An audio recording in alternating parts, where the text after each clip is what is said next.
Good morning, chat. Have a good sleep, Dark. Thank you so much for spending your time with me. And congratulations on your 13th first. Good morning, everyone. Good morning from me to you, wherever it is for you. Good morning, good afternoon, good evening. I hope you're having a good Thursday. I was like, oh God, what day is it today?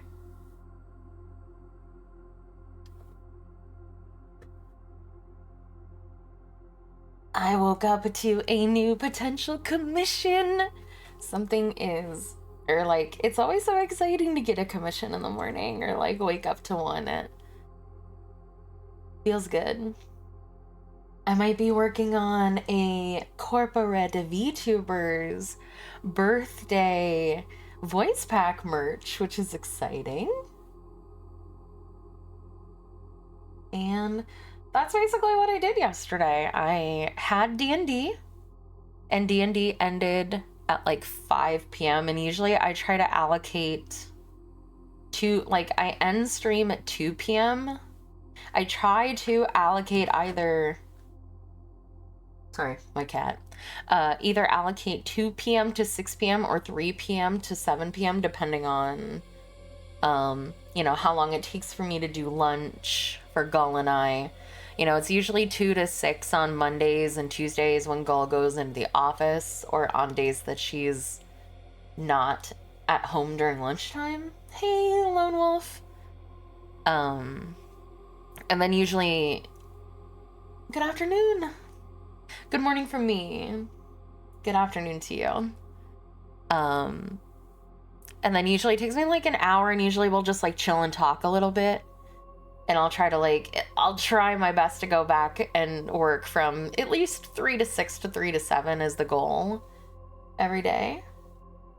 Oh, that'll be fun. I did D&D from 2 to 5 yesterday because I have a D&D game on Wednesdays.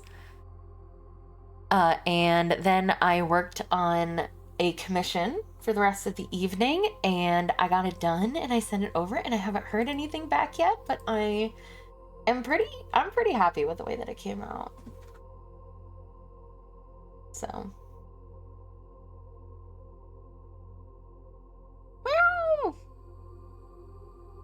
So, yeah, that's what I've been doing.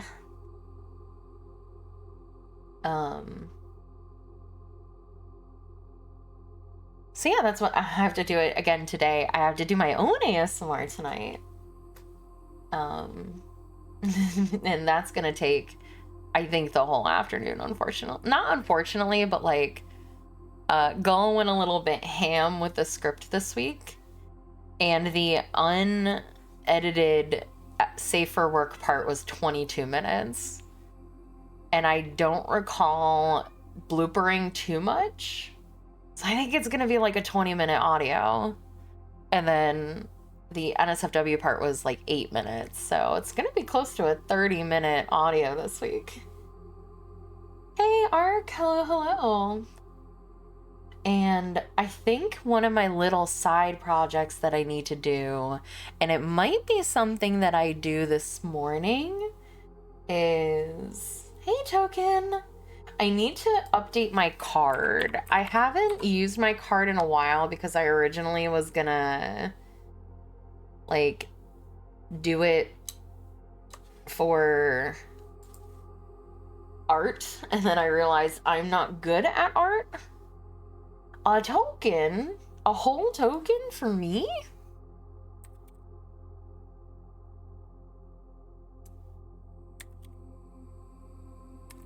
So I think I might need to update a card for my audio stuff.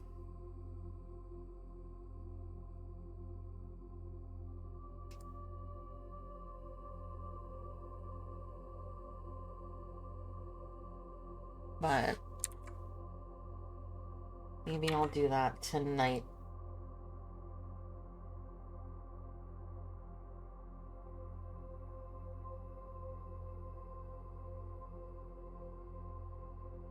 Or maybe I'll work on it now.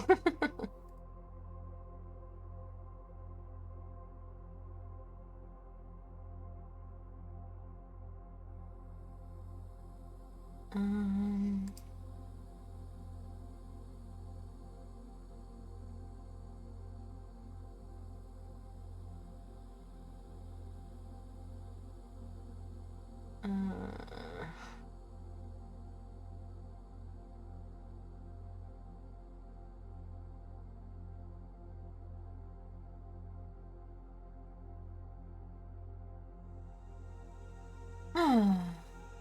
I think I can do this on stream.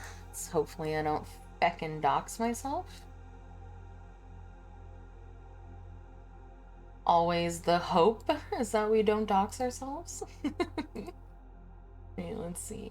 First, let's go into studio mode and we'll go to work with me. And we don't... Can we just do... That's fine. That's for my...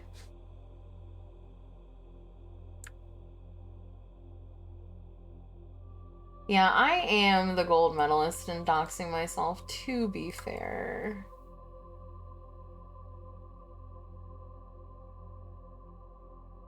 So I understand the worry.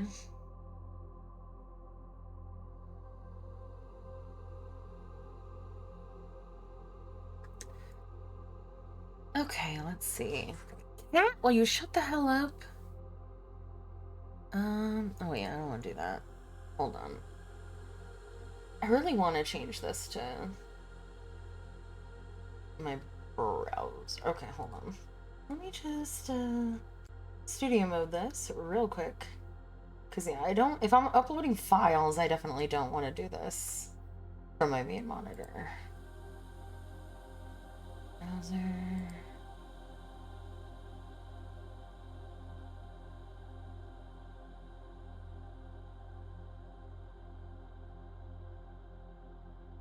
Or is it window?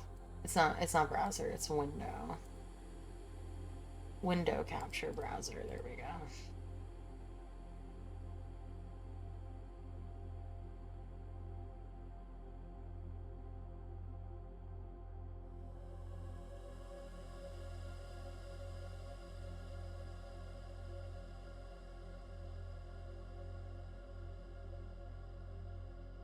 There we go. Alright, and then transition. Alright, should be good now. Okay, so this is my card that I had when I thought I was gonna be an artist. Again, ages ago. So let's see, we still have our portfolio and pricing, but we want to switch this to like VGen, or we want the commission form to be green because VGen is green. So I guess this can be Patreon.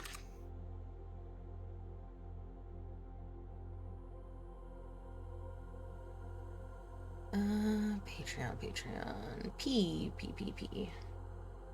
Don't take that out of context, chat.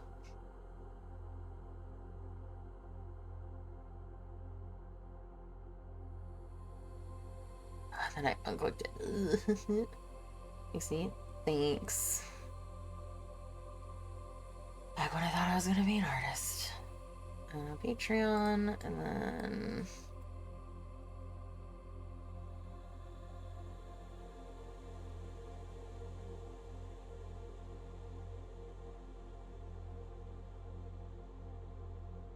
So we have our Patreon. So we have our portfolio, pricing, Patreon, YouTube. I think I might switch these around.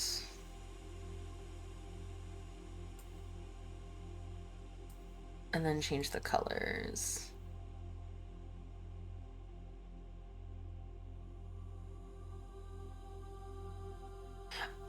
I traced the hands, to be fair. This was like a personal project. This wasn't for anyone.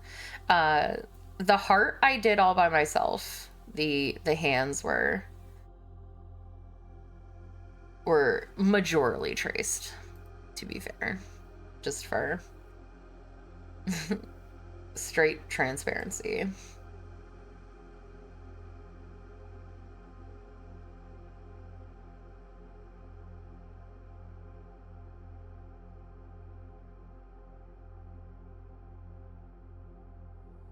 Aw, thanks.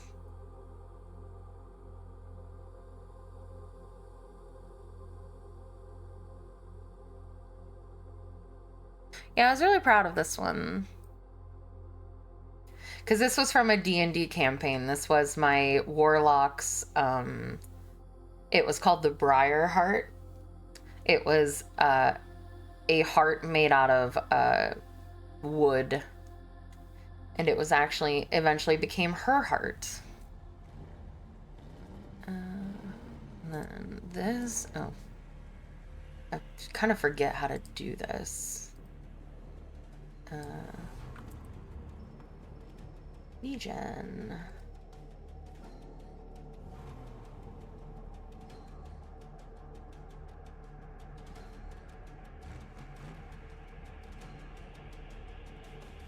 I can't imagine BGen will be here, but maybe it will be. There's a lot of fucking websites here.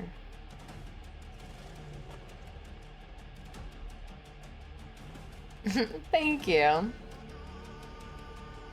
Oh, they do have BGen here. My god, this music is crazy. Relax, let's just turn it a little.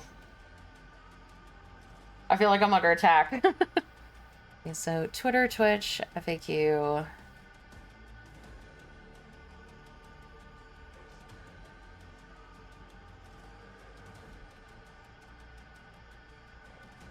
Okay, and then...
Okay, and then...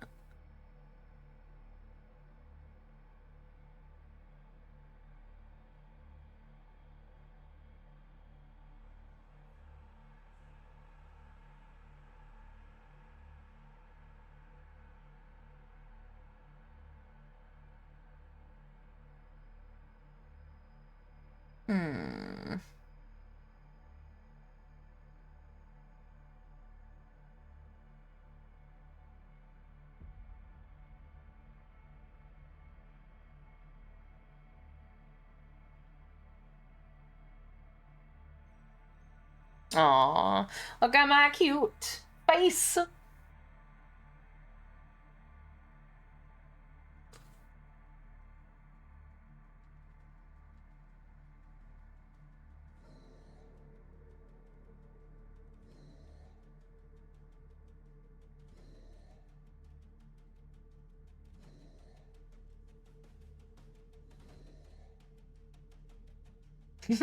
Aw.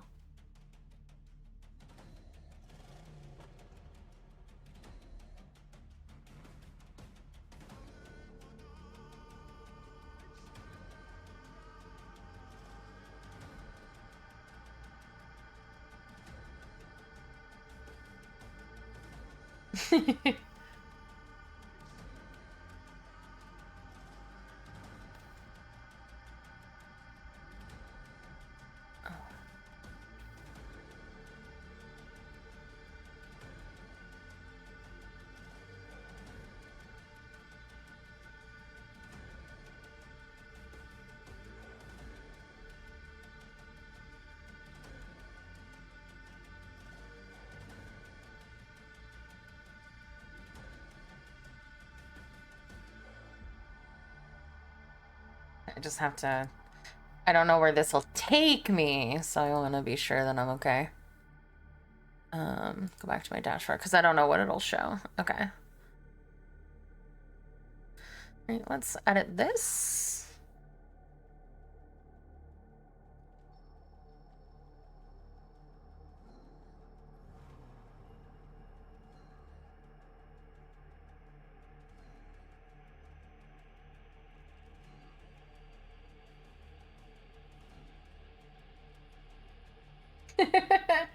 No, she's not going to eat Gull.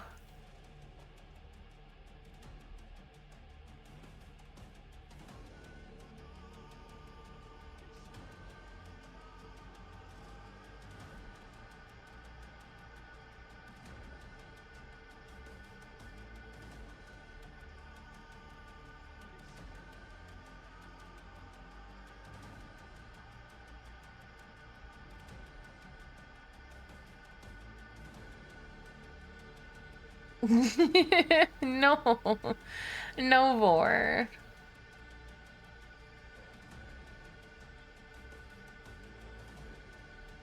Okay.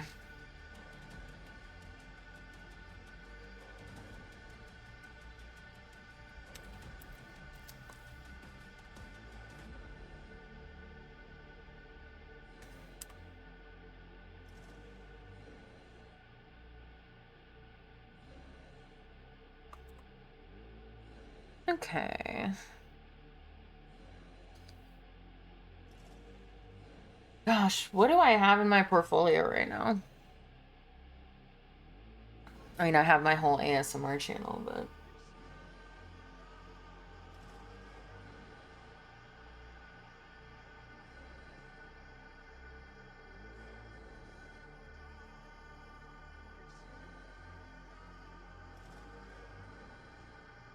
Oh no. People shouldn't be eating weeds. Weirdos. Okay, let's go to my ASMR YouTube.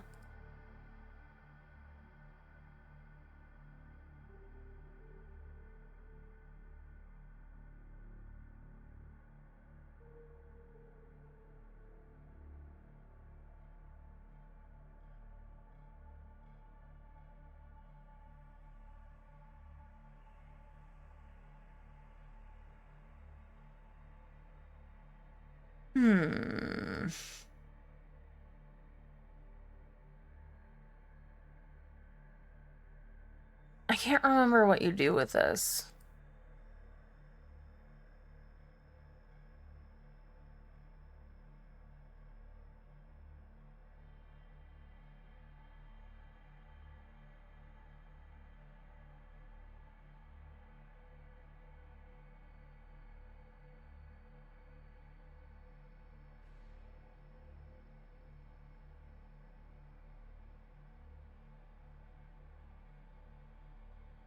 I can't remember.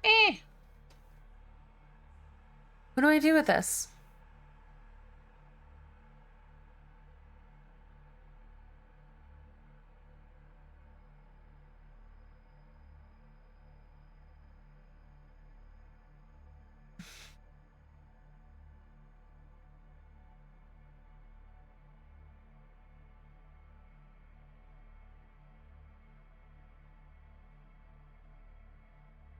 I can't remember how to add, like, stuff in it.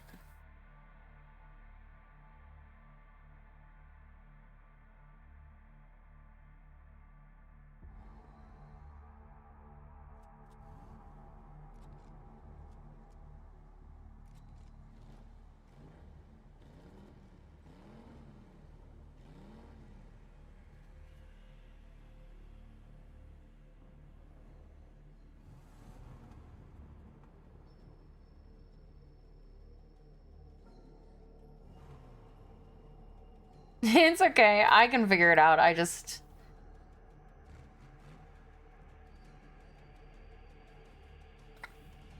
wish I could.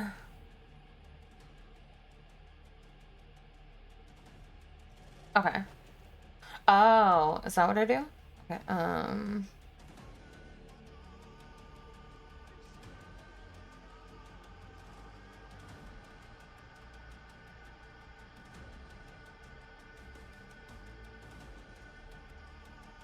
Okay. Hold on.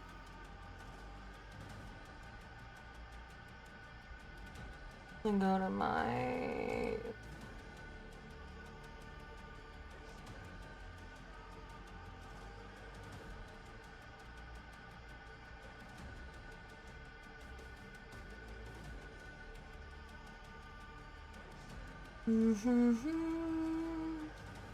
Where is my embed link?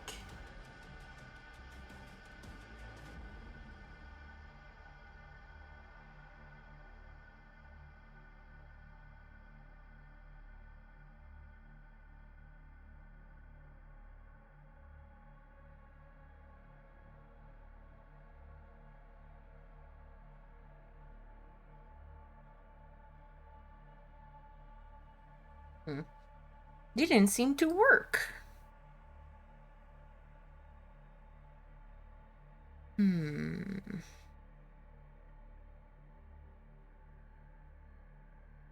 Huh.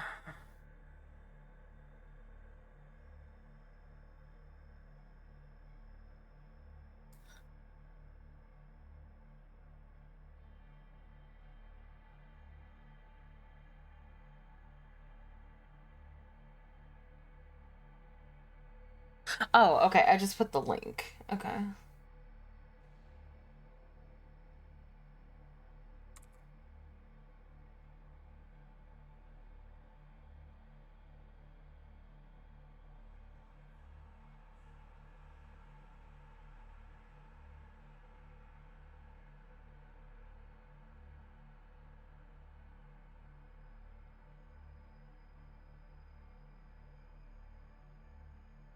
Okay, so...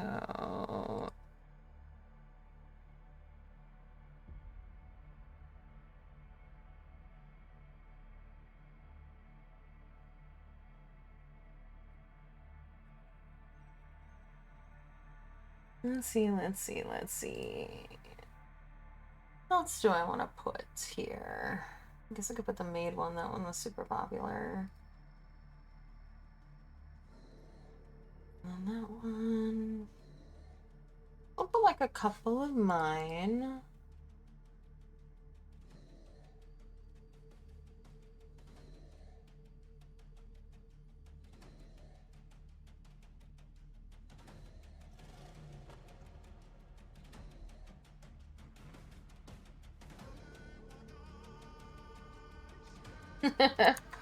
That's a lot of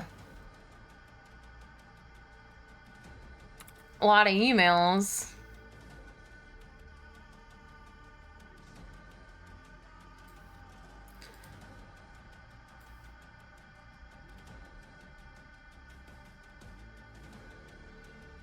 Not like... Oh, I already have. No, this is my fourth. Okay. Okay, and then I think I would like to have a container.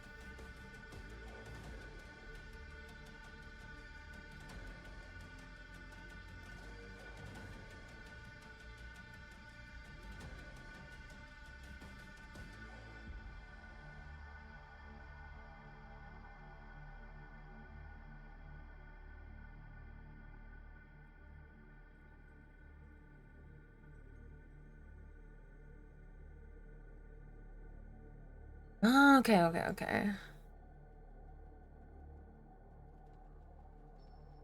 Yeah. And then I have my own, and then I have a... Oh, no, I don't want to switch account. I want to... Oh, yeah, I do, actually. I'm gonna go to my showcases.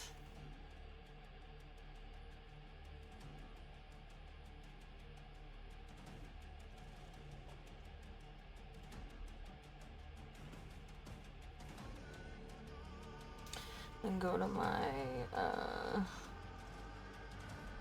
studio.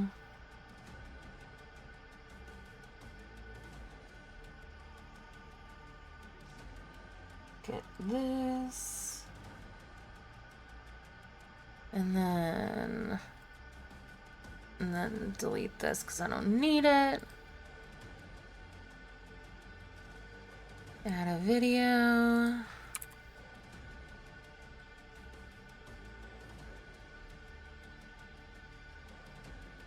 That's what I wanted. Yeah.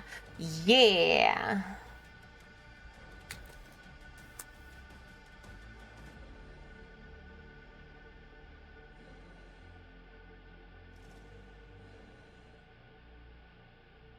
Okay.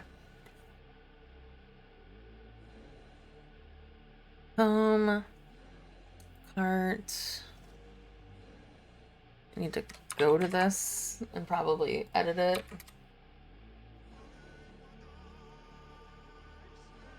Oh, I need to make a new one.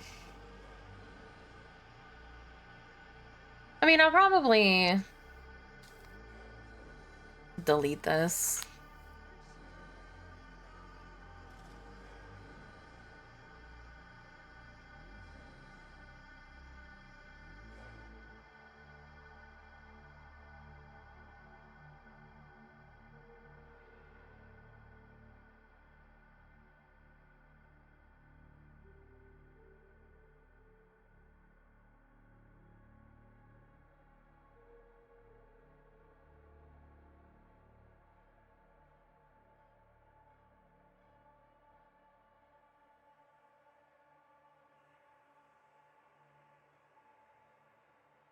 Okay.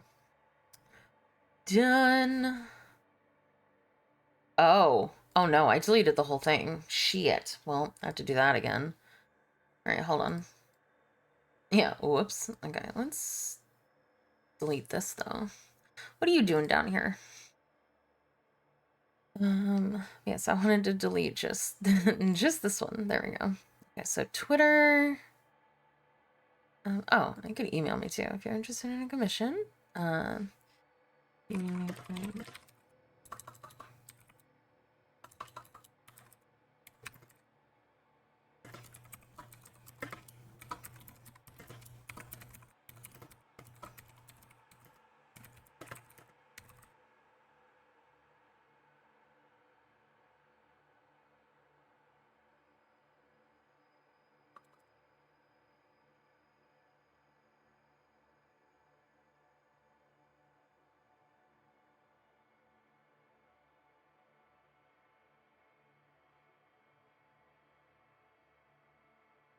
Got that, got my email, got my Twitter, and then I can switch this to VGen.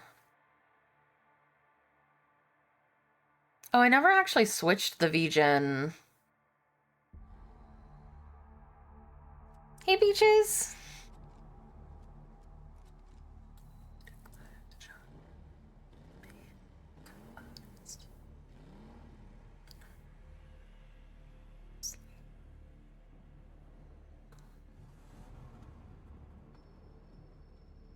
I don't think I ever actually switched my...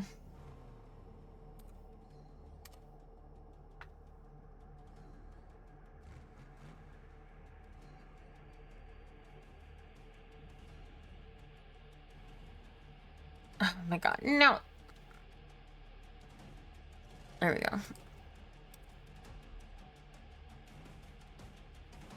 VGen, I got Twitch.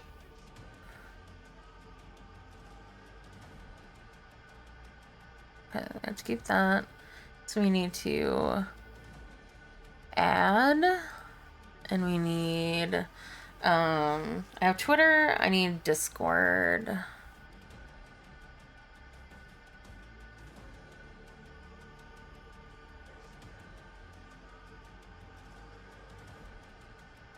And then grab my Discord.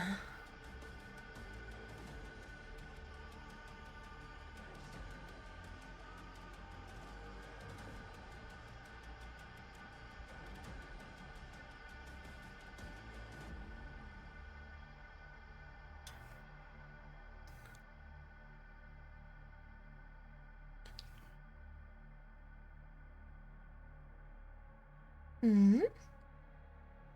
Okay, hold on, sorry.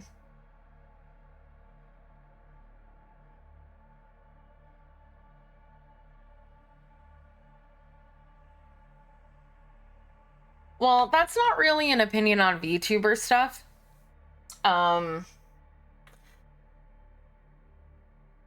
Well, sorry. is the art and the program AI? Or is the, like, little, are they calling the little NPC AI? Because I think people see the word AI and immediately just go, this is awful and bad and I hate it. Not understanding that, like, people call, like, the code for, like, how NPCs in a video game act the AI. And they assume that the art is AI generated when I assume it's not. Exactly. So it depends on what they're upset about, I guess.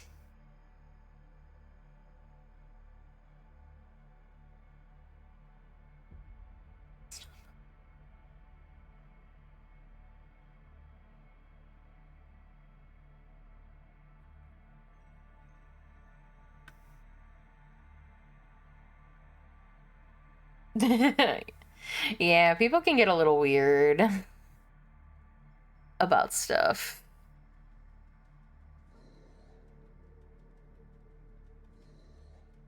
Is it encourages parasocialism? People get upset about anything these days. I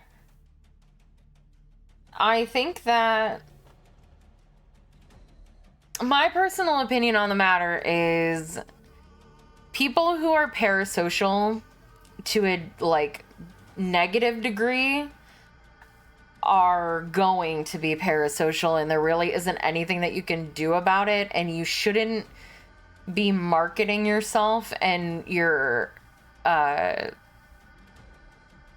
like the products and stuff that you put out based on what people will bring out of it negatively, because then you'll never release anything, because literally anything in the entire world can be spun in a negative light if you think about it too much. And, like, for most people, this little Tamagotchi will be just a cute little thing that they play with, like a video game, you know, like a farm sim, like a Tamagotchi, little fun thing. They're calling it a thirst trap. I'm sorry for people who are brand new to content creation as a whole. Sex sells, and sex sells well.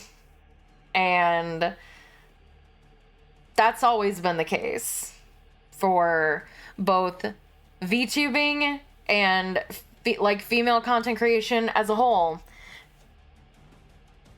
If that's not the type of thing that you want to do with your persona and your content creation, you can be successful and not do that. But there are people who also are successful and they do thirst trap content, sexual content, sexy content. And I know that this is being brought up because Silverveil did it. Silverveil released one for her birthday, which is probably where this is all coming from. And she has a sexy personality. She has that kind of personality where she claims that she's wholesome, but she's not. And that's like her whole thing. And I love Silverveil. Literally bought her merch for gamer subs. Hey, Adora. But people will jump on that and be like, oh, you're taking advantage of people by being a sexy character. And it's like, oh, absolutely. I don't mind. I love Silverveil. She's great. But no, I think it's just kind of one of those things where it's a very loud minority who are like, and the funny thing about it is that this thing is free. She's not even charging anybody for it.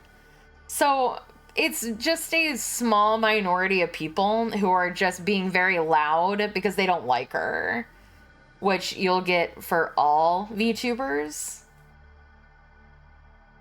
And even if she was selling it, who cares? Like, that's like my opinion on just about anything, which is, if you don't like something that somebody else is doing, if they're not actively hurting anyone, Just don't buy it. Don't interact with it. There is this idea that people have on the internet that they feel like they have to express their opinions even when nobody asked. You know, because most people in everyday life, if they see a thing that they don't like, they'll think, oh, I don't like that, and move on. But because the internet gives you anonymity and unparalleled access to anyone and everyone, they think, oh, I don't like this thing this person is doing. I'm going to let them know that I don't like it. And it's like, why? If you don't like a thing, why are you trying to change a person or what they're doing? Just go find something that you do like. It really is just that simple. And that's what it sounds like to me. I didn't read this article, obviously. I don't know what the counter arguments are, but I think that the idea of, like, parasocialism is kind of silly. Venom21 Ven just followed. Hey, thank you so much for the follow, Venom. I think the argument of parasocialism is kind of silly because everybody has their own boundaries, right? And we as content creators, especially in like the Twitch space, have a crazy amount of like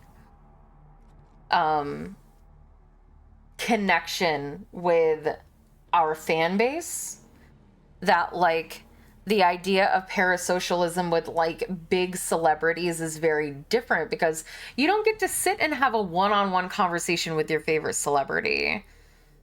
And I'm not talking about me. I'm talking about like if we were going to talk about like Iron Mouse, like, you know, if you're comparing Iron Mouse to like Ben Affleck, right? Like, people have the parasocial idea of like actors and singers and things like that because there are hyper fans that love them and follow them and pay attention to everything that they do, to an unhealthy degree where they will like, you know, keep up with where this person is going and will buy every little thing that they see this person wearing because they want to have a connection with this celebrity that they idolize, versus content creators that like just like, I would say that I am, if you're going by the and it's probably why I have like a negative connotation with people that immediately jump to the word parasocial, because I think I'm very parasocial with my audience. I'll be honest. Like, I am likely more parasocial with my audience than my audience is parasocial to me, because I don't see myself as a celebrity or a content creator, and I don't ever call the people that watch me my fans because I don't see it like that, you know? Really? I would. I'd watch anything for Ben Affleck. Man's handsome AF. But like, I don't know. It's always a difficult, you know, conversation for me. Because like, yeah, you could definitely say I'm parasocial because, you know, I see you guys as my friends and the people that hang out with me every day. And like, you know, I'm close to a lot of people in my community because my community is quite small comparatively to larger content creators. And I think it gets easier to be a like, no, I know, joking. But yeah, I don't know. I think I always get a little bit about the parasocial aspect of the argument because I don't know. It's a hard one to touch on, I think. Exactly. It just, it's kind of one of those things where people jump to the term, oh, no, you're not. I'm just saying I have wish that I was more articulate and could express what I think and feel in a more, you know, articulate, for lack of a better phrase, way. Um, but did I save this? No, I didn't. Okay.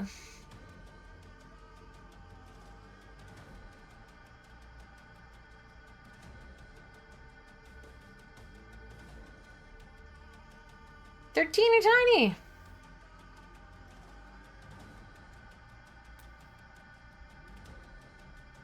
So, I just...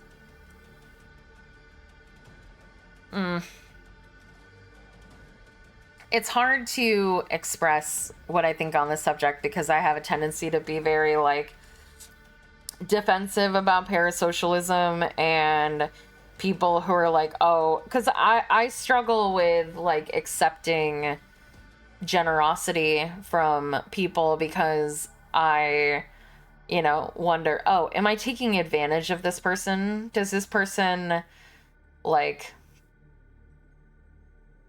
I felt a little bit bad yesterday when Gull was like, I want the Nessie plushie. And I was like, well, if nobody gets it for you on Throne, wink, wink, I'll get it for you. And it's like, I always feel like a modicum of guilt. Why I really didn't want to talk about Amber's vet bill as much as I wanted to, like, bitch about it. Because I didn't want anybody to feel like they needed to contribute to it in order to help, because people who are generous in this community can be or any community really, you make your livelihood off of having other people want to support you. Yes, Pedro got it for her yesterday.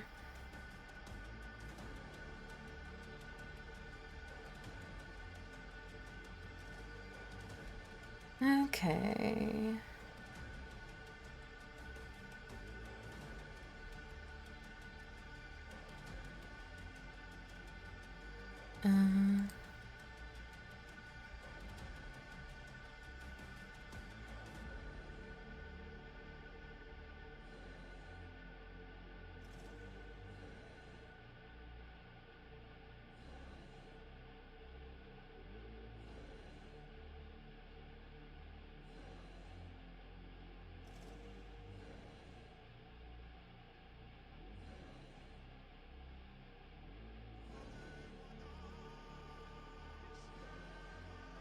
What is my project table? Oh, on Notion? Blah.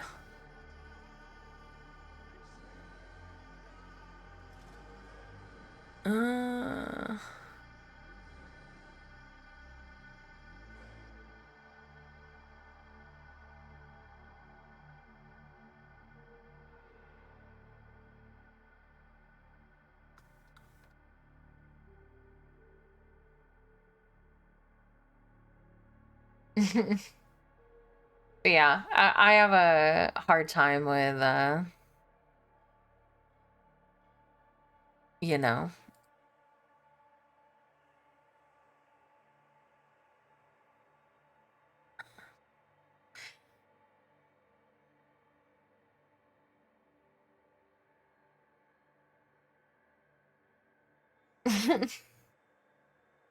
I always feel like,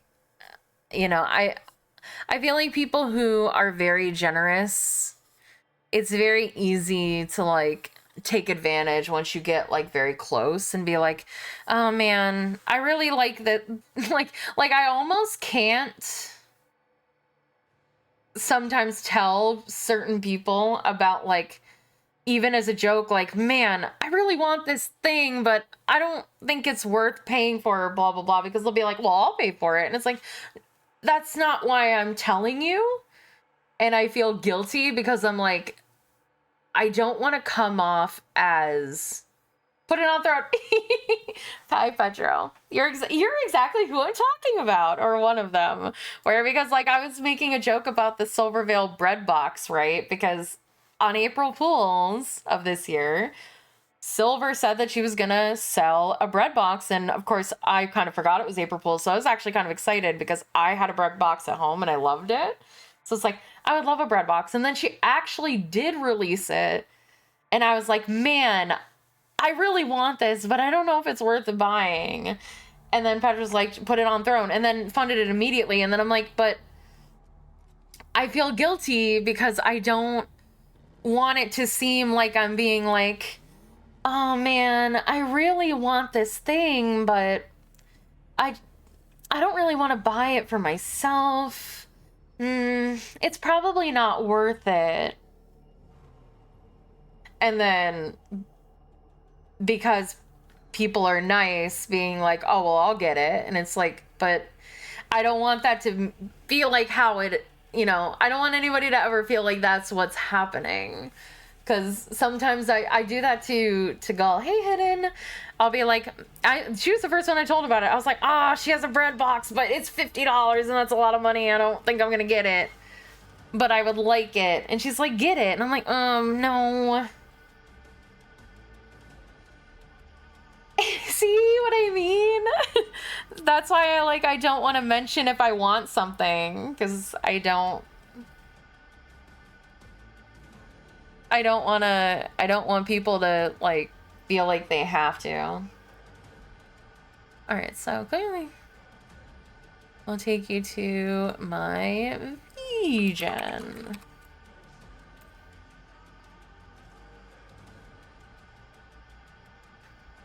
If you would like to direct.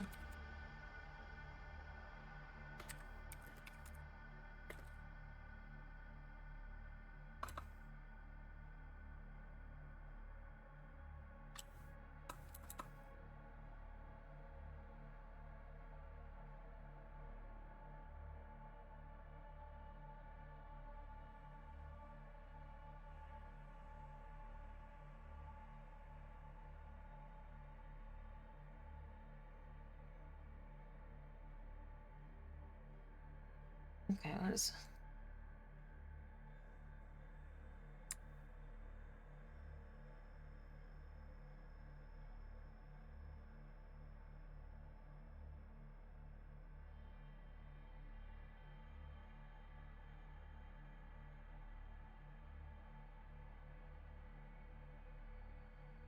Oh yeah, for sure.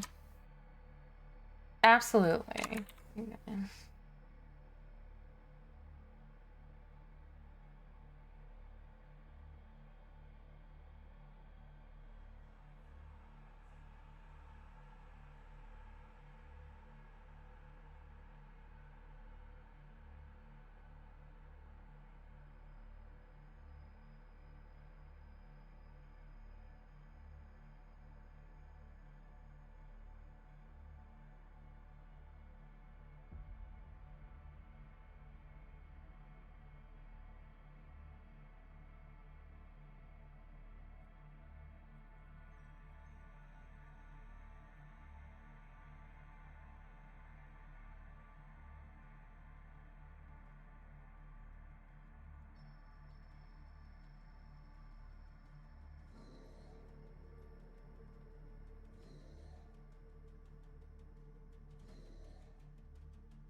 Let's see. I will... For vegan orders, I will always set the guaranteed delivery date to 1 month from the proposal date or your deadline, whichever is.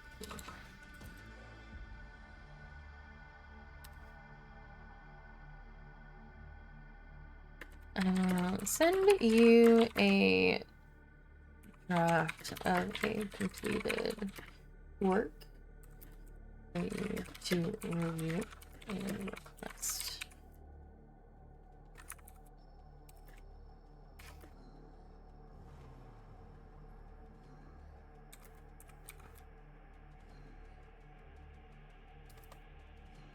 Once the client has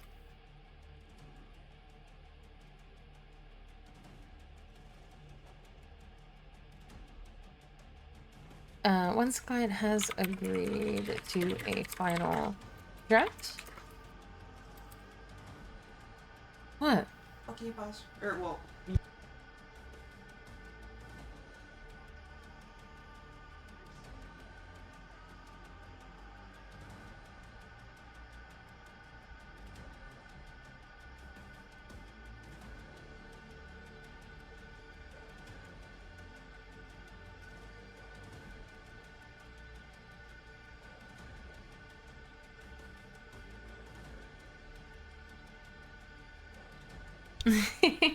Hey, Crunch. Once the client has agreed to a final draft, I will deliver the required files and give information or credit of any audio not under. What is it called? It's called, what's the website I used to use? Free Sounds. What do they call it? It's not free. It's not attribution. It's. I know attribution is a word that's used. Attribution of non-commercial. Yeah.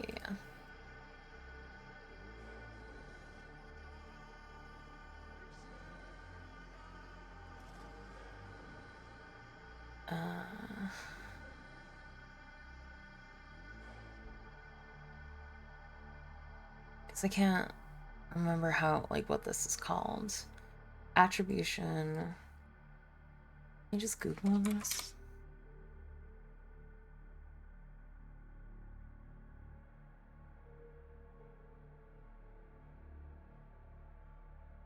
It's called under.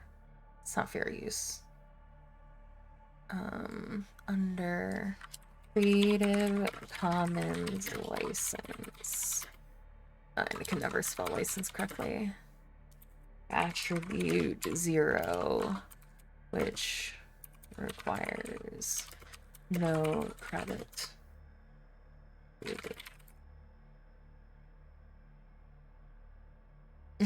No, because if we ever decide that we're gonna have dinner, like, literally, I was invited to go out to dinner 2 Mondays from now, and I was looking at the menu to see if I wanted anything.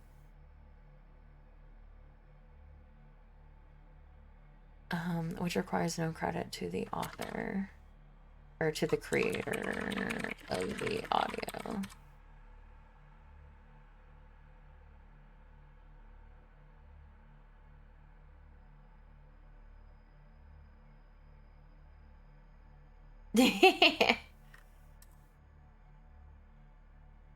Afterwards, after the final delivery, I request that the commissioner send me a link to the YouTube version of the edited audio, if applicable. Okay. Is there anything I won't create? Alright, decline.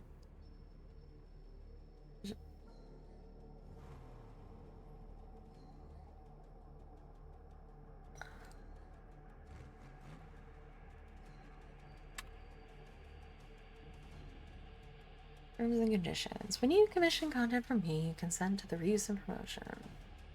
It's streaming the process live, posting time.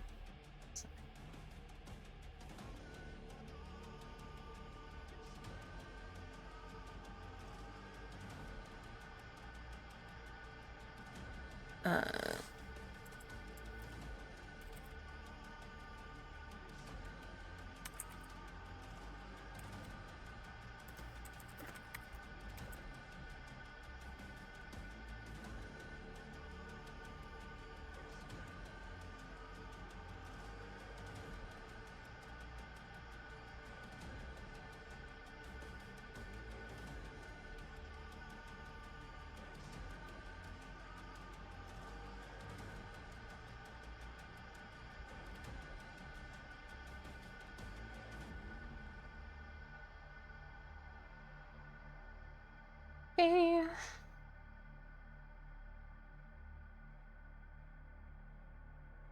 Okay, see you later, token. Email, Twitter, and then need to change this to VGen again. V. Can I just hit V? Oh, I can. And then... Nope. I had to Google a thing.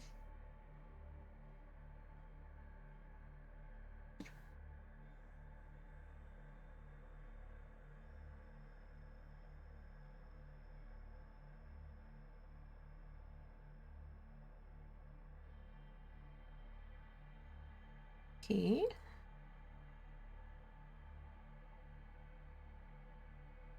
Oh, terms and conditions. Okay. I should put my terms of conditions from, well,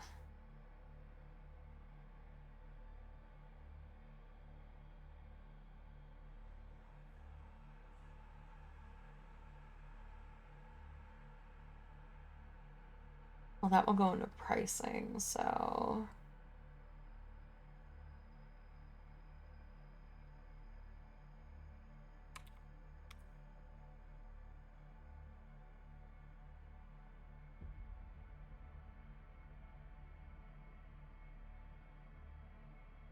We must work. Work, work, work.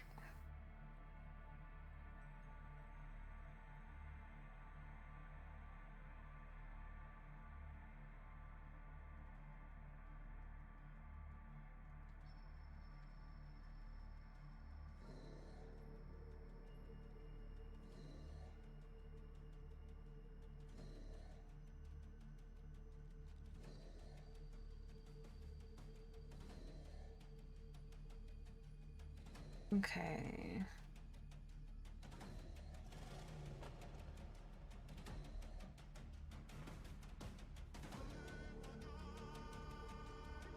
Eh. Eh. Okay. Just cannot get this done.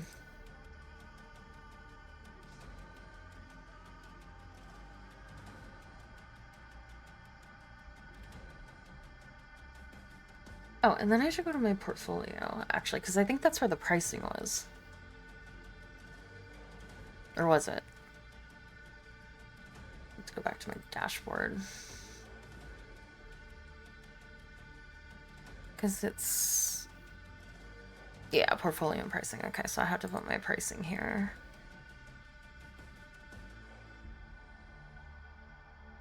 TX. And put that here.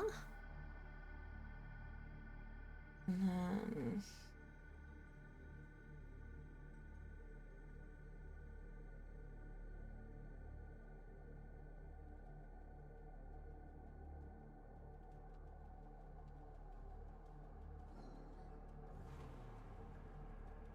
Alright, let's see.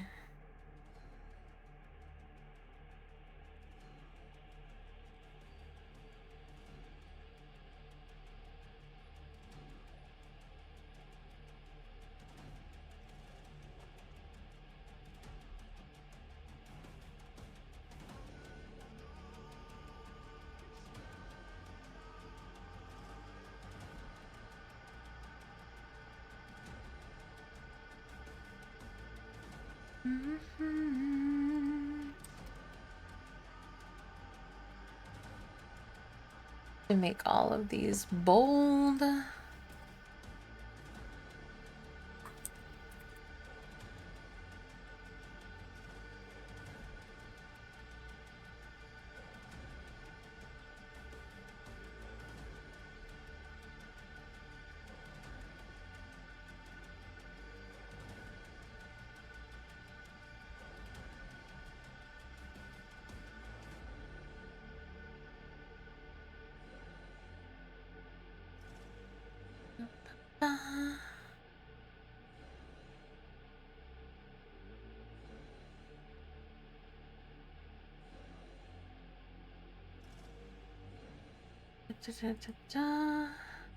Okay, this is not.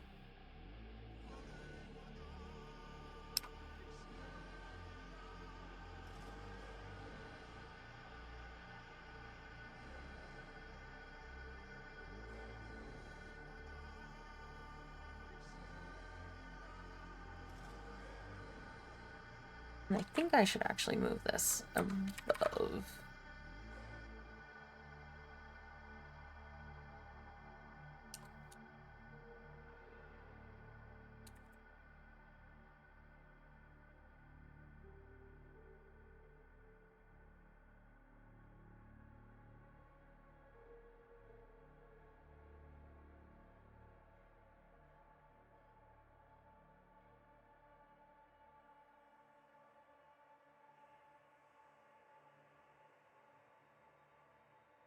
Okay, and then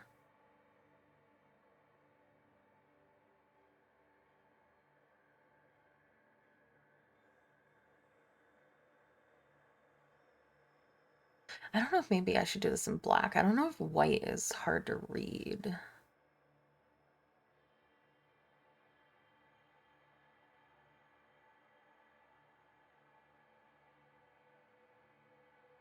Or like maybe put an outline.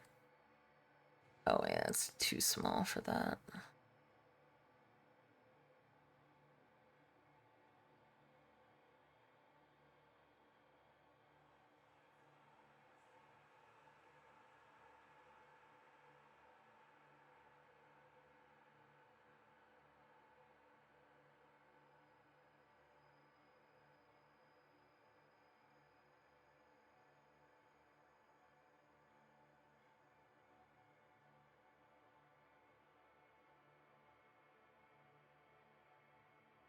Yeah, I think this is better.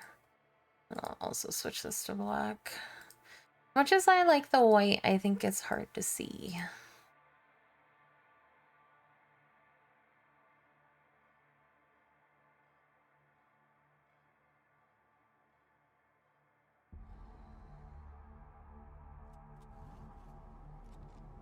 And then the actual text, I want to put these. There we go.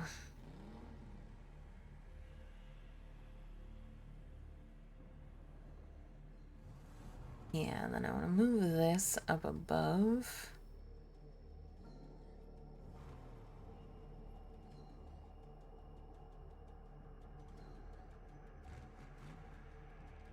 And then this is add a divider.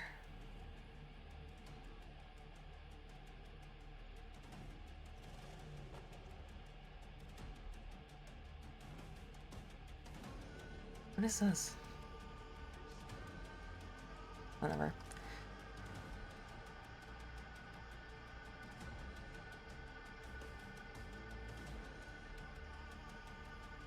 And then add text for...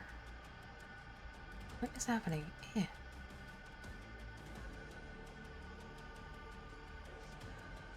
Okay, hold on. I'm stuck on something. So I need to refresh this.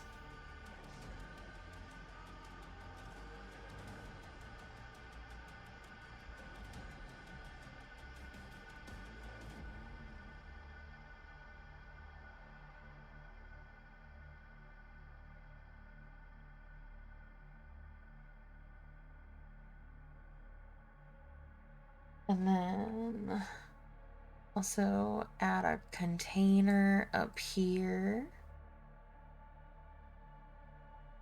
And then add an image. Is this in the container? Where's the container? Or...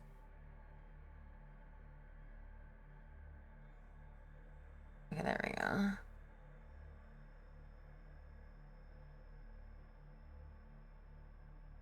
And then add the commission.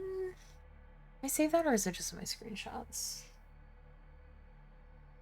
Might have just put in my screenshots. I did.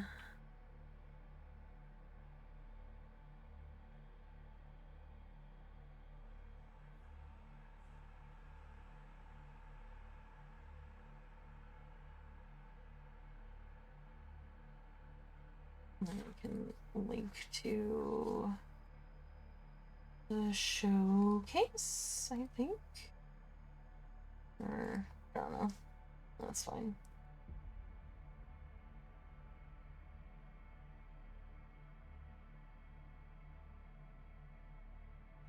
Okay.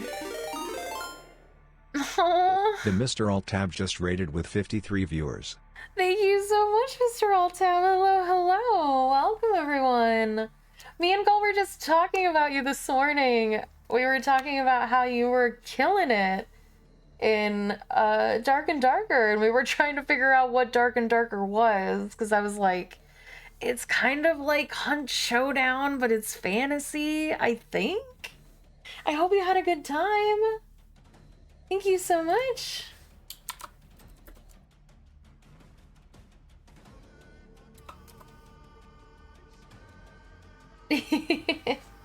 Of course you did. I'm just working on my card for my audio editing and script writing commissions.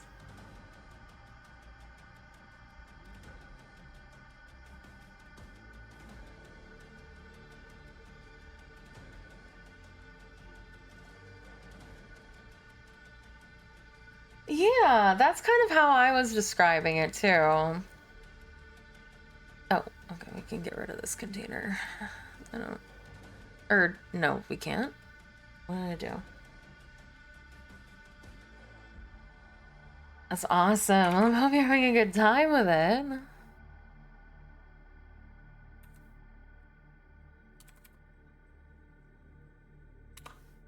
Hello, hello. My name is Celine Whitetail. I'm a druid slash deer VTuber. And I will be playing Rogue Trader in probably about 20 minutes or so.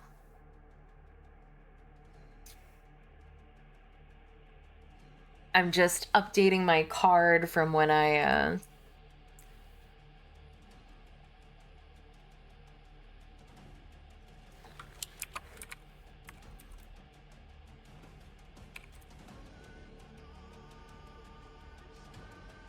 because I thought I was gonna be an artist at one point and made a card for art and then realized that was stupid.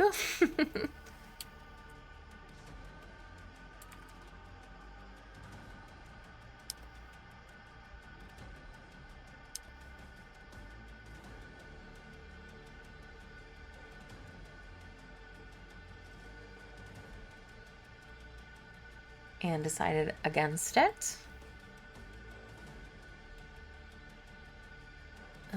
And then, yeah, I wanted to add a container and put this in there. There we go. No?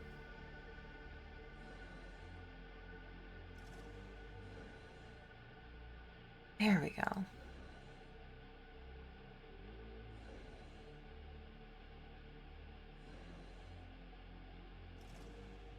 There we go. There we go. Now I can save. Alright, and I'm pretty sure I'm done.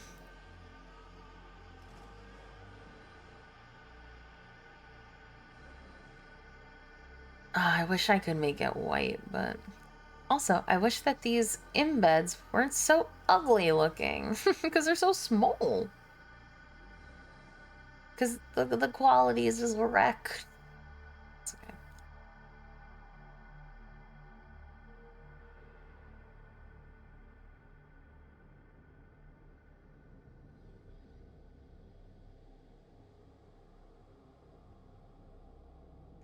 Wait, okay, let me edit that. Means I have to edit it on VGen too. Okay.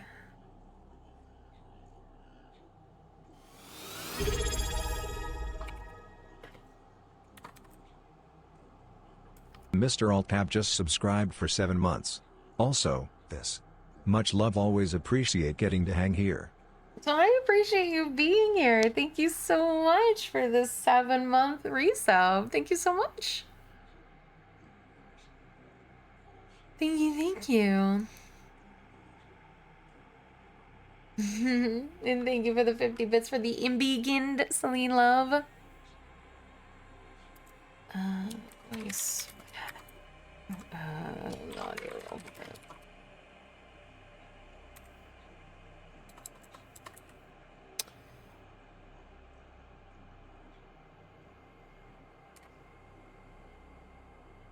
Okay.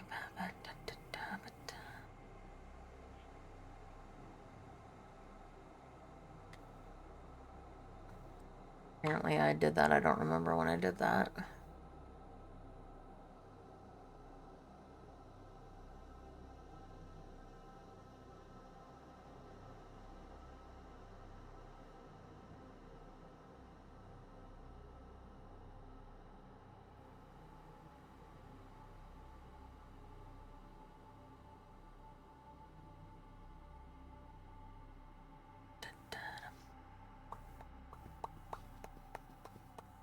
Alright, I think I'm done.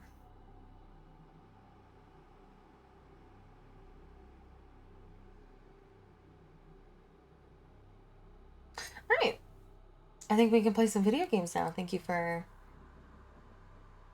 suffering through that with me.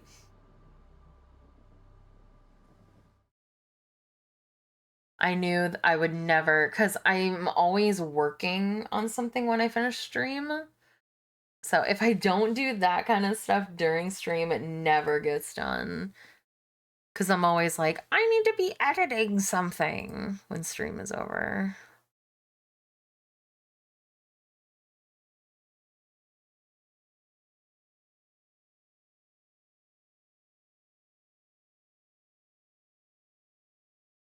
All right, let's move ourselves over to Rogue Trader.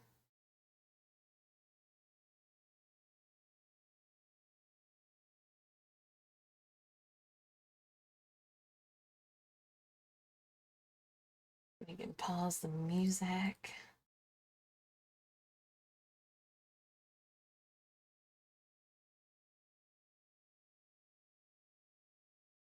Excuse me. I was just attacked by the burbles in my stomach. You drank too much water.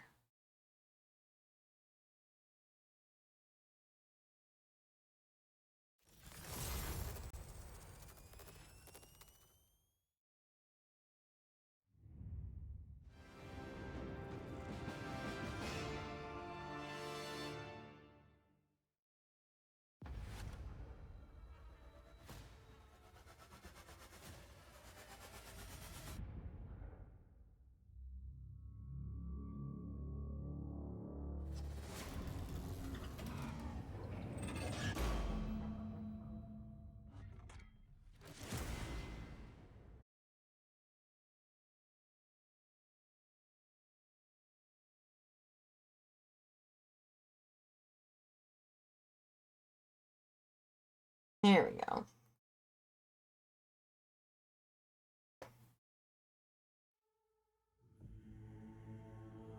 Trading rogues! Indeed. Alright.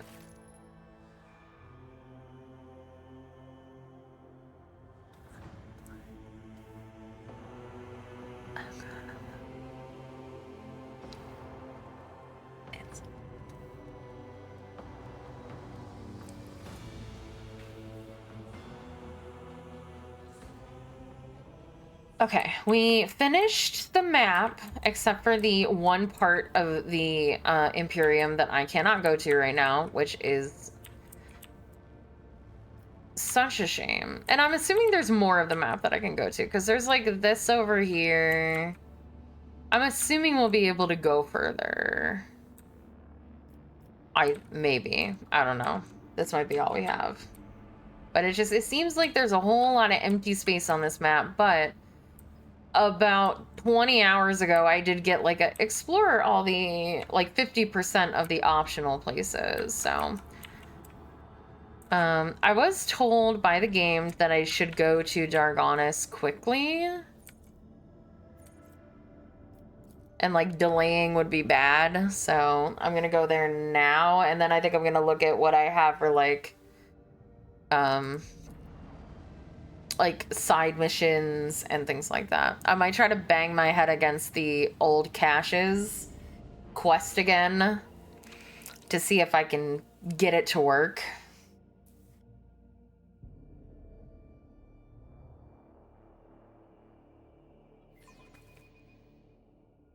I'll ensure the crew's diligence. Okay, I got Drakari there. So you're there, and there. Are you rammable? I don't think you are. Ooh, you might be, depending on how far I can get. Please, I want to know. I want to ram. You never ram.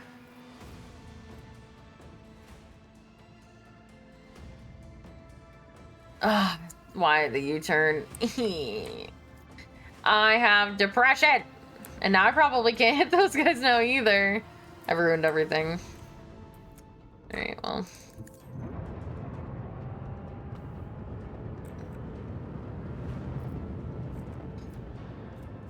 Yep. Now actively can't shoot anyone. Big Sag. Right. Right. Well, I guess I put out torpedoes. And that's all I do this turn.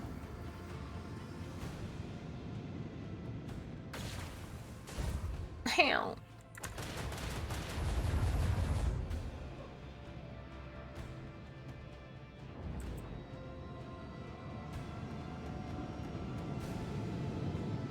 Hey, Cam.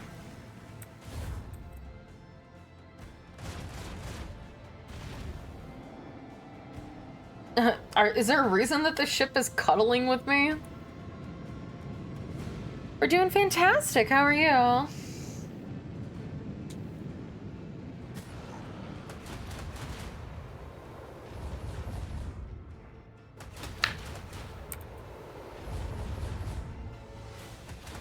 Stop shooting me.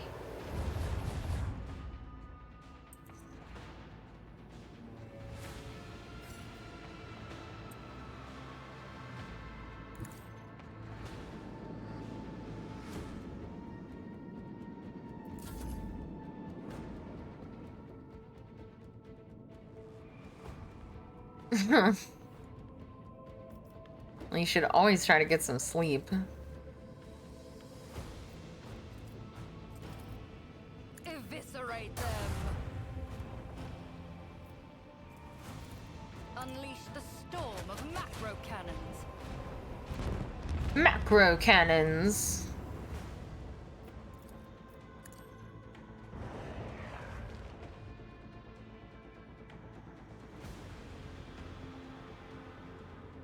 Emblazon our path. That seems to be something I hear from a lot of people who watch me. They're either all sleeping or never sleeping. Really? You're in, sir.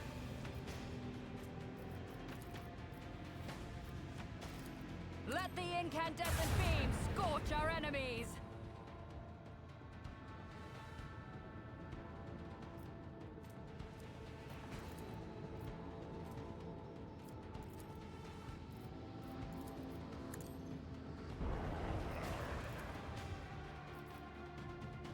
Oh, for some reason I thought that was something else.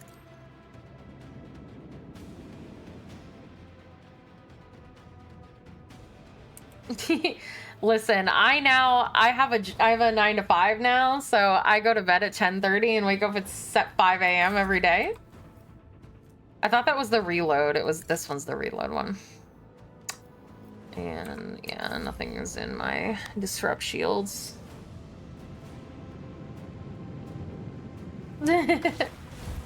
Thanks.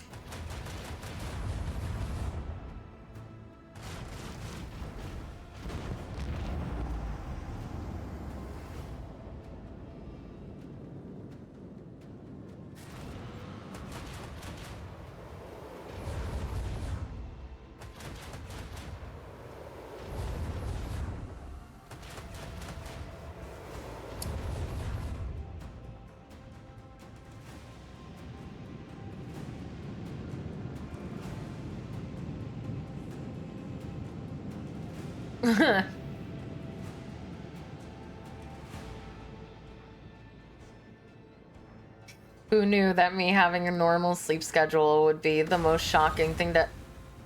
Okay, relax, dude. Would be the craziest thing you'd ever heard of.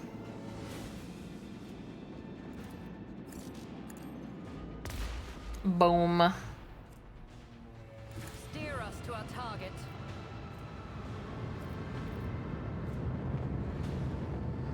Return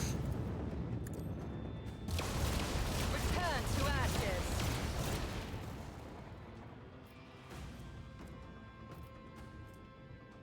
Really? I can't? Okay. Send them into the cold void. A barbaric display. I am surprised we survived. Are we?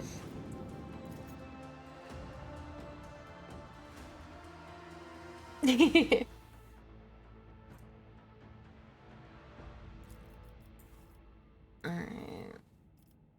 Add cargo.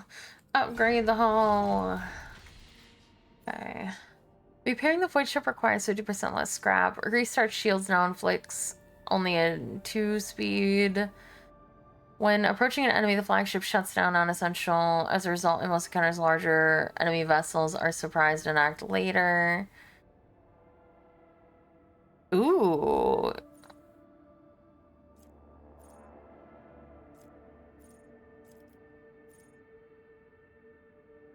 Yes. Ooh. Yes. Double upgrade for that. Alright, Dragoness, what's the problem now?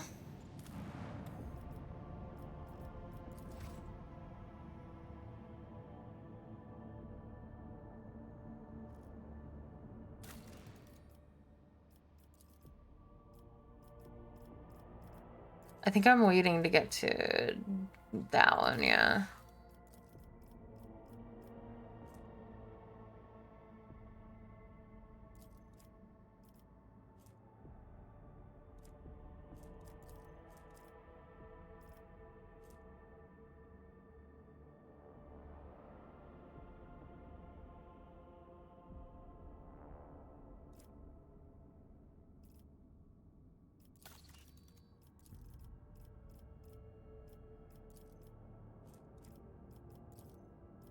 Was I waiting for this one?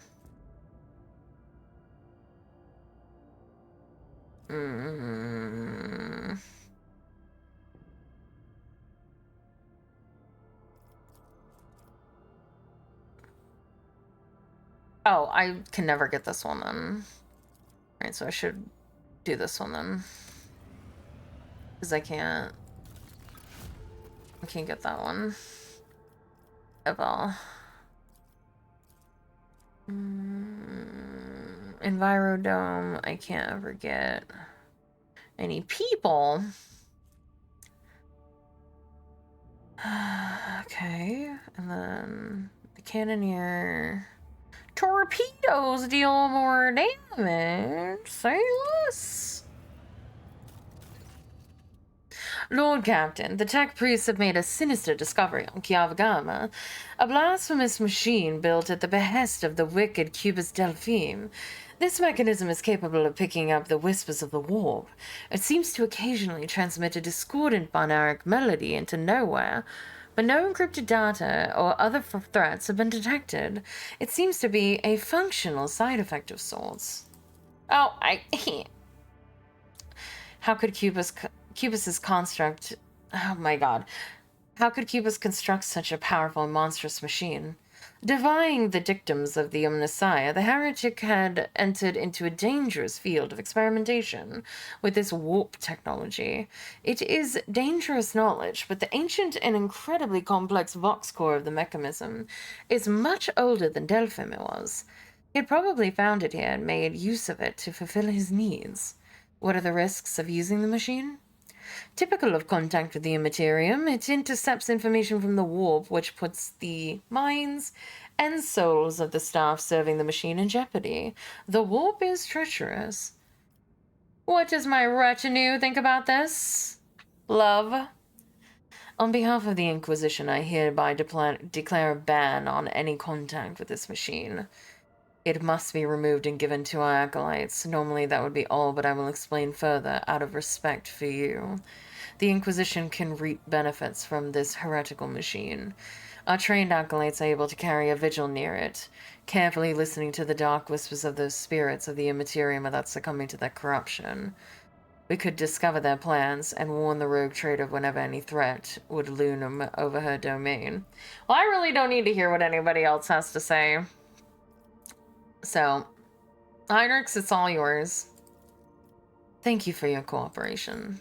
The squad of the Inquisition's acolytes secretly requisition the desecrated machine.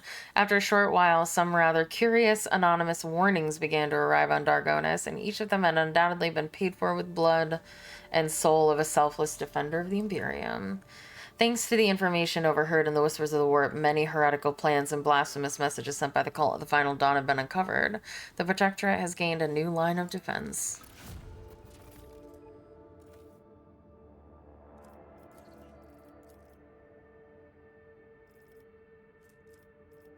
Okay, let's see.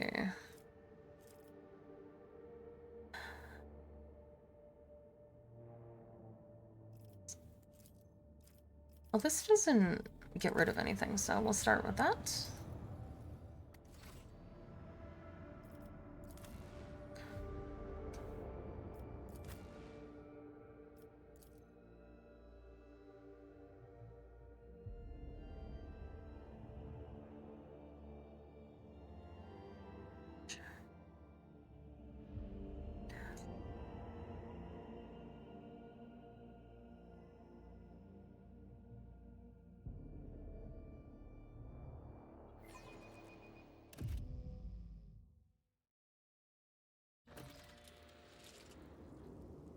Defend the Von Valencias. What happened to my house while I was gone?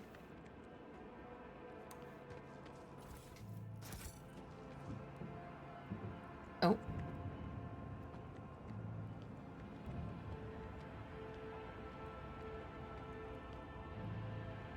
She just walks past Heinrichs. Clemencia looks haggard with deep shadows under her eyes and her hands trembling slightly. She's staring at you with a mixture of amazement and bitterness. Your ladyship, is it really you? I came here as soon as We lost all hope to seeing you again. Dargonis has been hit by a mass Xenos attack. The fleet's resistance was broken in mere hours, then the invaders commenced a planetary raid. The planetary defense forces were able to hold the inner perimeters of several cities. 2 of the attacks were stifled on the approaches to settlements, but the fights continue, here as well as in the Von Valencian Palace. What takes time? Like, did me going to those other planets cause this? Because I felt like I came here immediately. Lady Wassarian, where is Achilles Scalander? I thought he'd see him here by your side. The Secretary's exact whereabouts are unknown, but under normal circumstances, he hardly ever set foot outside the palace grounds. I'm sure you understand what this means. I might have to reload my save from like several hours ago. We must protect his boy. Okay, before I continue, Crunch or Ark, or I don't remember if Robobo was here yet. Can I save Heinrich's friend if I reload?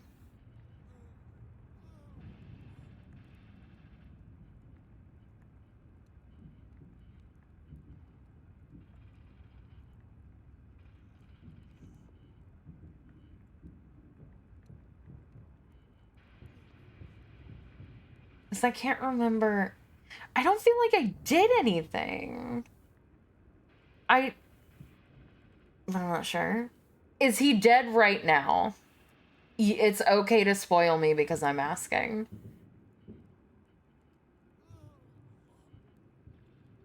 If because I arrived on the planet late, is he dead?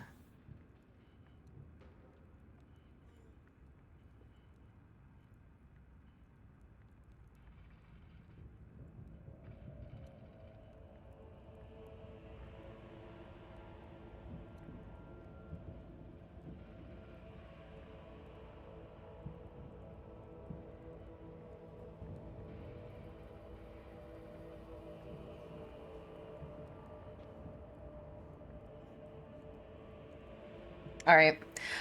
Then I'll be right back and I will play up until we figure out his fate, and if not, I will reload. Because I didn't realize that me going and scanning those other planets and stuff would increase time. I would have run there immediately if I thought.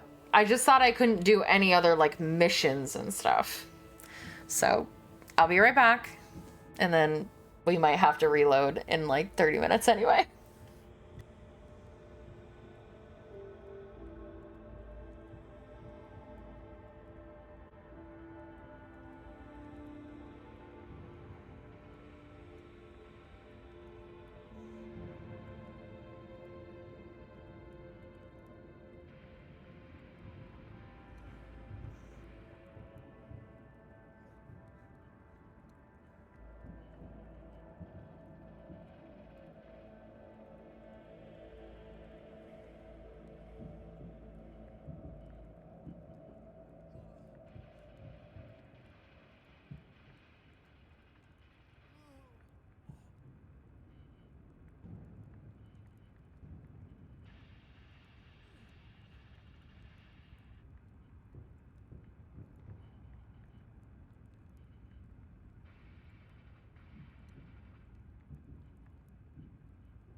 Well, the reason I thought that, Crunch, was because it felt like when I was doing story stuff, it only, like, the order in which I did it affected stuff.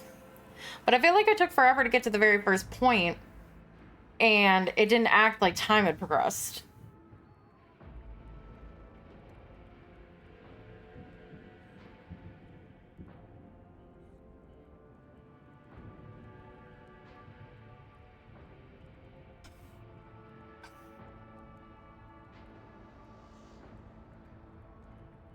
I feel like I should just reload now. Because he's gonna be dead, right?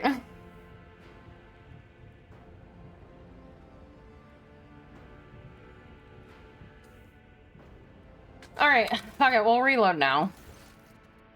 God, when...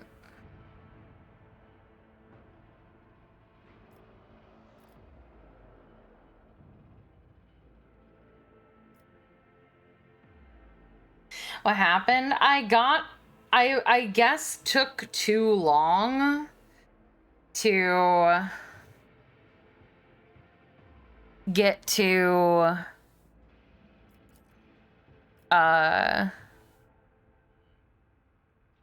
where were we? Yeah, okay, so I do remember this. We were at the end of this story thing here, we were told that we needed to run back to Dargonis. And I did like a couple of like jumps to like the neighboring systems to like clear the 2 or 3 systems I had left. And then got here, not progressing any story stuff, and it says that I'm late and that Heinrich's like friend is probably dead. And I'm like, no, I refuse to allow this to happen. So I'm like trying to decide if I should reload significantly like 3 hours or so of gameplay just to save his friend. Because I didn't realize that time was passing.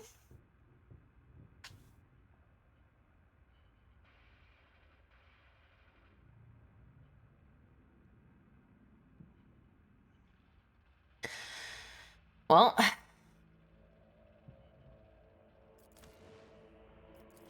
I'm doing it.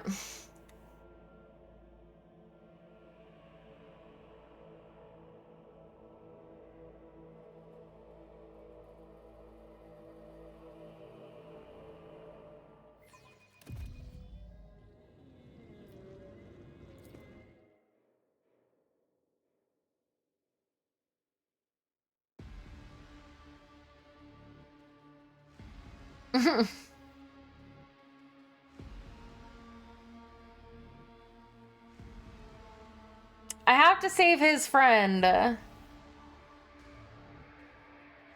It's our boyfriend's friend. We have to save him.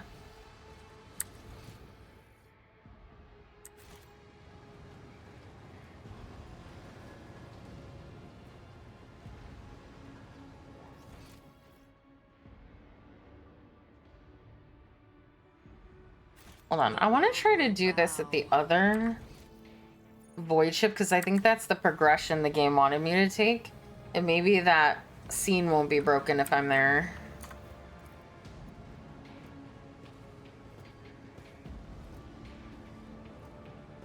Hurry up. I got things to do. I have people to save. I mean, not yet. I haven't been told it, but... Oh, yeah. I remember. Yeah. No! Yeah, I remember this from the cutscene. It wanted me to do this here.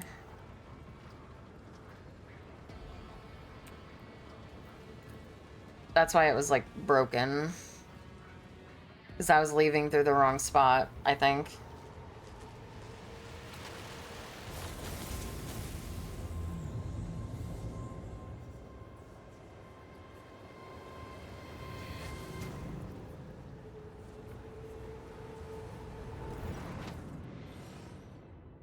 Yeah, I didn't get to see any of that because I went out the wrong door.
And I need to get back to Dargona. So honestly, I think I'm just gonna chart a course here.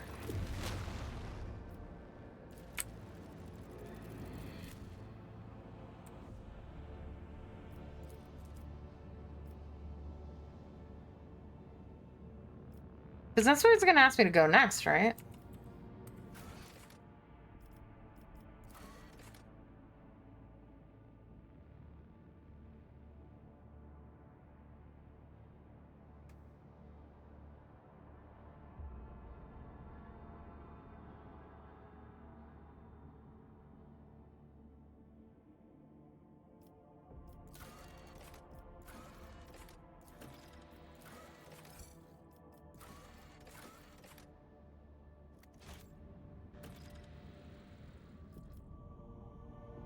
I haven't been... What am I doing right now?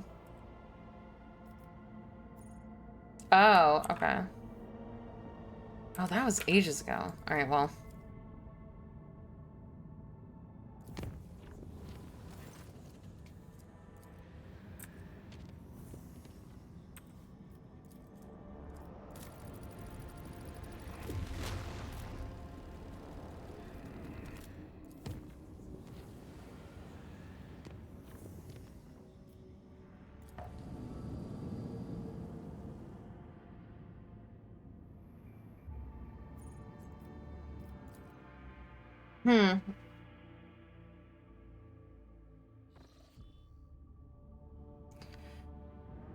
Because I thought it told me to go to...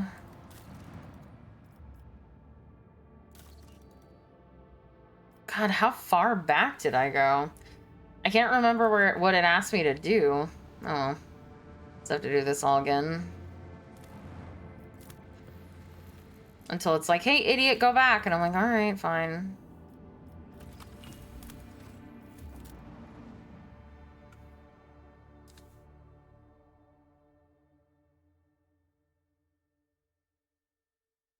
It almost makes me want to restart then, because I feel like...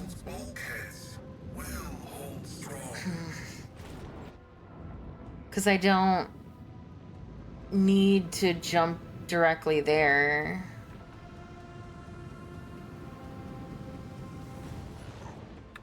Because it doesn't... Waits in the void, dreams of stars, but like...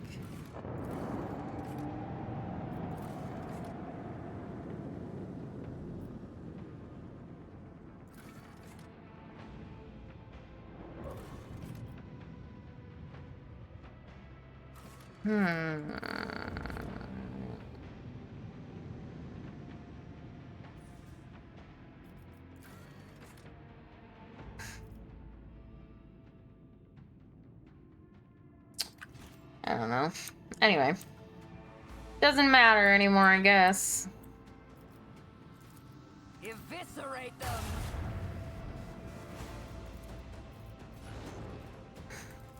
Torpedoes, now! Send this. I don't know why I sent them out now. I got too excited.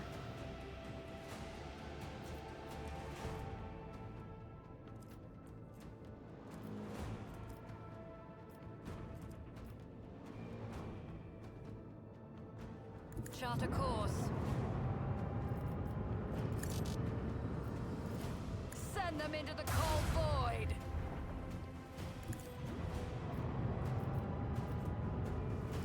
Unleash our wrath upon my enemies. Really?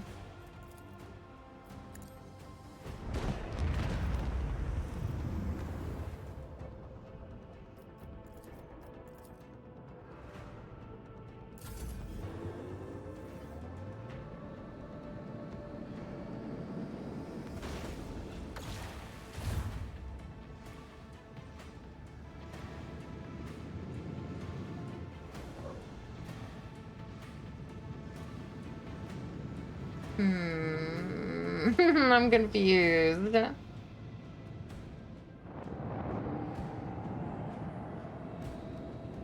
I think maybe I completed the Eldari cache, and then it was like, go back to Dargonis. And I was like, no, I'll finish these last two, like, places, and then I'll go back. Maybe that's what happened? I don't know.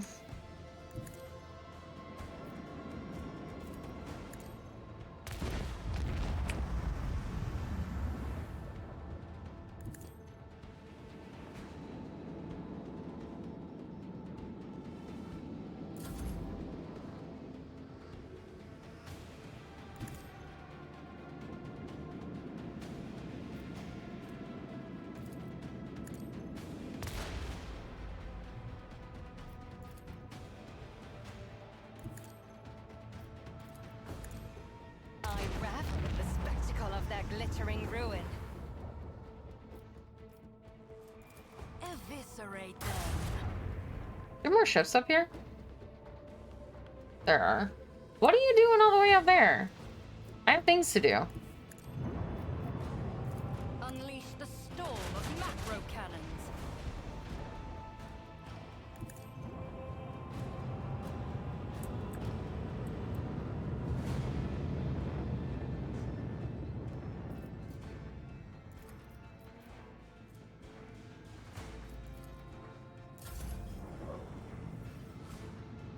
Get over here.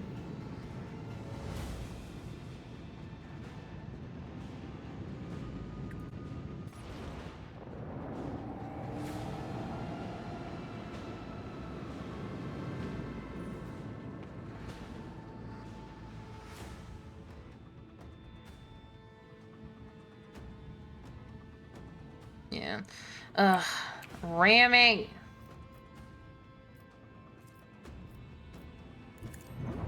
I'm never able to do it and it makes me sad.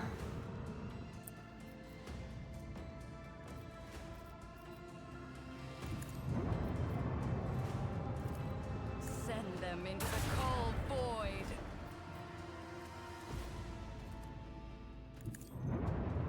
Oh, that's not what I wanted to do, because I'm gonna be turned. Let That's the fine. incandescent beam scorch our enemies. Torpedoes, now! Send their souls to the void.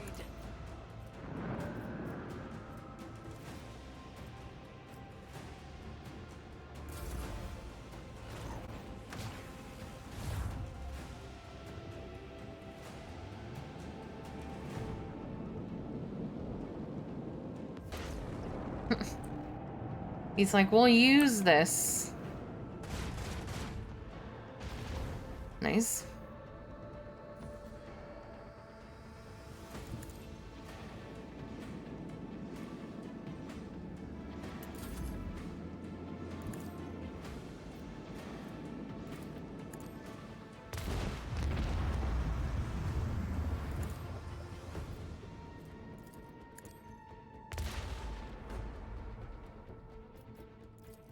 Send them into the cold void. Eviscerate them.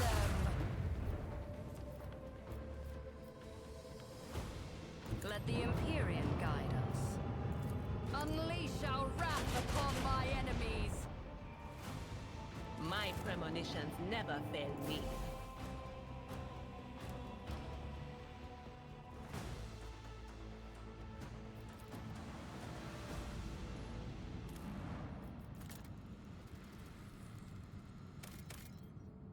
You don't need that.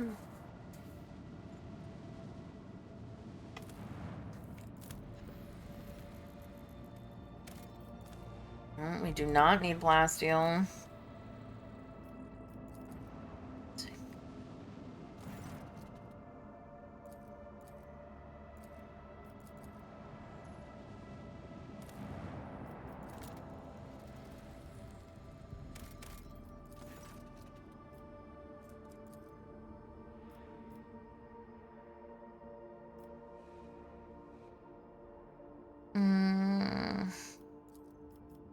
Trying to remember what I did. Wait, how much? Yeah, I can do this.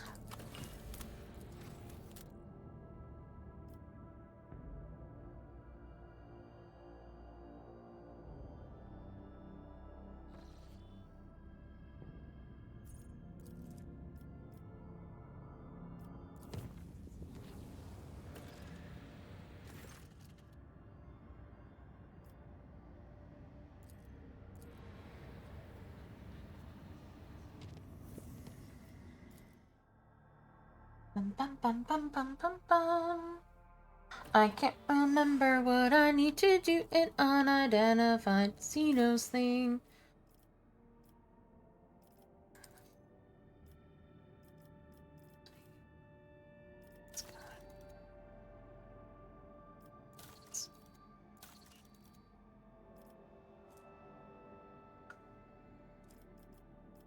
Who? I didn't read who was ready.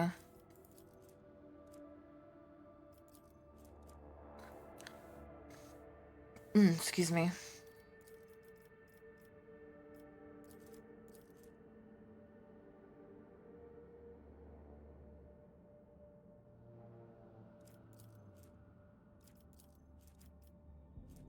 Yeah, I'm waiting for that one.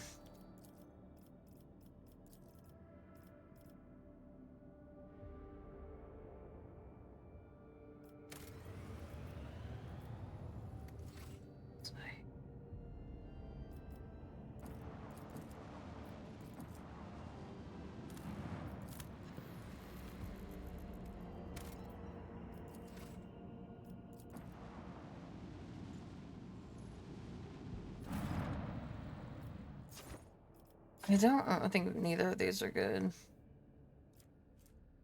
Yeah.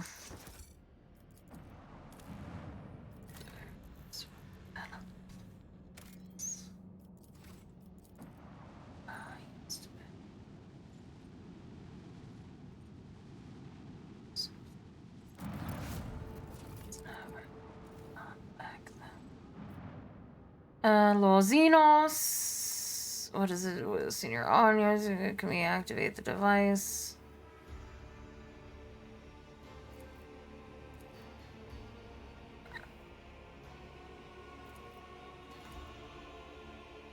When in doubt, save.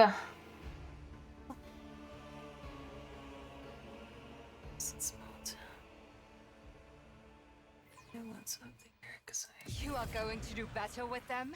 In this crude vessel? Yes. In fact, I am.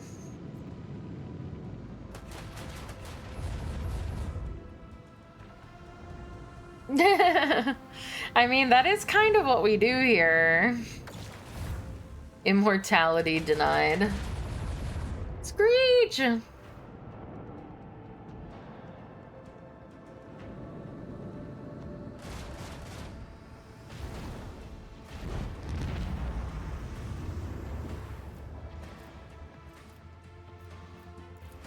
Macro cannons. Annihilate them. I mean, it's better to just do this because we don't have anybody else on the map. Beam scorch our enemies. All clear. Efforts will be for naught. Congratulations, Lord Captain. We're not done yet. What do you mean?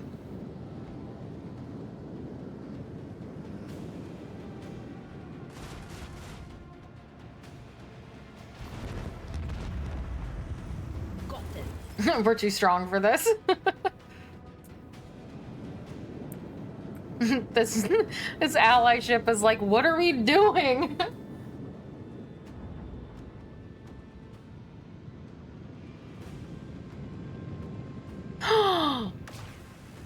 Oh, please stop right there. Don't move.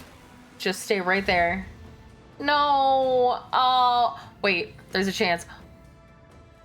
Steer us to our target. I fucking hate you. I hate you so much, ship. Send them into the cold There was a void. chance that I could ram. And now I cannot. Eviscerate them. This game is trash. Unleash torment.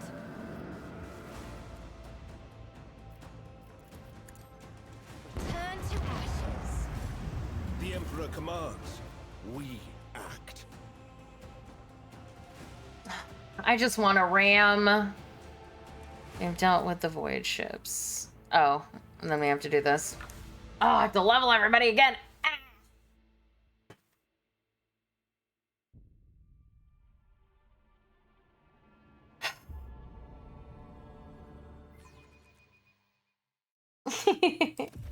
Observation report on Henrix Van Kalos.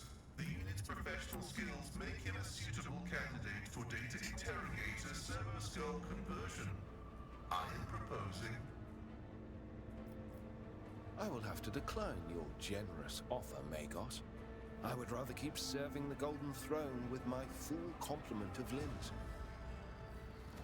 And then this is where I made the joke that I was like, I would like to keep all of his limbs too.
I wish I could remember what I took here.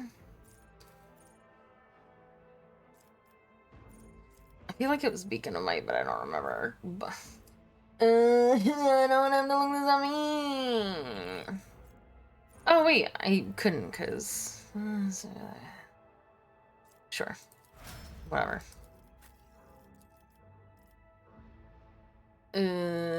Sure. I think Hunting Surge. I can't remember what everybody was taking.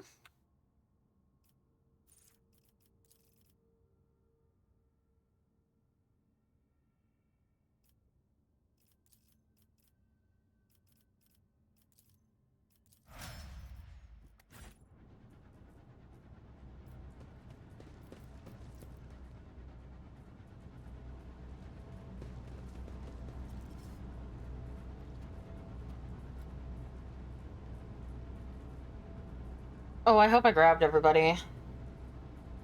Yeah.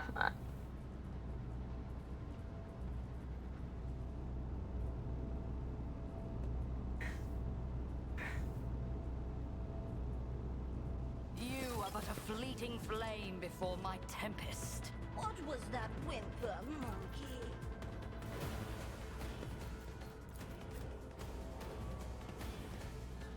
Please, I'm trying to put him here.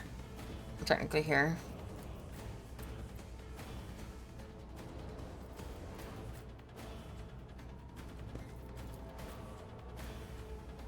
Bum bum bum bum bum bum bum bum bum bum bum bum bum bum bum.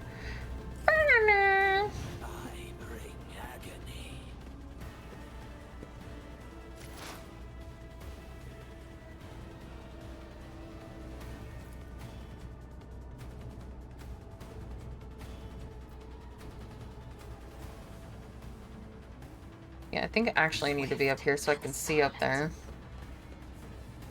I will not. I am not your Xenos pet. If I must. I am not your Xenos pet, monkey. Stop it! This tedium is beneath me. Your skill is lacking. From my side. This can't be. I mean, it can. Ancestors guide me. Bow to me.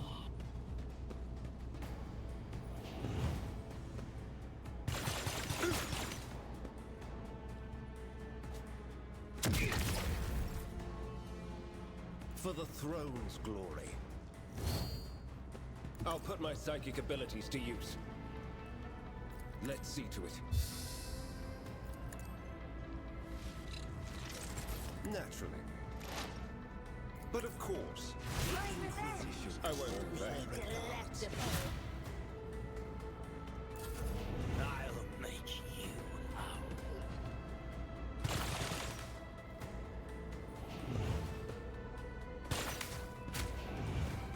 Be gone. Okay.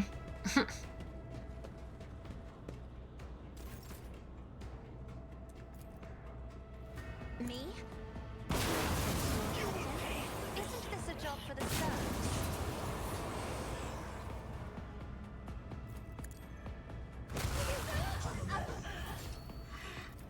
In the name of House Celine, I shall prevail. I will do my duty. Oh wait, I can't move?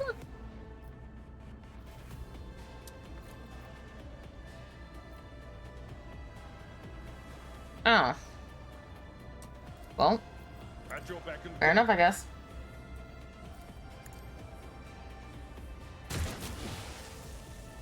Victory is imminent. Indeed. I will do my duty.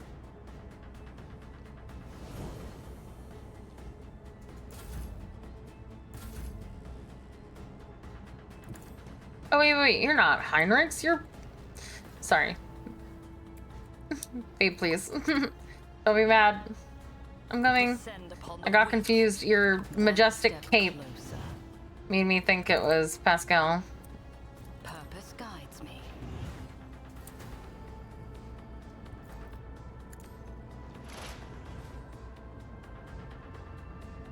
I will triumph. I need no guidance. Ravage and conquer.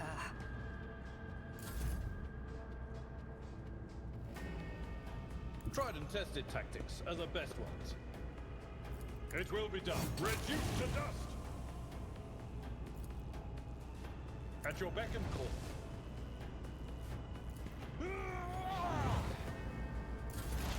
High momentum.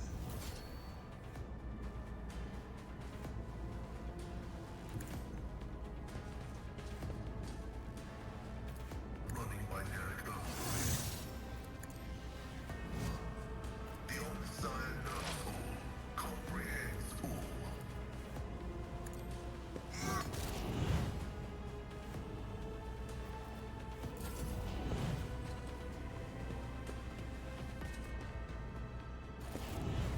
This motherfucker is I understand your intent. up here on this fucking at this. Heinrichs is at the bottom being like, come down here, and the guy at the bottom is like, no, you come up here. I am not your Xenos pet, monkey. If it serves your cause. Fortune favors the swift. This tedium is beneath me.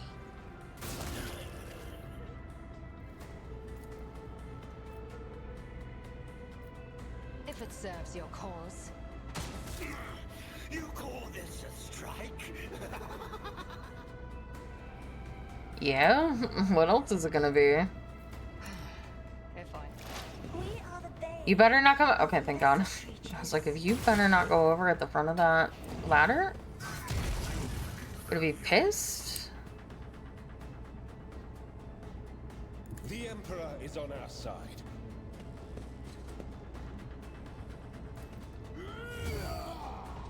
I won't object to it. Let's see to it. I'm done with this one. For the throne's glory. I feel the power surging. Get me a target. Got a target for you right here. Naturally. Let the true master. I won't object to it. Your reckoning is due.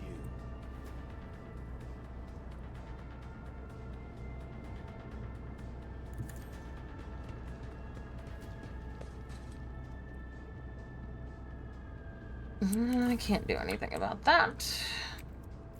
If I may.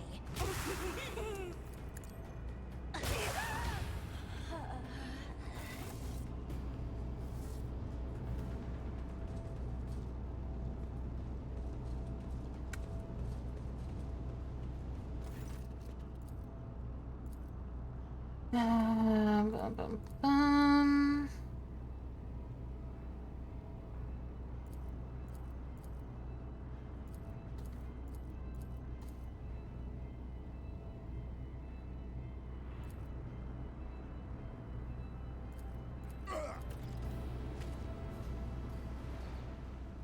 Wait, where's my map?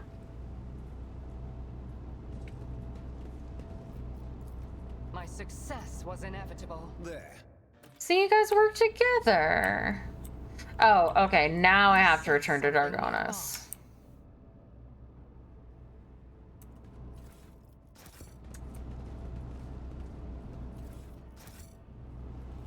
Okay, and then probably when I leave here, I'll get the distress signal.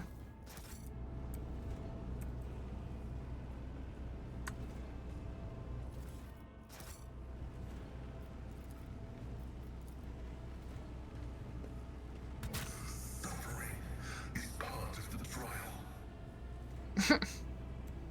Yeah, absolutely.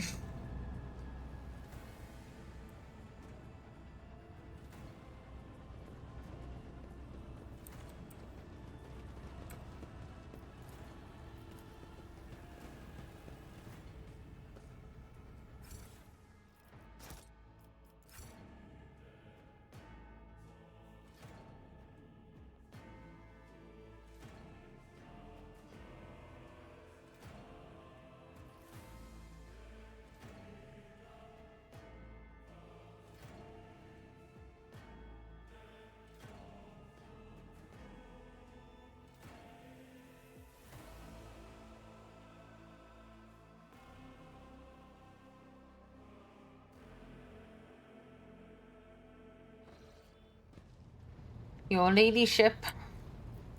To doggoness.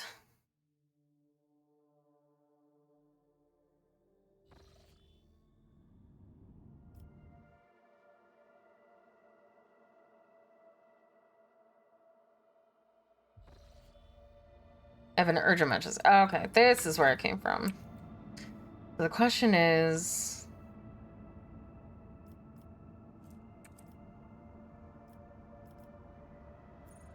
Probably not, so I should probably... chart a course, because I would have to jump 1, 2, 3. Shytastic just followed. Thank you so much for the follow, Shytastic. Yeah, I would have to jump 1, 2, 3, 4 times and then jump there, so...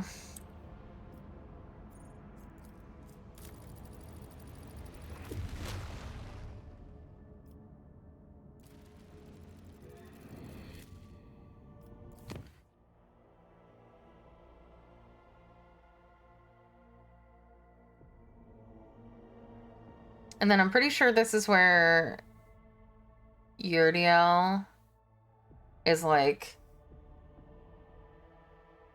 telling me about, oh, you don't know about the things in your own bridge? It's like, yeah, it's not my bridge.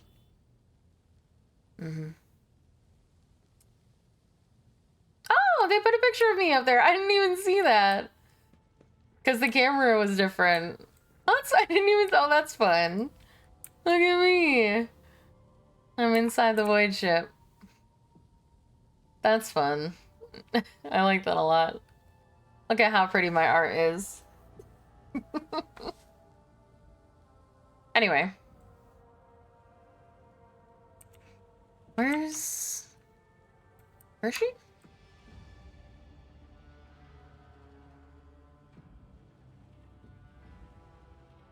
She's literally just here. Oh, there she is. Hey, what's up? I already know what's up. What a pleasant surprise to see you here. Is this considered fourth wall breaking? No? How did you get past the blah blah blah? No, because it's you can't see it. See if I can move over here. That's what my character portrait is. You see?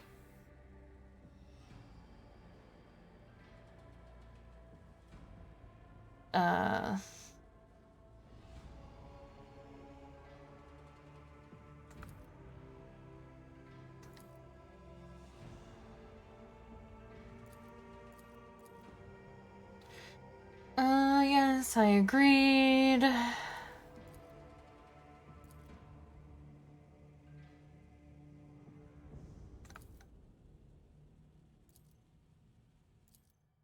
Yes. Now we must go to the map.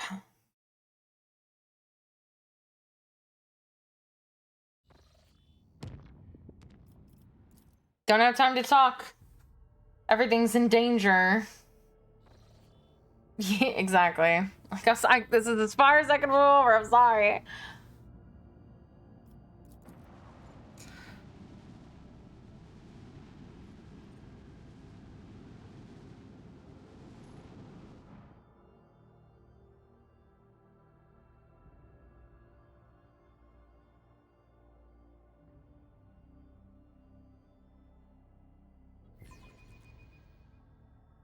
Ah, finally! Some real action! Some real action. Okay, you're there, and you're there. Let the Empyrean guide us.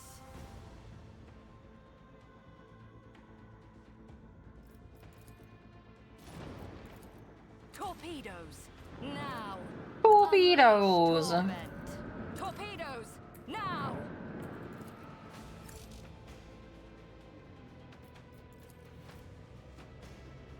Send them into the cold void.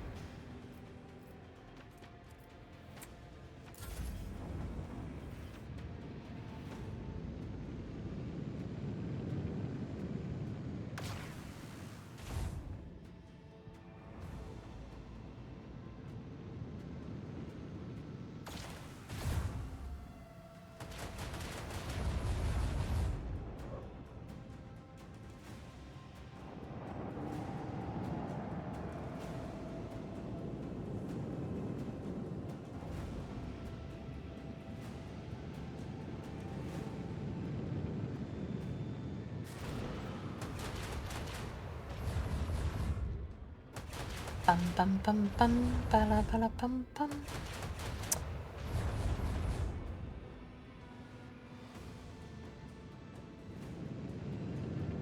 I think 2 of my torpedoes are gonna be able to get to it. Ow! You all creep.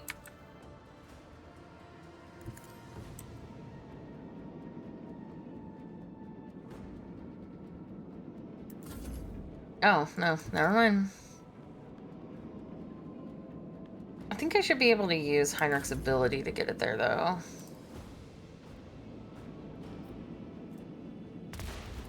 Oh, okay. I really don't think I need to.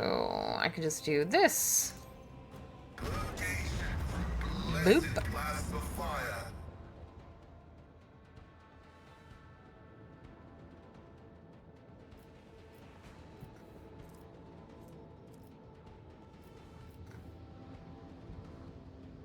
Chart a course.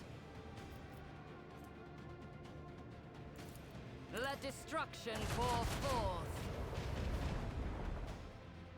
Steer us to our target.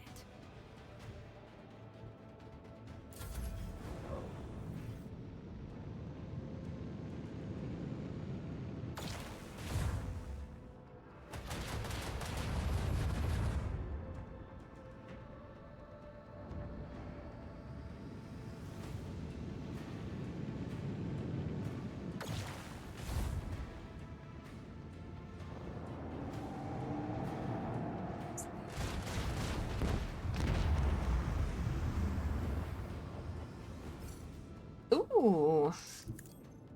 Get to blow it up. I have missed this feeling. Me too.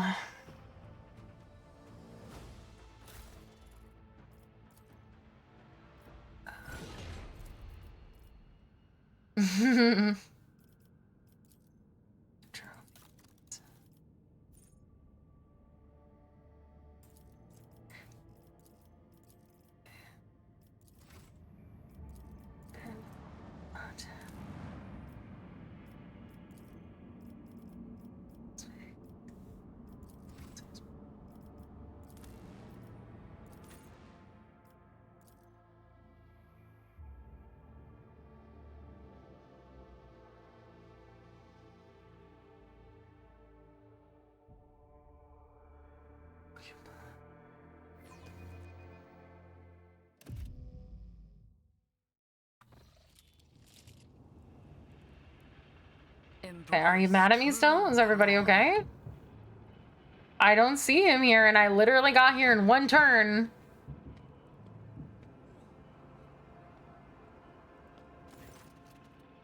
Okay, we made it. Clemencia is looking a little disheveled, but her appearance otherwise remains unchanged. Her steely gaze and tightly pressed lips speak of perfect composure. Praise the throne, your ladyship, you're here. Your subjects need you now more than ever. Dragonus has been hit by a mass Xenos attack.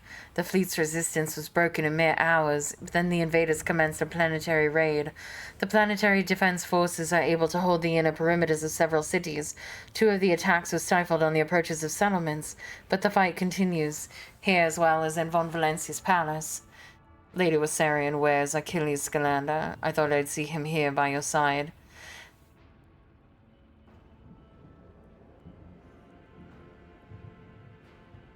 It didn't matter. It's a fucking save. He's not here. He better be alive or I'm going to be mad that I just wasted all that time and then I'm going to reload my save and do this again.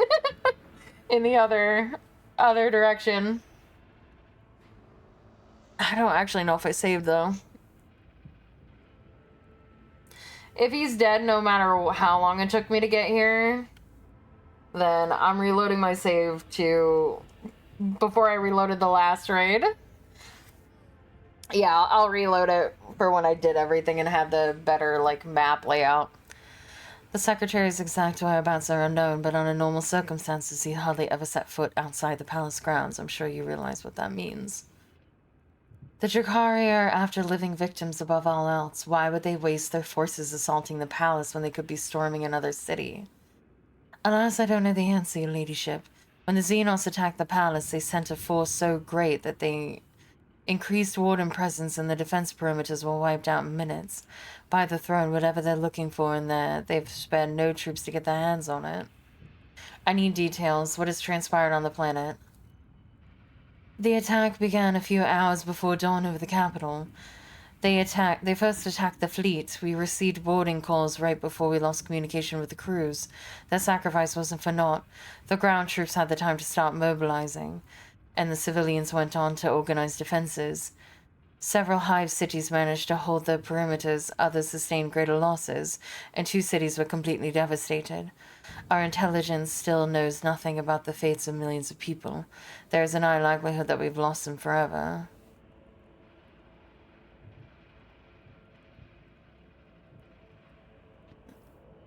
Begin a detailed assessment of the damage as soon as we're done here. Indubitably, as soon as the situation on the planet stabilizes. In addition to our own territories, serious damage has been done to the Adeptus Administratum Department stationed on Dargonis. I hope this won't lead to any accusations against House von Valencius. What's the current situation? The BTF is in the process of exterminating the enemy force.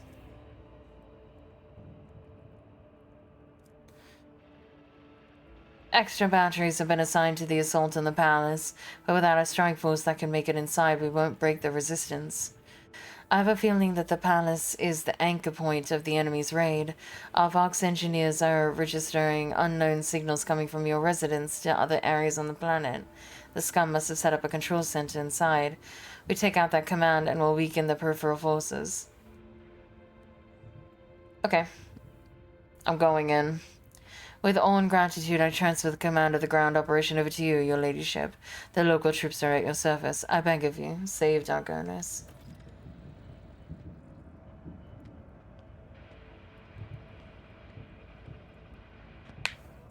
Come in, Lieutenant.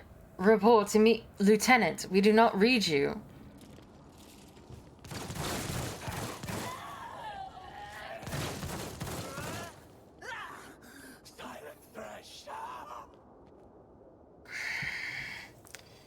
Attack for the Emperor and the Rogue Trader! Alright. Alright, let's go beat some ass. Powers unseen uncover my path.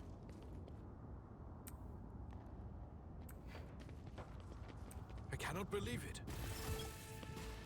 Fear me, I mean, as far as the universe is concerned, it's the same thing.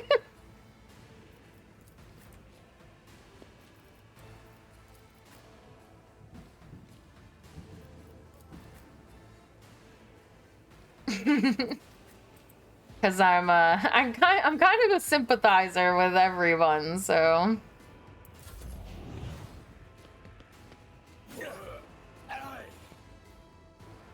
Pirouette.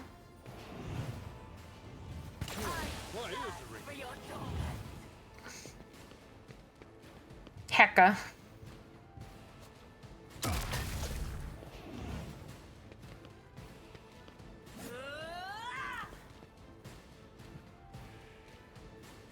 Follow my lead.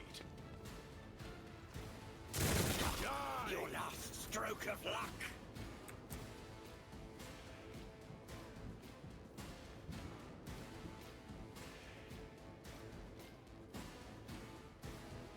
Okay.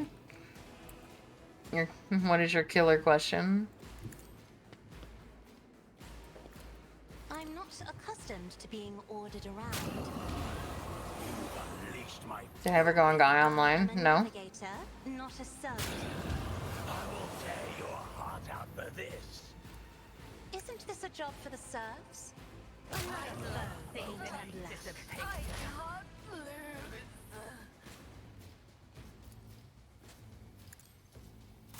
Hear you moving, no more. I mean, it doesn't really have anything to do with age. I played a lot of games, I just didn't play Gaia. Stop trying, monkey.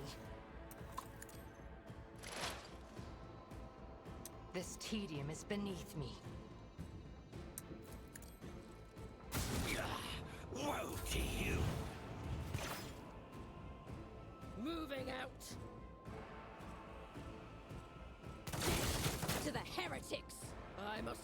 repulsor.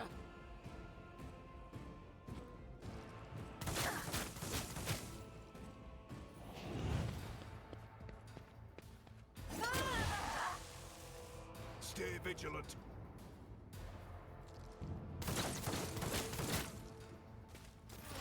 Oh.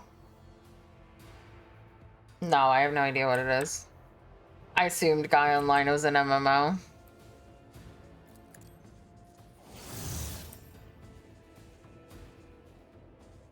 As the tactical imperative dictates. Request.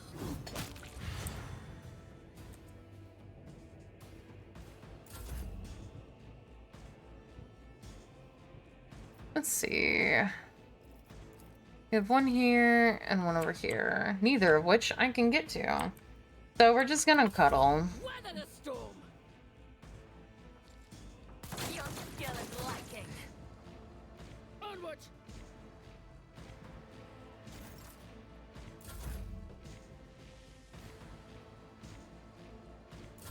Weapon at the ready.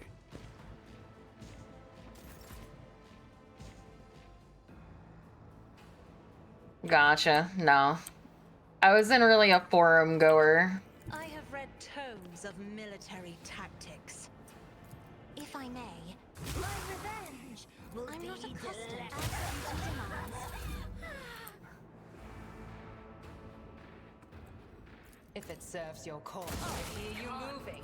No more.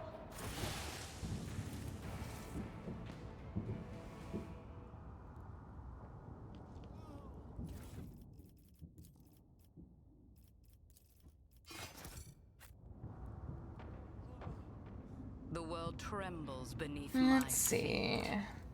Watch your steps.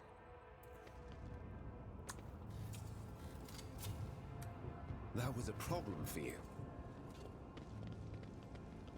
You could be a little nicer to me. You know you do like me.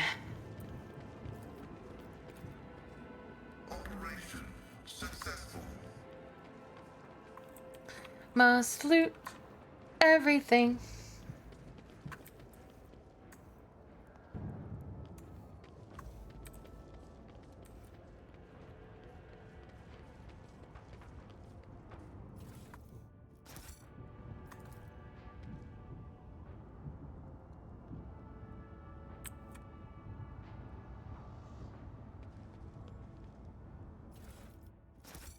Okay. Continue on. I tread a path unexplored. A revelation was sent to me. Keep a sharp eye. Too hard for a simple monkey? Yes. I have learned much in my exile. Janus will remain the focus of the Inquisition's scrutiny for a long time to come. What has been happening on the planet is too grave to ignore. I understand your insinuation, Interrogator. Now let's drop the subject. Also, should we be talking about my gate? Let's seize the When Tazara notices you, her face contorts into a mask of rage. The Drakari's lips stretch into a predatory grin that bears no trace of her former haughtiness, although the promise of pain. You, monkey, putrid vermin, you will pay for every moment that I have spent on this pitiful planet. This is it, the true face of the Dark Ones. Her anger at you is so great that she has shed her mask and revealed the beast beneath. Little Asuriani, the monkey's obedient servant, try to survive the future, and then the two of us will still have plenty of fun. The Drakari licks her lips with her forked tongue. Aren't you glad to see me, Tazara? Oh, now that you have finally arrived, I am filled with anticipation. The anticipation of skinning you, impaling you on hooks, and making you dance for mine and the Archon's amusement. Tazara's shriek drops to a hiss. I suspected that you had true-born cur were working together. He did not make me and my sisters linger here on a whim. He had a reason, and that reason involves you. Yes, is that it? Tell me. Just nod so I can stand before the Archon and accuse him of treachery and compromising the raid. Squabbles between false allies is the favorite sport of the Drakari. After torture, that is. Heinrich sounds pleased. He is clearly enjoying the sight of the Xenos' rage. What if I said yes? Then I will say that I have enough of the others' games. Sisters, pray to the muses.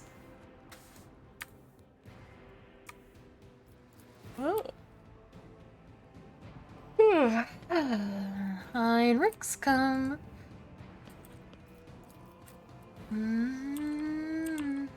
Leonix. I'm doing fantastic. How are you?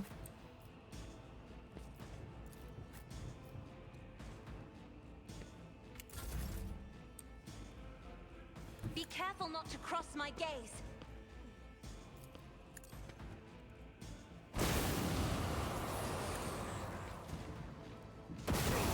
You will pay for this in blood. Isn't this a job for the serfs? You call this a strike?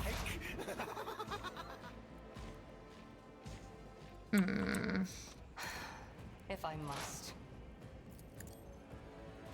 Oh, I'm sorry to hear that you're stressed. I hope you feel better. It serves your cause. Soon. I understand your intent. If it serves your cause, I deal death with my hands. I am not your Xenos pet. No weakness is hidden from my sight. This tedium is beneath me.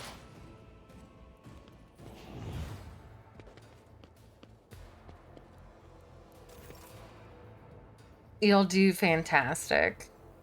No need to worry. Everyone, step aside. But of course, Lord Kevin. For the throne's glory. Your last stroke of luck.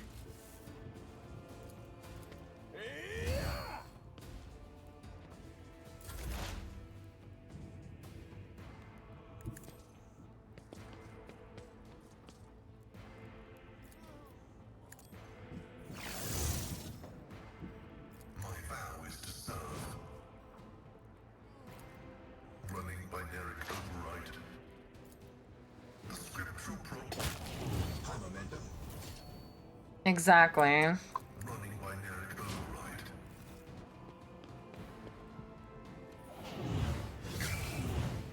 Ow. Ow.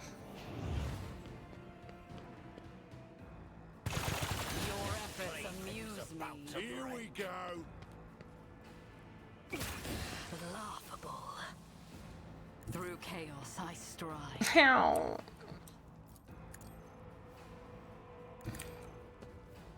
One step closer.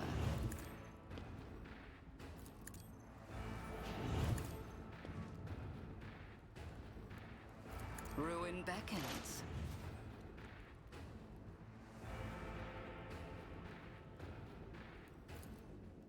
Purpose guides me. I will triumph. Destiny reshaped. I'll put my psychic abilities to use. Let's see to it.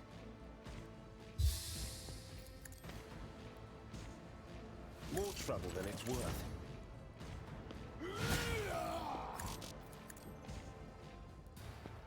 Be gone.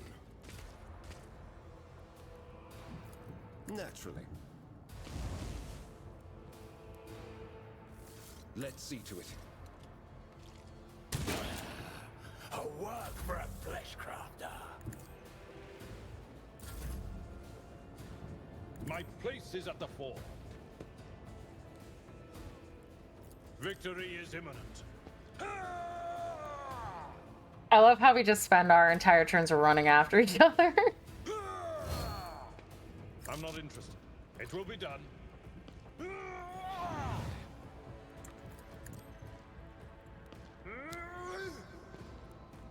Indeed. Woe to you.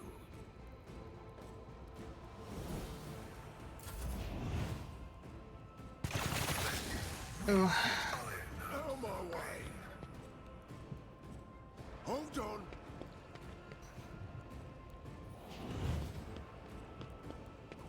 I've suffered worse. What? Ow, why are you hitting me? You have the entire universe. Stop targeting me. Thank you for lining up in a perfect row, by the way.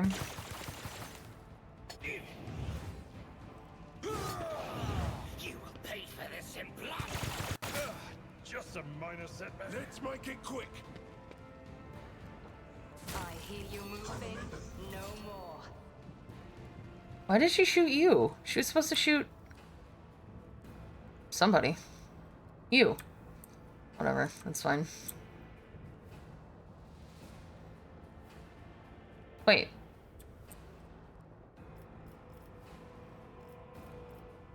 Oh, it wasn't even her turn. What'd you die from? Whatever, it doesn't matter. Hello, I'm gonna try not to kill the friendlies. Oh, okay, they're not even... Me. If you try to die with grace, at least. How dare you?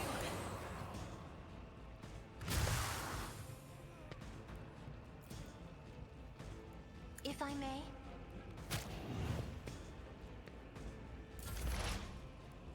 Ancestors guide me. Just designate a target. If I must.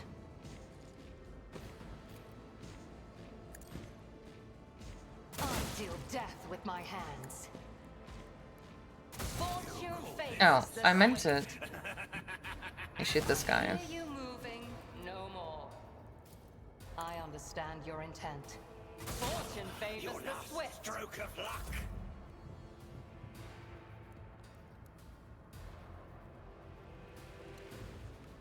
And she's gonna take care of that one, so let me go get this guy. Is on our side.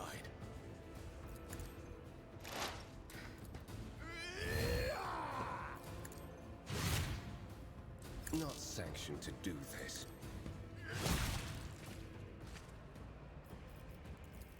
But of course, Lord Captain. Damage to bulk. The Omnissiah knows all, comprehends all. Computation failed.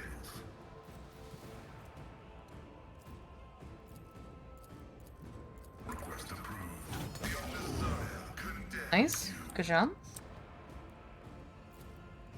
Running binary Woe to you.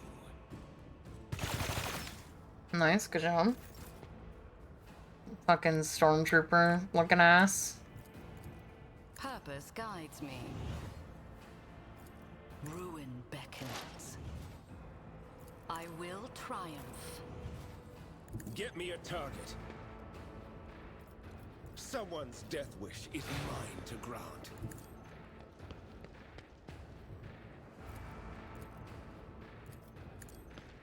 Only terror smite your enemy. For the throne's glory. Your skill is lacking. Be gone. What did you just say to him? His skill is lacking as he's beating the shit out of you? Naturally. Inquisition sends their regards. One step closer. I'm done with this one. Hey, Purpose guides me. I love you.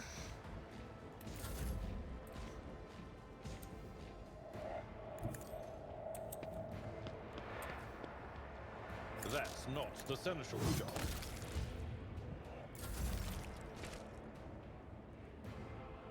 Hey, Midgard. Focus is last for? Oh. Me.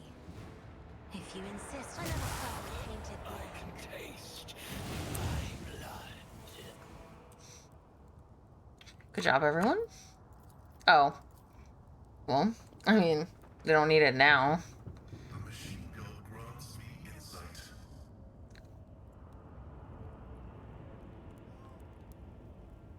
You guys alright?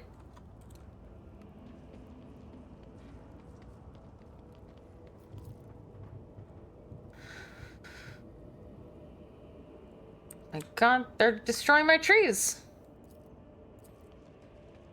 An expected result.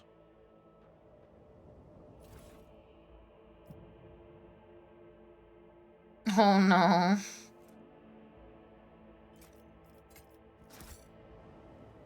Intriguing.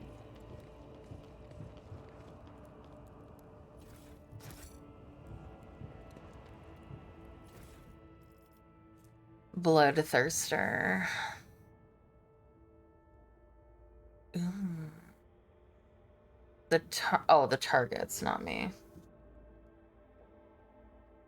Oh. Oh. Fair enough, I guess.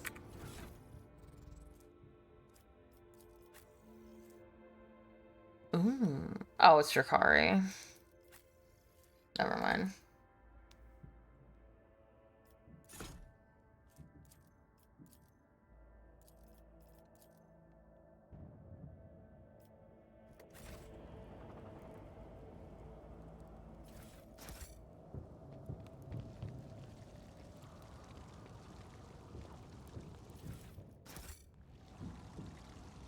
The world will bow.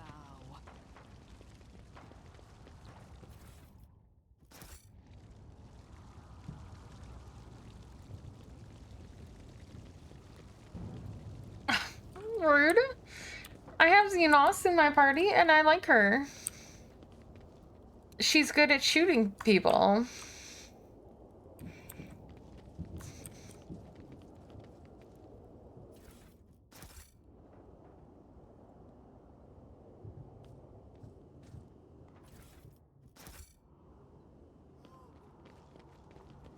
Anything else?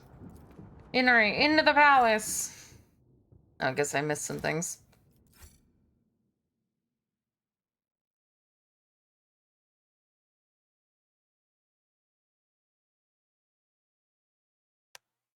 Not racist. Heinrich's is racist.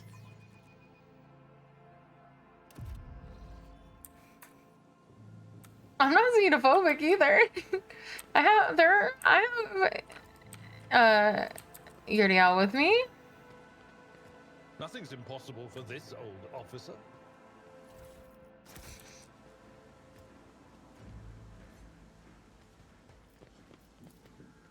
The bodies were mutilated and gutted once the luxurious clothes of brocade and silk are completely saturated with blood. My house. I liked that study. I do. I sense something. Do you know how many nearby. times I could have had her murdered and I didn't? Ooh, multi-charge.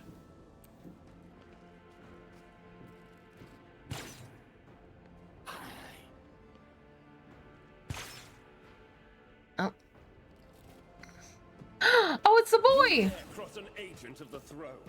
Time to die, monkey. Don't worry, we'll save you! Like, fucking, I need to save right now.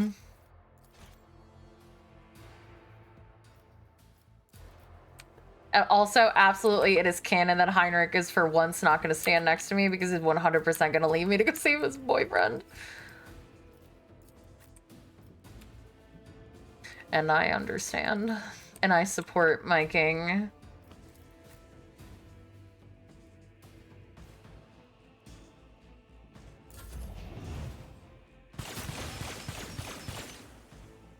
If you fucking... I will tear your heart out for this. What? Oh my god, what do I do? What do I do? He's so hurt already. I approach the designated position. If it serves your cause. Okay, wait. Who goes next? This tedium is beneath me.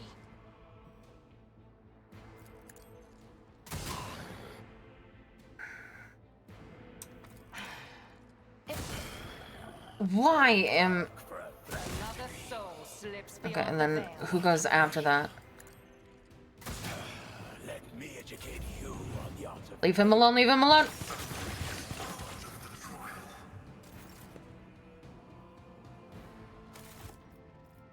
This is what I'm gonna do for the rest of the day. I hope you guys are ready.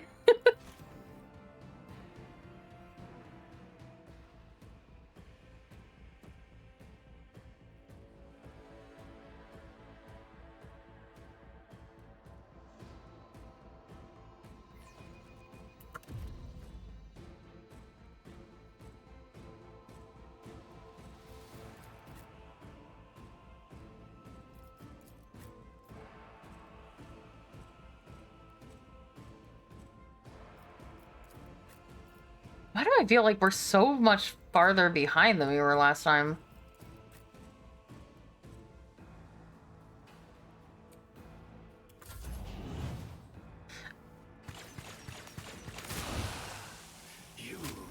Really? fury.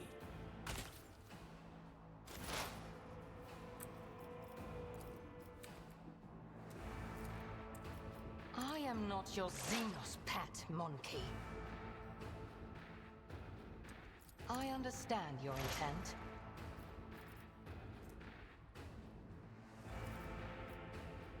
I move as if unseen. This tedium is beneath me.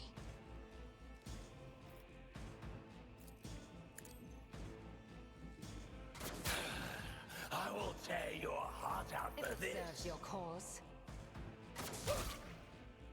I am not your Xenos pet, monkey. Hear you moving? No more. This can't be over. If it serves your cause. No weakness is hidden from my sight. Oh. Oh, okay.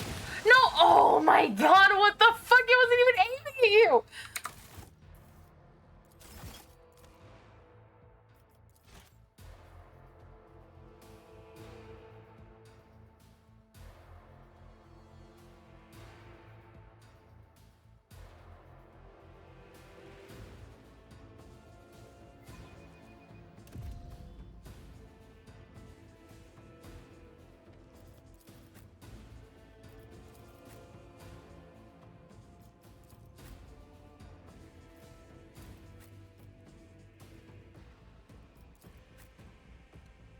What?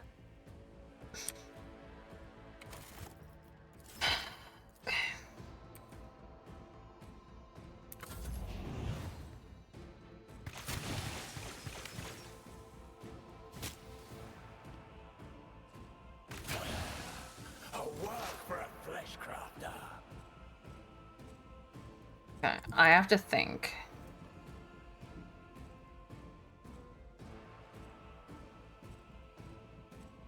What is happening?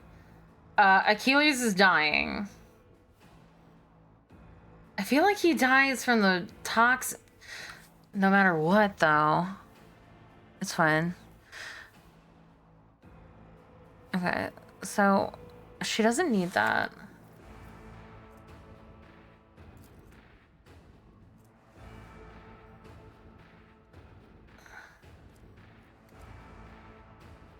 Because he's dying before anybody can get there. Is what's happening. I can't get there. And it's not gonna matter. Because what is happening right now is that one of the enemies goes first, pretty much always hits him once. And then he goes and takes damage. And then Yurliette goes, and she has to kill both of these Beastmasters so that I have a chance to get to him in time to heal him. Because right now he's dying before I can even get there. Okay, so I need to exploit.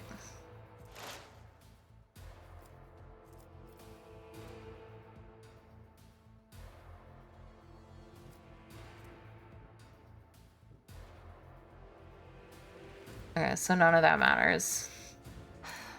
If I must. Ancestors guide me. Yeah. Educate you on the art of pain. This tedium is beneath me. Another soul slips beyond the veil. You've unleashed my I fury. understand your intent. Fortune I will favors tear the your swift. heart out for this. Okay. To bow.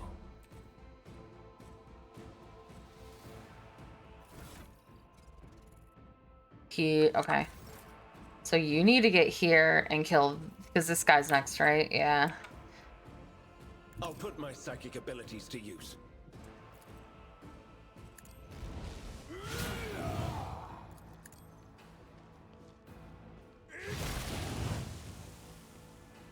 Okay, and then... Okay. Let's see to it.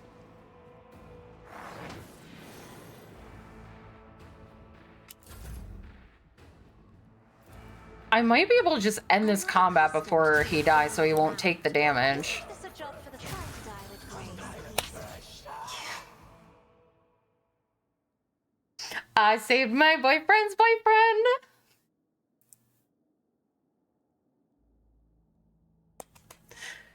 Covered in Drukari blood and his own, Achilles Scalander looks around with a haunted expression on his face. He finally managed to focus his gaze on you and lets out a barely audible gasp. God Emperor possessed me. Could it be? Is it truly you, your ladyship? He is struck by an excruciating coughing fit, his hand grasping for his respirator on his golden chain, but it is missing. The interrogator examines the room, the evidence of a struggle, and Achilles himself. You did well. You held your own. I'm glad we made it in time. Yeah, now I smack him. Achilles frowns, pressing his burnt lips together, and drops his gaze. And yet I still failed you. Are you all right, Achilles? You ought to come to me, your ladyship. We have more important matters to consider than a few broken ribs. Please do not trouble yourself about it. Inspect Achilles' wounds. Achilles' body is covered in an unthinkable number of cuts and injuries. The Drukari put great effort into filling his every moment with searing pain. However, none of his wounds are life-threatening.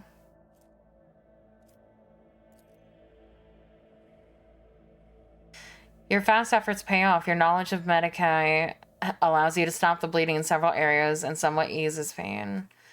You shouldn't have wasted your time on me, your ladyship.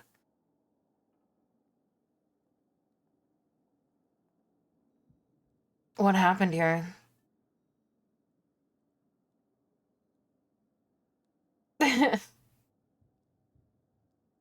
When the reports came from orbit about the Xenos attack, I was in the Administratum halls, resolving the matter of your succession. I rushed to my shuttle and prayed to the God Emperor that I would reach the palace before they struck. But before I could get rid of all the pics and documents I'd gathered, the palace was besieged. I had to take a risk and burn it all. The Xenos surrounded me when I was setting fire to the last remaining orders, and they decided to have fun with me. Achilles closes his eyes shut. Holy Emperor, deliver me from the memories. They tortured you? Why? Why? Achilles lets out a slight chuckle. Such is the nature of the enemies of humanity, your ladyship. They have a taste for our pain. What did you tell them? Achilles looks you in the eye, his gaze unexpectedly clear. Nothing. But they didn't ask me anything. They didn't look for anything. They didn't so much as poke around the place. Strange. It is the Drukari's favorite pastime to torture people for amusement. I doubt they had any inkling you were an agent of the Inquisition. Or is it that you do not remember anything, Monkey, and it was their intention that you did not? Cassia reaches a hand out to Achilles' shoulder and gingerly removes something unforeseen from it. Your hue are covered in a layer of soot and ash, Master Scalander. I can see the loud bleeding colors underneath. May I put them at ease for you? Achilles bows his head guiltily. It is a great honor to hear such words from Lady Arcelia herself, and still I must refuse. My scars, both physical and spiritual, are my reminder of this mistake I made, and my key to... A coughing fit interrupts his words. Redemption. Were you able to glean anything from your attackers? His burnt lips twist into a bitter smile. Oddly enough, I was, your ladyship. The Drakari had no idea that a mere Adeptus Administratum secretary could understand their alien speech. While they were deliberating over how they were going to kill me, they mentioned that other Mon-Ki had been helping them all this time. Renegades and pirates, or something of the sort. It will take time to identify these traitors to humanity, but I give you my word that they will pay for everything that happened on Darkonis. That's enough talking, Achilles. I will contact Clementia and have her summon a Medicae. Get out of the palace while you still can. Gritting his teeth, Achilles bows and withdraws the gatehouse in front of the palace.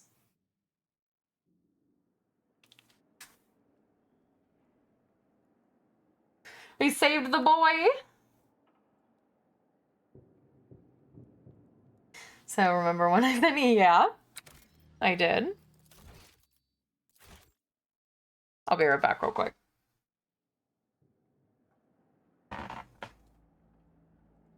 We did it, Amber! We saved the boy!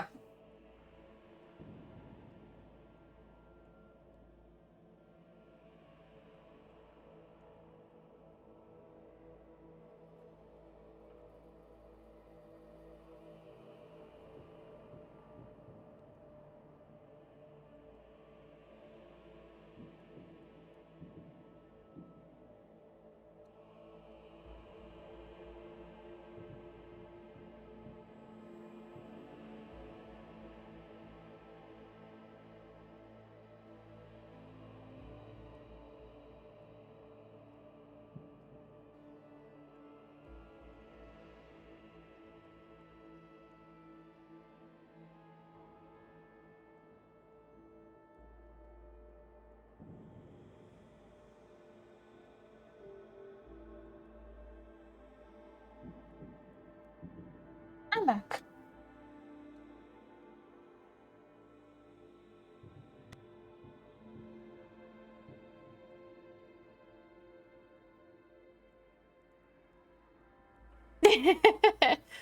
Oh boy. Oh. Machine Spirit has left the space forever. How fascinating. Ruinous favor prevails.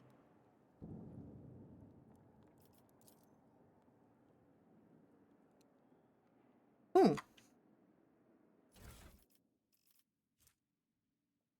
Oh, I must have found these before?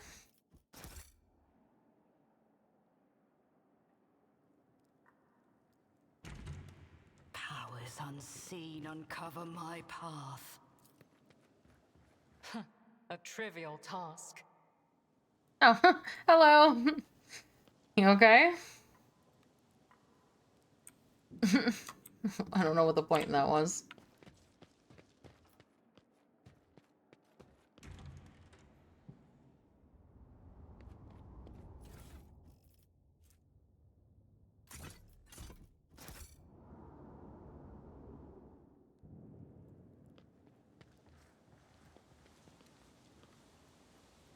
I tread a path. Oh, that's right. I forgot. I needed to actually go this way. Empyrean guides my gaze.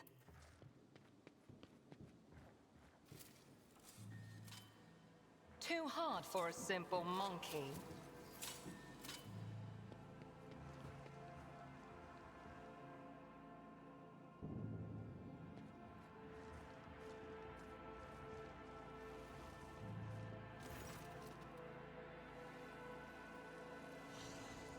I love this guy.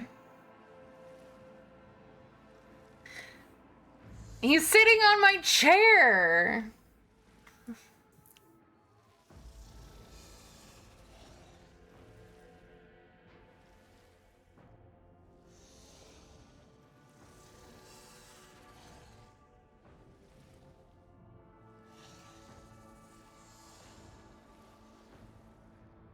I'm so sad he's about to die. Depression. Marizai casually gestures with his hand, either welcoming you or inviting you to admire the brutalized hall. See you later, Leonix. At last, I was beginning to think that your lumbering bucket had perished on the way back. Such a resolution would have satisfied neither you nor me, would it? The sight of a Xenos lounging on the dynastic throne makes Abelard's face turn crimson. What? How did? You will cease defiling a relic of the Imperium with your apprentice Xenos scum. What? This abomination. The Drakari chaps a finger on the armrest. With pleasure. But first, I will finish my conversation with your master, Monkey. The Drakari freezes for a moment. Oh, I can feel your anger, your rage, and your pain from witnessing the state of your halls. I trusted that you would appreciate our efforts here. I could have long vanished in the tangles of the webway without awaiting your arrival, Monkey, but I could not refuse myself the small pleasure of savoring your torment at the sight of what I've done to your home. You are still with her, cousin? Marizai's voice is dripping with saccharine mockery. How fares your search for your lost family? Or is being at a monkey's beck and call occupying all your thoughts and time? You will be silent, Dark One, or I will silence you myself. Why did you attack the palace? The sole thing that your kind is good for, Monkey, is your ability to suffer. I have long been surfeited with physical pain. Your kin provided in abundance from their cages in Komarog. The pain of the soul, on the other hand, is a rare delight. After all, I had to recompense you for all the trouble you've caused me. However, did I not give you a gracious gift as well? That pesky, meddling Tazara who harrowed your little worlds for so long. You have garnered her head, and I, a peaceful existence where she's not constantly in my way. It gives you a thin smile. To die at the hands of a monkey is the worst possible punishment for a champion of the gladiatorial arenas of Komarog. Her final thoughts were torturous. Tazara was under the impression that we were working together. What nonsense did you put in her head? The pompous waste of skin thought that I would associate with Monkey. I wish I did not leave her death to you and instead cut out her heart myself. Still, to make a note of my interest in your person was quite prospective, even more so for a brainless arena witch. Now that our meeting has taken place, my business here is done. I've spent enough time in real space, and it's time to bid you goodbye. I don't want to leave you all alone. You wouldn't appreciate that, would you? Camelot of the Reaping Tempest, I leave this monkey to you. Enjoy yourselves! Oh, it's gonna get to stick around a little longer.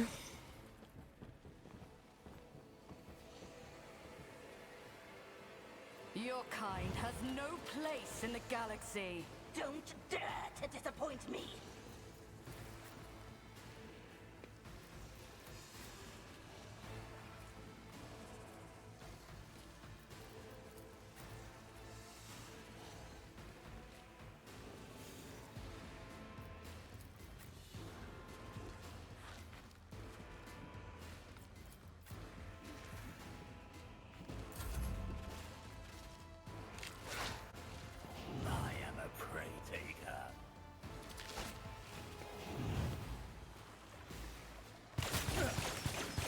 won't go down easy.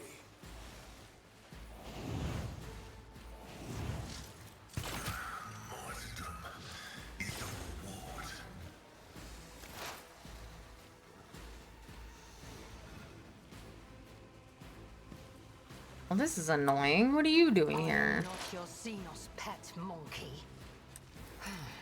If I must. This tedium is beneath me. I am not your Xenos pet monkey. Let me I understand your intent. the art of pain.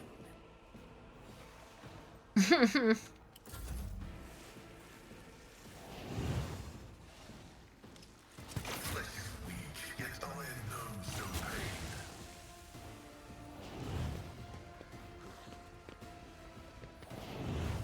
Your death is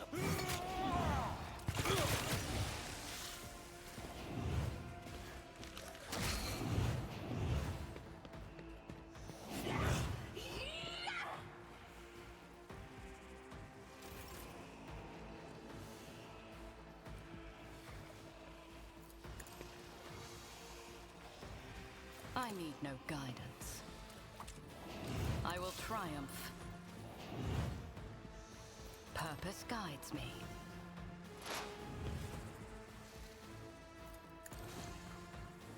I think he'll be able to get here. I Yeah. won't object to it. You're ready when you summon me.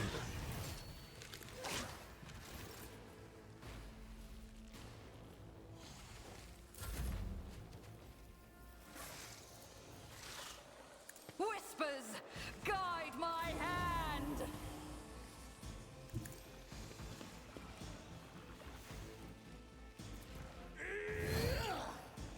For the throne's glory. Naturally. But of course, Lord Captain. Let's see to it. What? For the throne.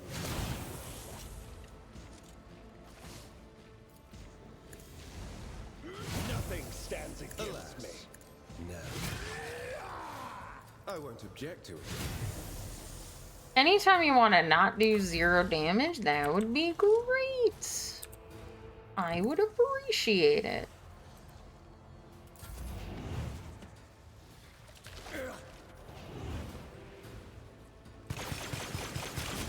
My resolve is unshaken. let them tremble. Brace yourself, Mavellard. How? Pain is all. Ow? Stop that?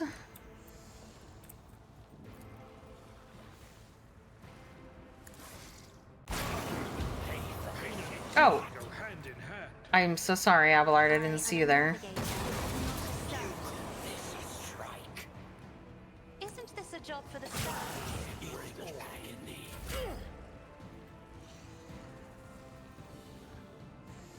Naturally. But of course, Lord Captain.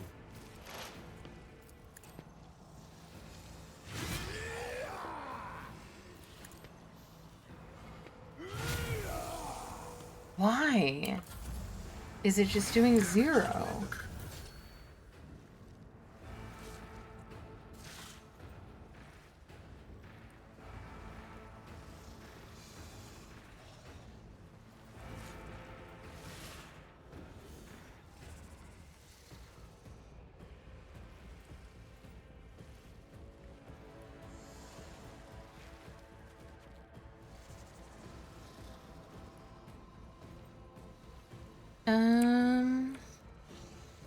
Bum bum bum.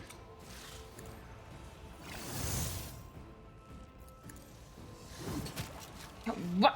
Why?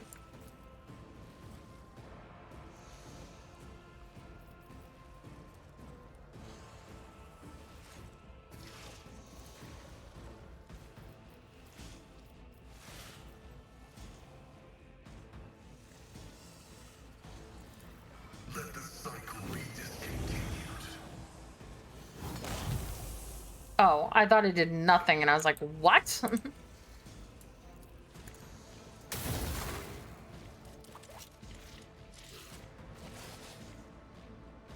Well, now they're dead.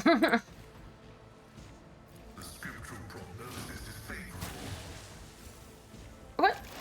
Oh, okay, I guess Abelard just doesn't get to take a turn.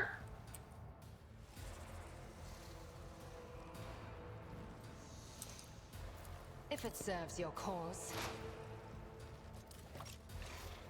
I have no idea. I am not your Xenos pet, monkey. If it serves your cause. Let the true master. I understand your intent. If it serves your cause. I hear you moving. No more. If I must. No weakness is hidden I'm sad. from my sight.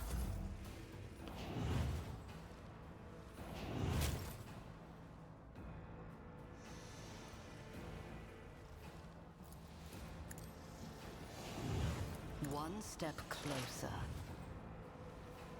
Ruin beckons.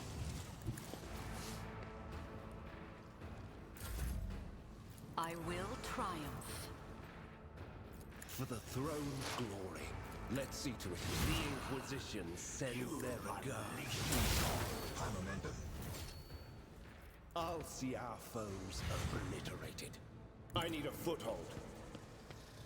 Hello.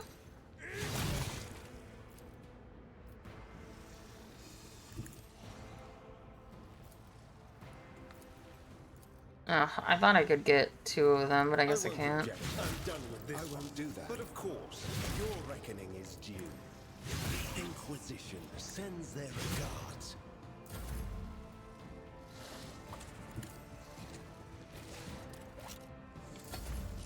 Maybe I could have, if I had targeted him in between, perhaps.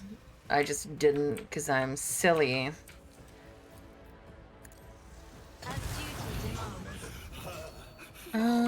Where's the 3rd? There you are. Oh. I think you'd just come around that corner for me. If you could just come around this corner for me.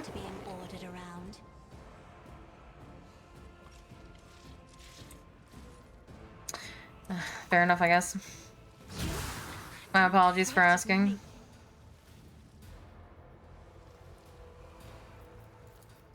I'll paint your death in colors. Naturally, nothing stands against me. For the throne, I'm done with this one. The Emperor is on our side. Let's see to it. The Inquisition sends their regards. I won't object to it. Depression.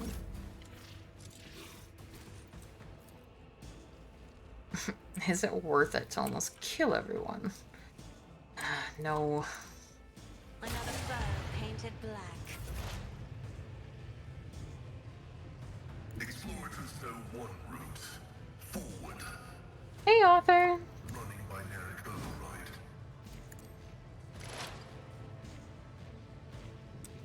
Request approved. I won't go down easy. Naturally. Hello. Let's see to it. Holy terror, smite your enemies. Be gone.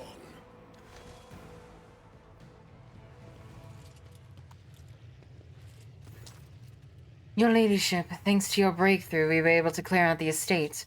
Right now, the aid of your ship augurs from orbit. The surface troops are sweeping the streets to the hive. Squads have been sent deeper into the city. Several units have been assigned.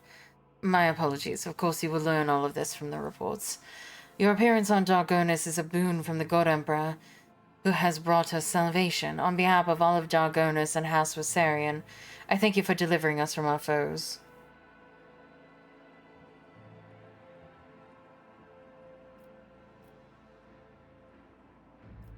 I was doing my duty, nothing more. And by your will, you have preserved countless lives, your ladyship. Dargonis owes a debt that can never be repaid. We will continue to clean up the estate and the neighboring territories. We must deal with the rabble, the corpses, and any other after effects of the fighting. The surviving forces will be enough to repel any sporadic enemy attacks if any are launched. According to the latest reports, the Xenos are pulling out en masse. If other matters require your attention, I won't detain you any longer. Please allow us to ensure that Dargonis is returned to its former glory. Mistress Toleman has sent a message requesting an audience. She has a critical report to deliver, and she'll be waiting for you on the ship's bridge.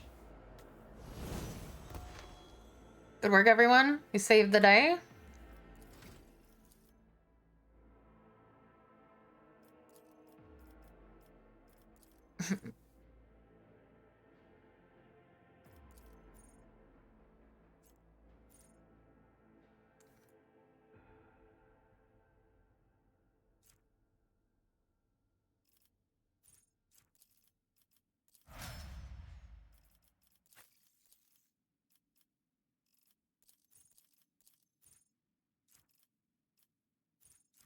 No heresy.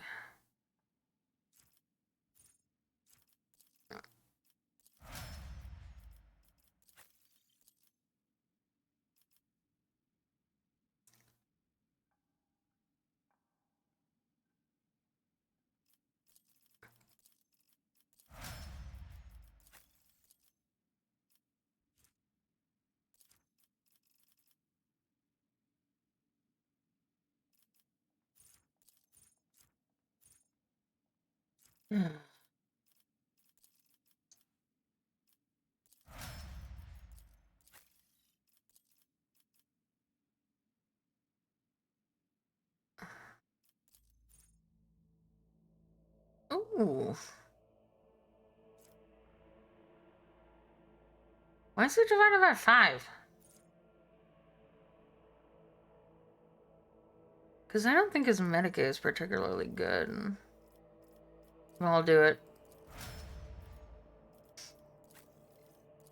Never know when you'll need it.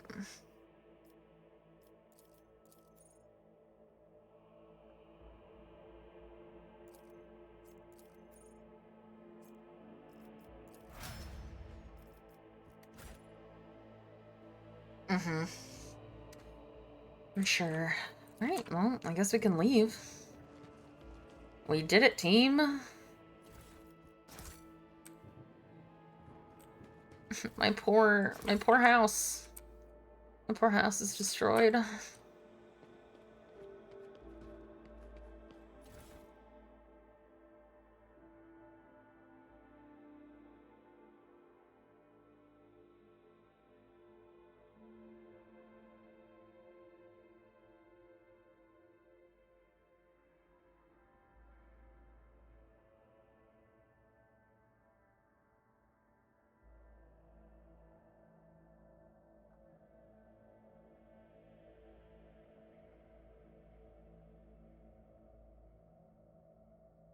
Yeah.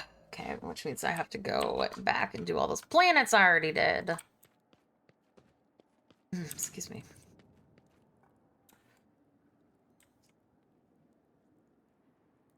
Oh. No chance for survival.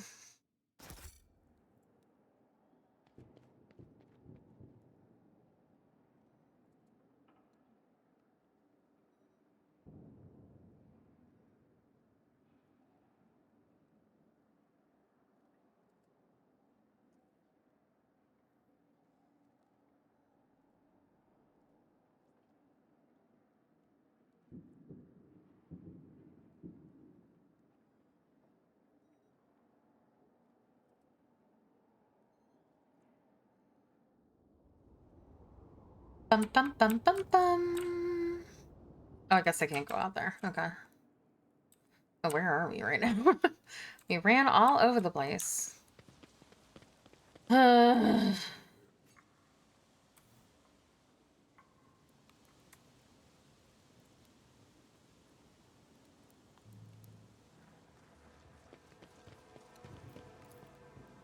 Experience. Nothing matters more.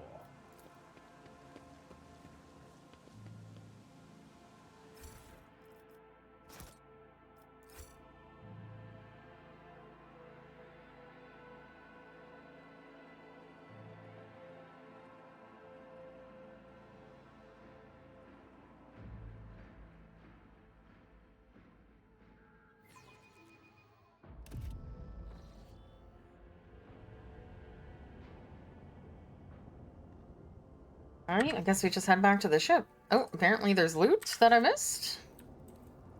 Probably because I was running around like a chicken trying to save my boyfriend's boyfriend.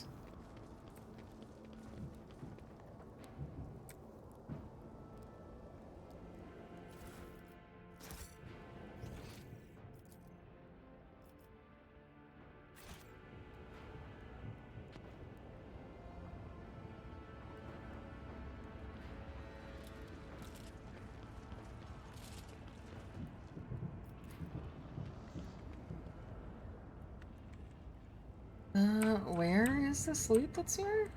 Oh, well, here's one, but I said there was two here. Oh, here.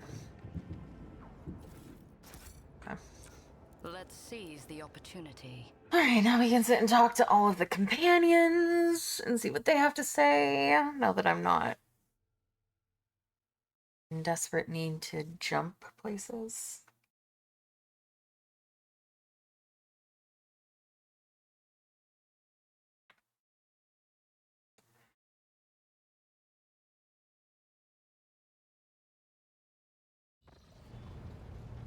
Oh, okay, we have a quest. Hello, Vox Master.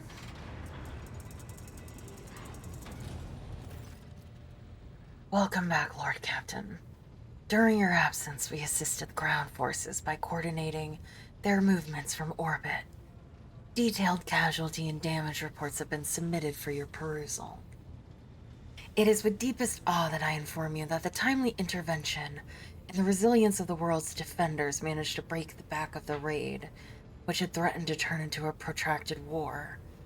Dargona has suffered losses, but the Hive has sufficient capacity to restore the administrative networks and industries as expeditiously as possible. The world remains intact despite the insidious blow dealt by the Xenos. I have been given Skylander's reports that he failed to deliver in time. They indicated that Xenos activity dropped sharply after you departed for the Cineris Maleficum. Considering the scale of the Dargonis raid, it is safe to assume the Drukhari used up all the forces at their disposal, and may now require some time to replenish the losses. Without Achilles, we are blind to the scheming of these enemies of humanity.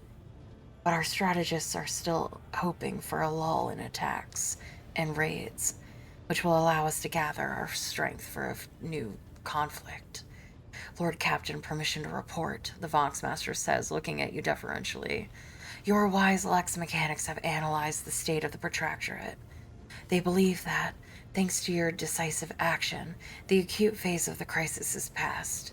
The domain of the Von Valencius dynasty is no longer facing dissolution and ruin. What's more, bringing Footfall to heel has strengthened your position as a rogue trader.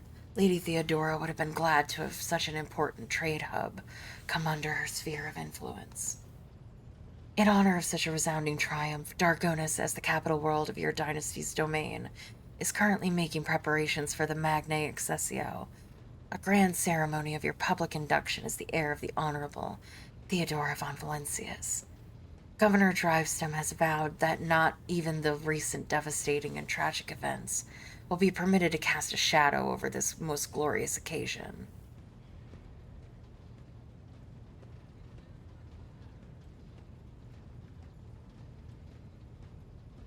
What is the ceremony? I swear an oath and then shake a lot of sweaty hands. The grill of the Vox built into Victus's face lets out a short rattle that indicates a chuckle. That much is certain, but that's not all there is to it. There will also be a reception, as well as other noble guests. The distinguished rogue traders Caligos Winterscale and Insedia Corda will be in attendance. It will be a great honor for Dargonis to host 3 illustrious dynasties at once. Your servants wish to know your opinion on 2 matters relating to the ceremony arrangements. The first of which is, what festive activities are to take place in the castle on this glorious day? Must I decide how to entertain my subjects now, too?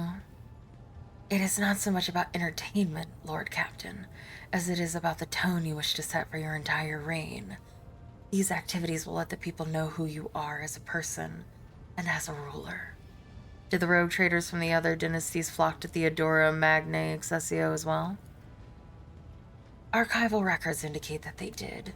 Lord Theodora's Magnae Accessio was attended by the esteemed Caligos Winterscale and Aspice Corda, Essendia's predecessor. It is an informal tradition. By witnessing the ceremony, the heads of the other dynasties confirm that they recognize the new rogue trader as their equal, that they're willing to respect the new rogue trader's privileges and not encroach upon their holdings. No more than usual, at least.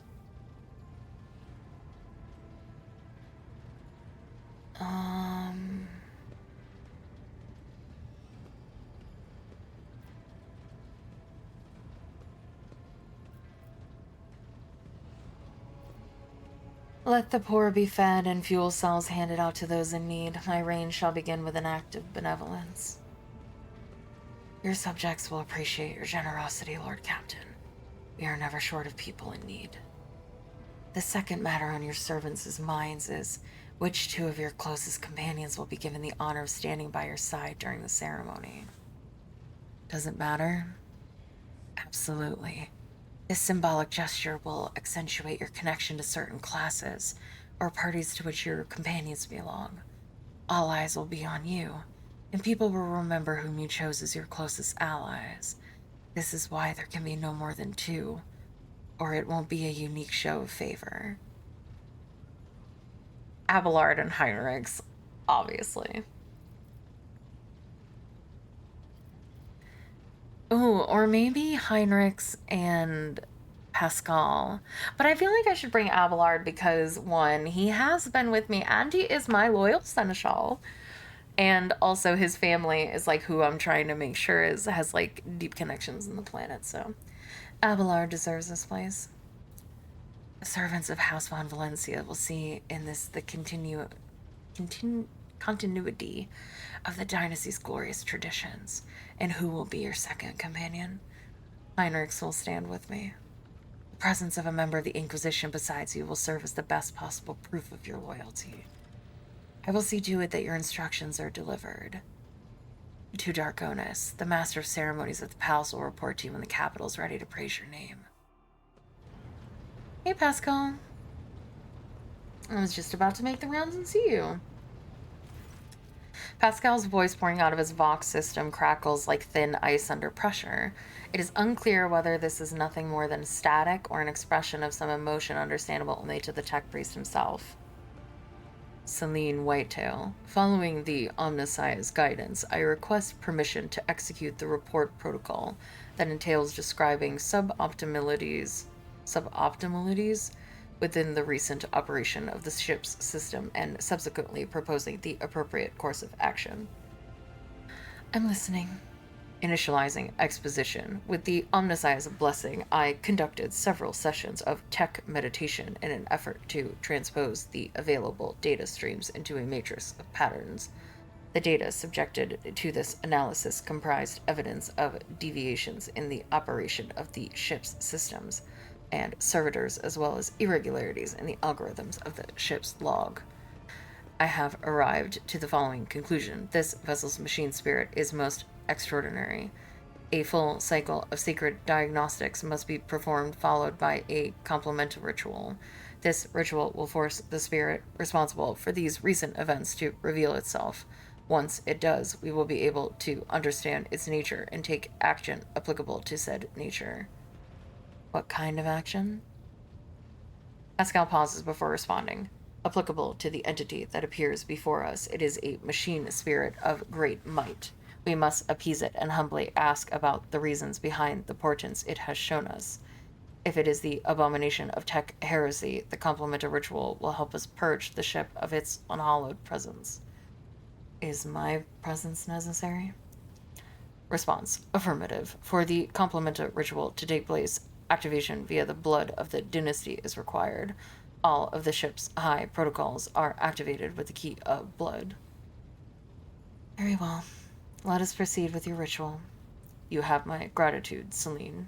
I will notify my tech comrades to begin their preparations for the complemental ritual at once. Oh! Fuck! I didn't do that? No! No! Yeah, and I don't even have a choice. God damn it, why does everything need me to do things so fast?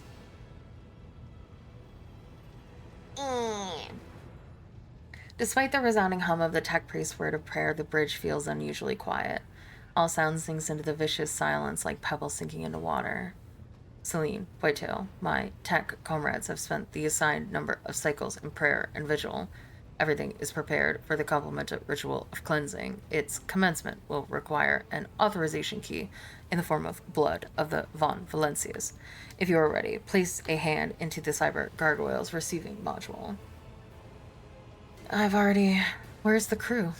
All personnel whose function is below critical have been removed for the duration of the sacred ritual. Do you have at least a vague idea of what the problem is, or what we might encounter?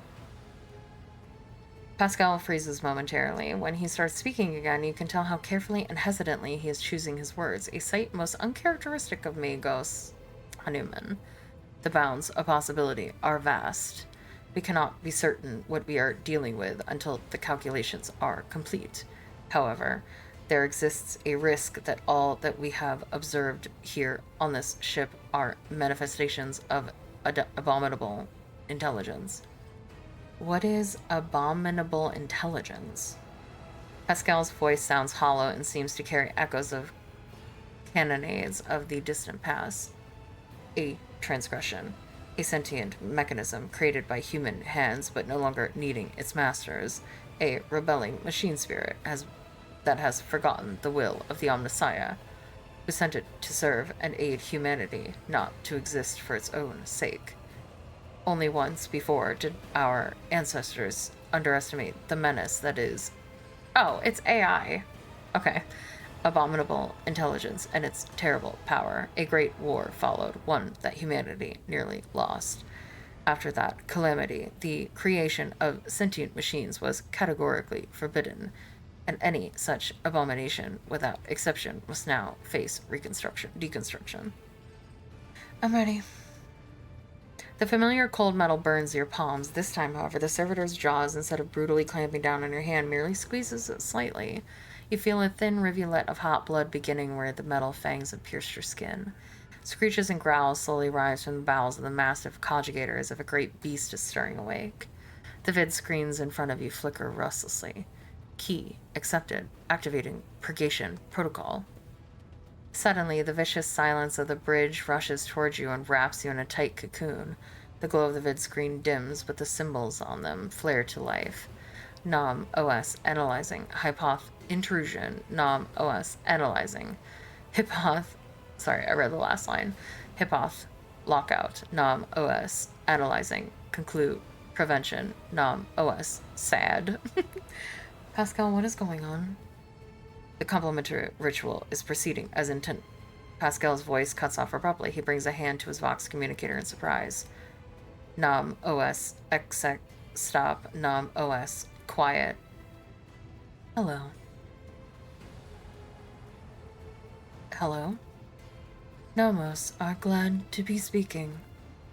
Nomos are here. Nomos have long been here. Why are we here? What are you? Nomos. We are Nomos. Pascal uses his hands and mechadendrites to gesture at his silent Vox system. Did you silence Pascal? Nomos wanted no disturbance, only quiet. That's fantastic! Can you render other people silent too? Sometimes. Some people. Nomos can do many things. We do not always know what or how. We did not know we could make silence until now. Let him talk. Pascal's Voxcaster comes alive with an exclamation. Extraordinary. The tech priest pauses upon realizing that he can speak aloud again.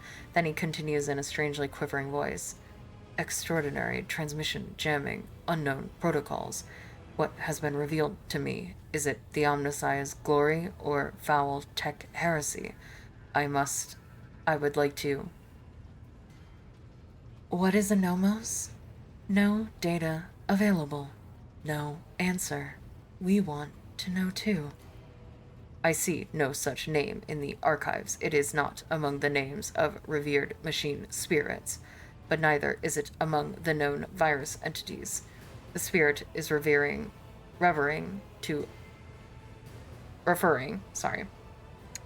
can't speak or read.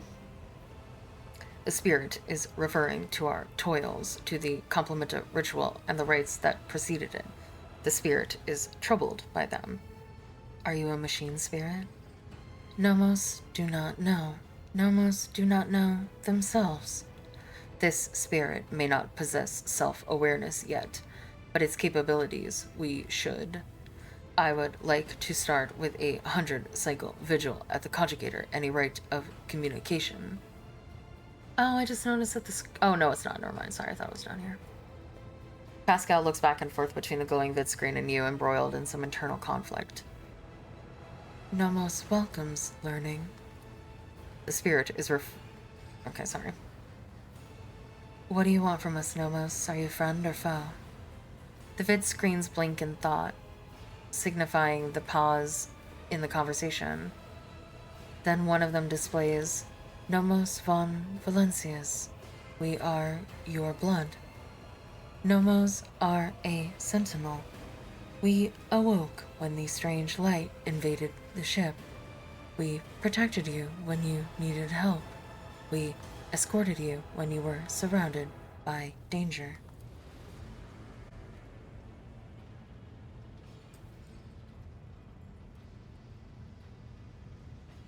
Nomos are movement. We carry you through the frightening, the waiting, the measureless. We helped when our ailing heart was refusing to awaken. You asked for a rescue. We did as you asked. The warp engine activation against all probability during our escape from the Rykad system. The Category 3 miracle manifested by the ship's machine spirit. And the part about protecting. Was it during the cultist attack? We did everything to please you. Why? The silence on the bridge grows especially deep, almost painful. The haze of light around you thickens to the point of becoming practically tangible. Numbers ripple across the vid screens at once. Why do you fear us now? I do not fear you. I am trying to understand you. Shivers run up your hand, which is still trapped inside the cyber Geiger. I need to take a drink. I am struggling.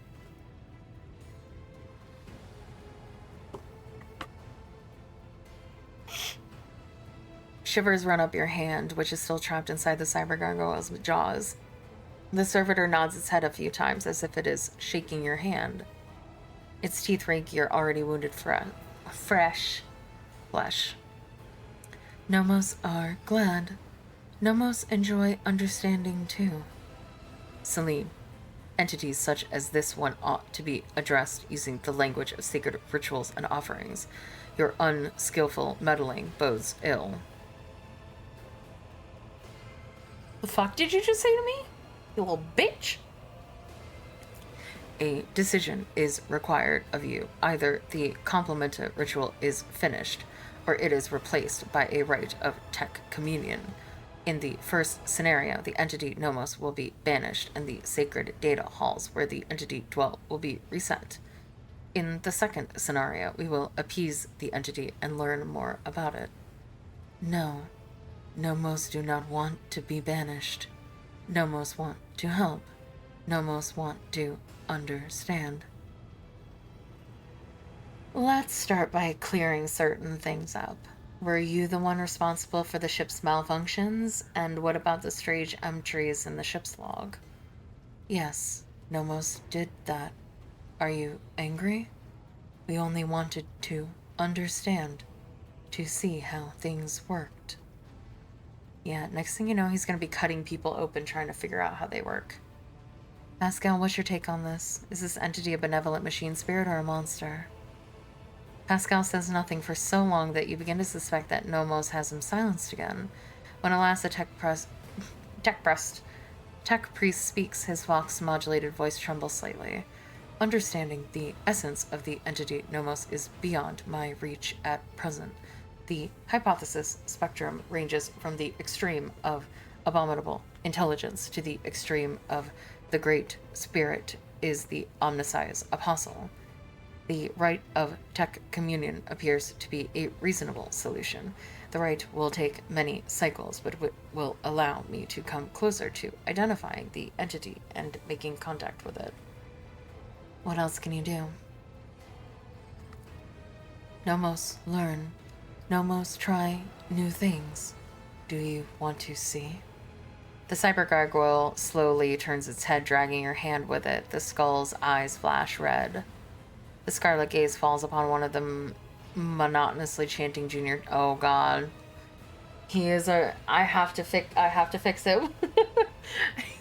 Oh no. Oh no, no, no. He's just gonna, look, I can murder. And it's like, no, no murder. Murder bad. It's like a dog. A murderous dog. You blink and an electric discharge erupts from inside the technomat's skull. The crimson-clad figure slumps to the floor. Does it please you? Do you want us to do it again? Celine, you are provoking the machine spirit. Stop. Nomos, enjoy communication. Celine is our blood.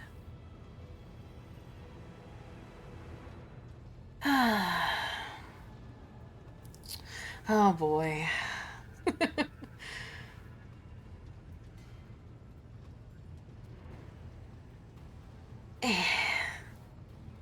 Okay, murder bad unless I say it's okay. Stop? The cyber gargoyle, oh God, why am I having such a hard time with cyber gargoyle? Tilts its head to one side like it is surprised. We stopped their functions. Do you not turn machines off sometimes? We do not know how to turn a human back on. Not yet. But after enough experiments, we will. We are always learning new things. Okay, we have the Terminator in our ship.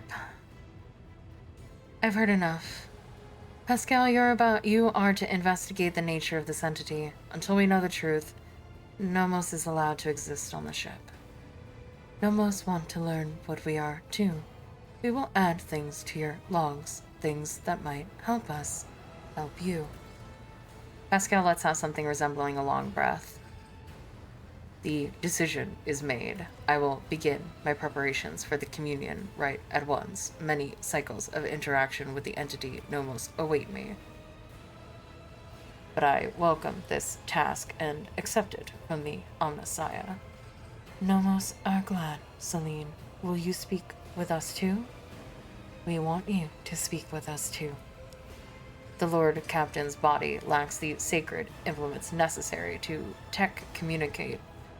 communing with a machine spirit's code, but if such is your wish, Celine can converse with you using lowly sound speech, as she is doing right now.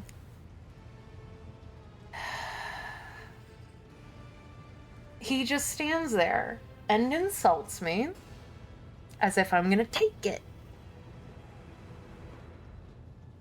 I will speak with you, Nomos. Nomos are glad. We have been lonely. Our work here is done, Celine. I will let my tech comrades know that we are stopping the complement ritual. Thank you for appearing before us, Entity Nomos.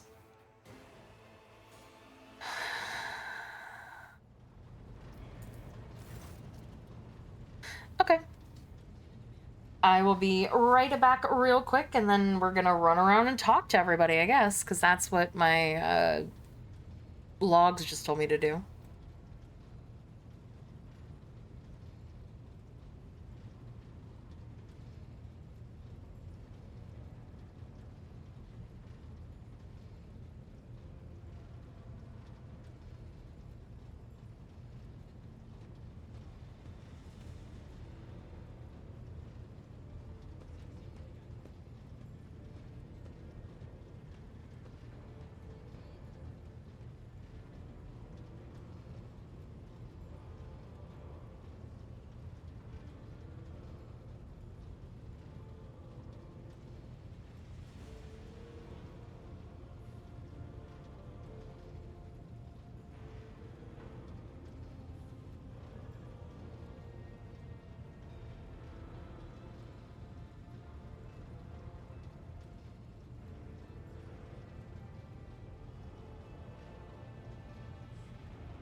Alright, I'm back.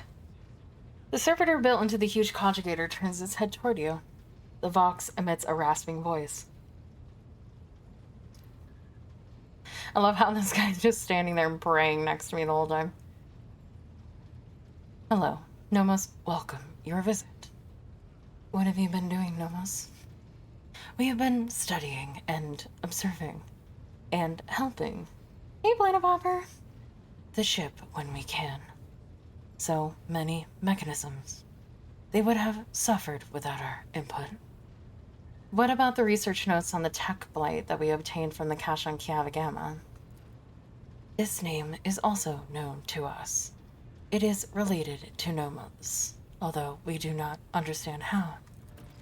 I must take my leave. The Cybergyro's gaze tracks you as you walk away from the conjugator. Alright. Must go and talk to everyone. Hello, Cassia. It is so fortunate you have come. I admit I was seeking you out myself. After the events on Dargonus, it felt like an anthracite grey mantle had dropped on my shoulders. I spent a long time thinking about our very first meeting and what happened next. I cannot wait to shake off this dreary color. It was very naive of me to follow in the footsteps of the man who raised me in a gilded cage. And I was deaf to the needs of my own house. But you opened my eyes.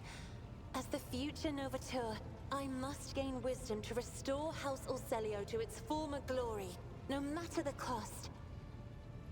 Thank you. It will be an honor to keep guiding your vessel through the Sea of Souls, for as long as the needs of our dynasties are aligned. You will hear no objection from me, Lord Captain. You did not mention the Starway Atlas when we met. I would never reveal this secret to an outsider, but you have come to my aid more than once already. The Starway Atlas is a sacred artifact of House Orselio. It helps our navigators chart a course through the warp. This crystal, the Atlas, has been inside me for as long as I can remember, giving me strength. But the others... I noticed the renegades in the palace were choked by ashen ghosts of despair when we met face to face. I swear the ghosts were reaching for their atlases. So the Atlas is some kind of crystal that's implanted in the navigators of House Orselio at birth? But my Atlas is much more powerful than the others. It's the Atlas of Tisiphone herself. That is what people have whispered behind my back my whole life, although no one knew for certain. But I always suspected. I simply did not wish to admit it to myself. Certain navigators in your house fear the Atlas's power. Certain navigators in my house have tried to kill me more than once. But the tales of Tisiphone's brutality, I am beginning to wonder. What if they are all true? What if I will be a new tormentor to those who serve me?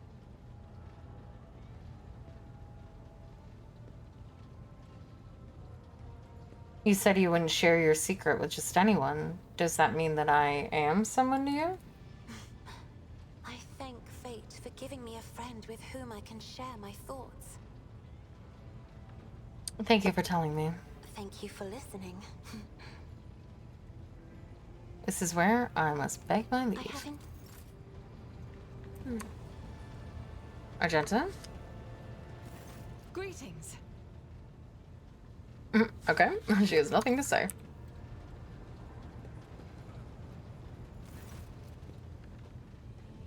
Does the word epitaph mean anything to you? Or perhaps Incident 9872-04 or Tech Blight? It all has something to do with Theodora's travel. Rather extraordinary travels at that. Can't say I do, Lord Captain. Doesn't ring any bells. Then again, remembering all the places Lady Theodora's went on is... Epitaph? Incident? We've always had heaps of incidents happening on board, but through my implants, I feel at one with this ship, and I sense that. And I don't know when it happened exactly. It started behaving differently. Became more responsive, livelier. Yeah, livelier is exactly the word. And when you said epitaph and incident, it just dawned on me. Part of my bungle report, Lord Captain, but that's all I've got to say on that front. Alright.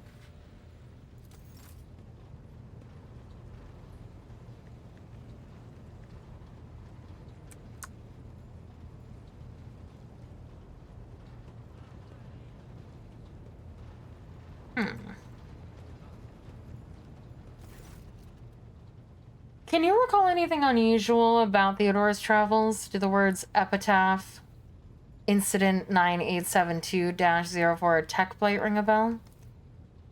All of Lady Theodora's journeys could be considered unusual.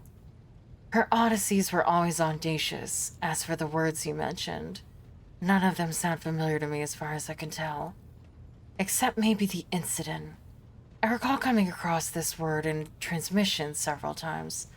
I think it was repeated by the former engine seer, the one who perished during Kunrad Voigvir's uprising. He was describing it as the incident, something quite remarkable. Apparently, at some point in the past, the entire ship was hit by a massive system failure. All systems stopped responding for 1/5 of a second. Most of the crew, including myself, as I was likely on board at that time, did not notice anything strange, but tech priests are sensitive to such things. That's all I can tell you, Lord Captain. I wish I could help more. Okay. Heinrichs. Hey. You have my complete attention. Are you satisfied with the results of your mission on Cavagama? Of course. The Fabricator Sensor's machine was stopped. Not another soul will be sent into the mouth of the archenemy. In time, we will succeed in uncovering and stopping other schemes of the cult. We dealt a blow not only to the cultists, but to the archenemy itself. I cannot help but be pleased. Touching the conjugator did something to you. I want to know what. No servant of the God Emperor has closer dealings with corruption than the agents of the Golden Throne. In its quest to guard the Imperium against its foes' most devious and secret schemes, the Inquisition seeks to understand the essence of evil.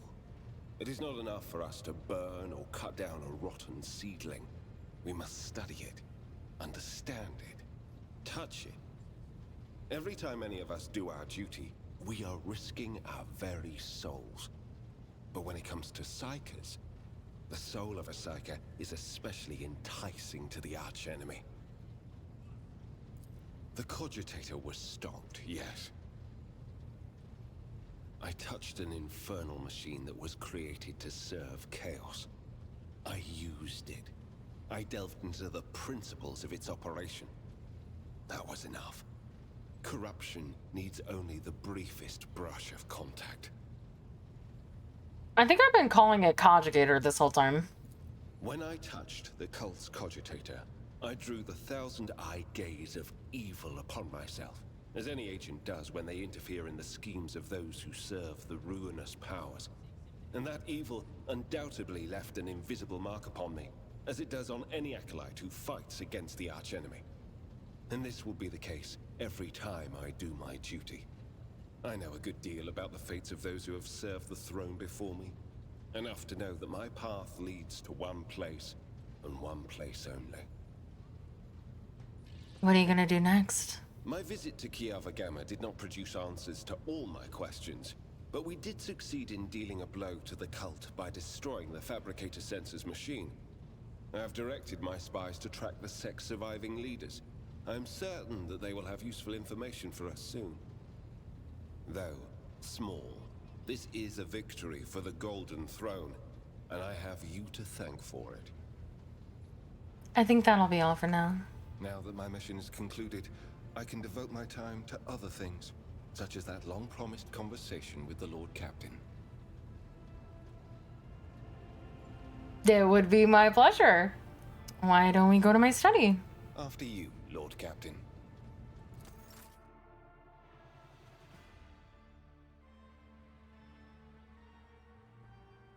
You spend a couple of hours in leisurely conversation with Heinrich von Kalox.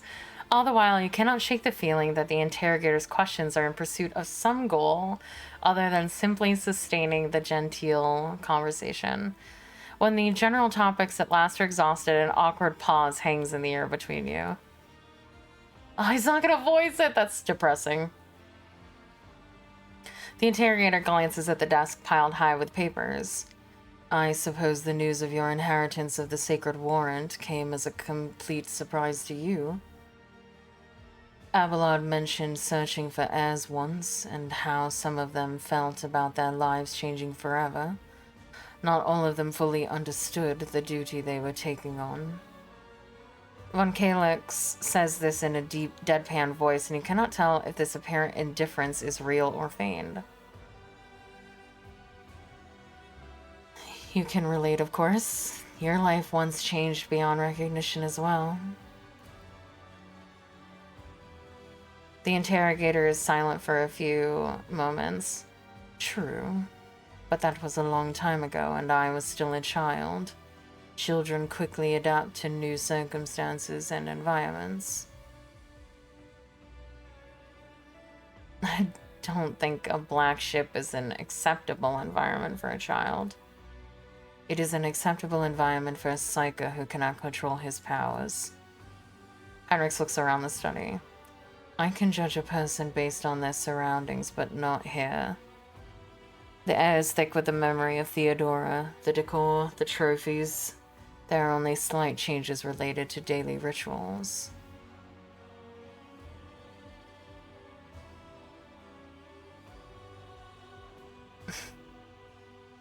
What you're saying is that this labored conversation was a pretext for studying me?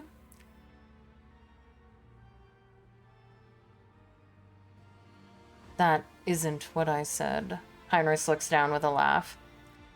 I'm not looking for heresy or deviations from the Imperial Creed. I'm trying to have a conversation, to learn about your life and what interests you. You can judge how well it's going for yourself. Let's talk about what interests you instead. The interrogator's eyes narrow. Me.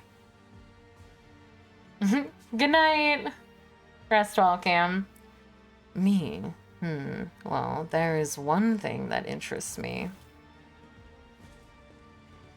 Why are you walking away from me? I'm right here.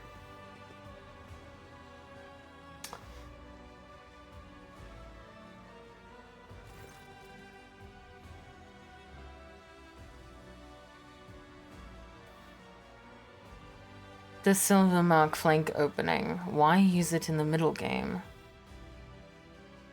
Are you talking about the regicide board? The game on the board isn't mine.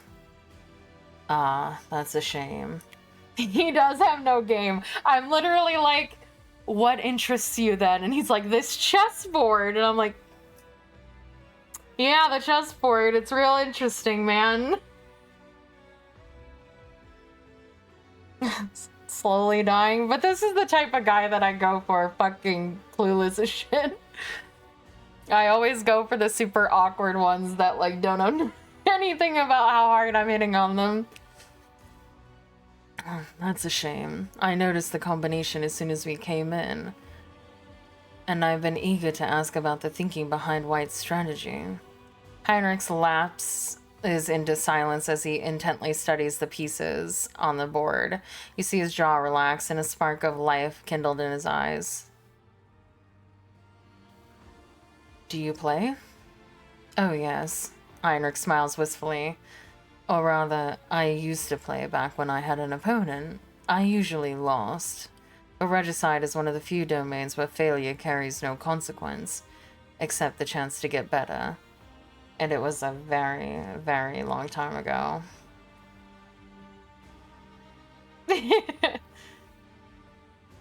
I hear Gull's gears turning as she thinks of a new ASMR script. If you'll permit me. Heinrich bites his nail in thought, his eyes not leaving the board. Then he reaches out and cautiously moves a piece. Then another 2 pieces, and another 2. All of his attention is absorbed in rearranging the pieces on the board.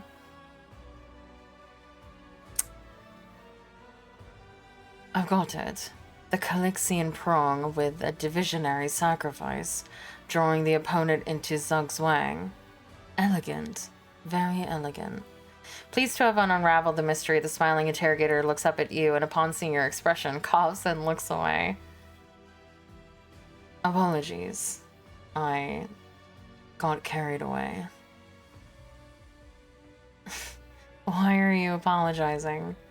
For the first time in this entire conversation, you did something you actually wanted to do. Heinrich shifts awkwardly. I did? Interesting observation. Heinrich runs a hand through his hair. You're right. I haven't been able to break out of my usual role. Asking targeted questions and then just sitting back and listening. My work leaves no room for personal desires, and I rarely even ask myself what I want. This game, it distracted me from me.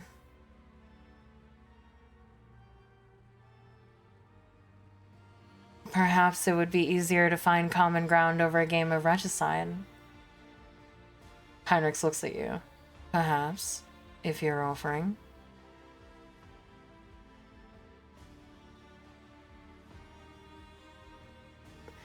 I have much more exciting ideas about how we could spend our time together, but regicide sounds good as well. Heinrich's lips tremble from suppressing either a smile or a grimace. I would gladly join you in a game. The Vox on your desk buzzes to life and you both jump. Heinrich inclines his head. You are wanted, and I've taken up enough of your time. Running away, are you? No, just deferring to your duty, Lord Captain. What? Who just messaged me? They're dead! Airlock! I'll blow up the entire compartment!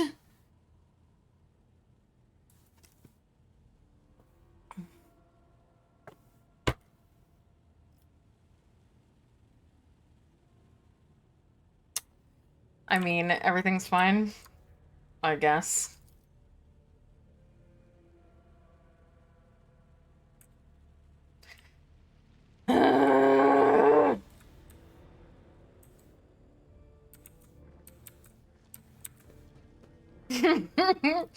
I want every single one of you fired. I don't know which one of you did it.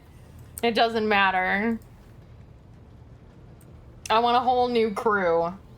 Except Heinrich. Heinrich stays.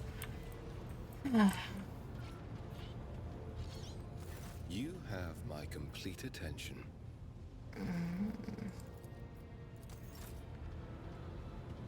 Speaking Fang. Sorry. And hello, Salary. I was getting distracted by getting to hang out with my boyfriend, who is so fucking dense he doesn't realize that he's my boyfriend. We're dating and he doesn't know it. Lord Captain. I walk up very irritated. Do the words epitaph, incident 987204, or tech blight mean anything to you?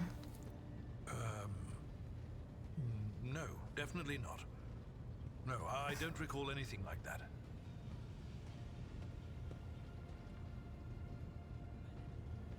You could sound a little more convincing if you're gonna lie. For a moment, Abelard's eyes go blank as if he has turned his attention inward. Then he blinks twice and says in a tone of surprise. Or is he like brain wiped? So whenever he thinks about the words, he forgets it or something. Okay. Lord Captain.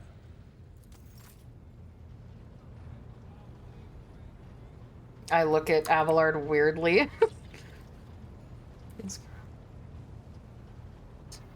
Elantark.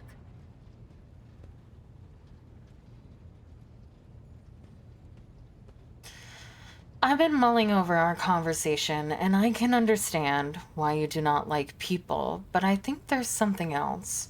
Something I don't understand. What do I see? Your words ring with the desire to know the soul of another. But will you be able to comprehend my answer? You and I, Elantark, look at this world in very different ways. And I see many more facets, and deeper meanings, and brighter colors in it. But to capture the full truth of this world in the miserly language familiar to your ears will take time. I will come to you with an answer later. Strange and blasphemous things started happening during the first warp voyage with you on board. The crew were whispering that you may be the reason. Is this true?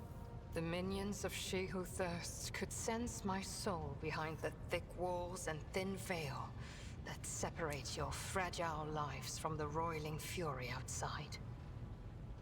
A child of Asurian that dared to wander beyond the veil, within the reach of an outstretched claw, protected only by the barrier of unreliable monkey technology. It is too tempting a quarry for the monsters that serve Cylon Thresh. Yeah, I marked that so I could go and clip it later. Our ships never venture beyond the veil. And I never traveled the way you do, monkey. Elantark, I admit this was a novel experience. I lost composure, let dismay into my heart, and almost strayed from the path. This moment of hesitation drew the attention of She Who Thirsts. But I summoned my will and used the knowledge of meditation to achieve balance, and hide my soul behind an impenetrable wall of resolve. Future journeys beyond the veil will still be difficult, but I will steel my heart and not let the hounds of Cylon Thresh pick up my scent ever again. Okay.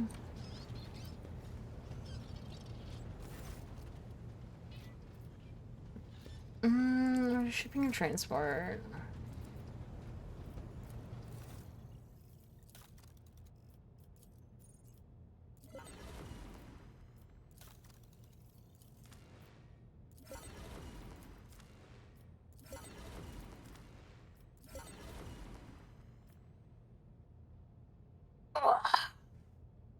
It's been fantastic.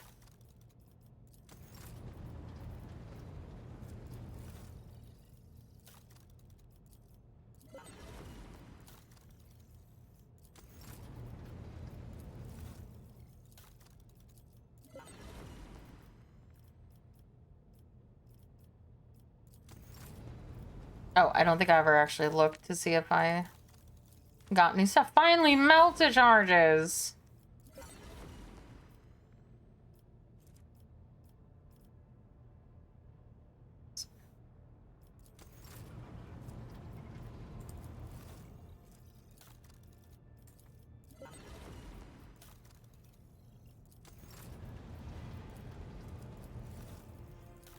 Okay.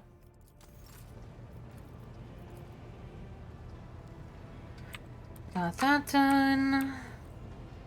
All right, everyone.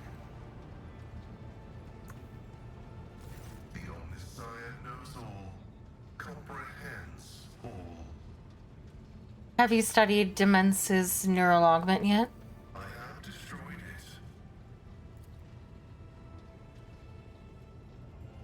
it. A slight telltale rattle in Pascal's voice makes him sound unconvincing. You're lying? Why? This statement is true. I am yet to settle into a definitive course of action. I am running a spot diagnostic on the memory of the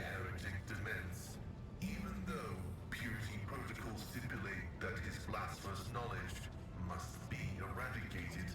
I am not drawn toward forbidden information, but only to data concerning the blessed Amanats.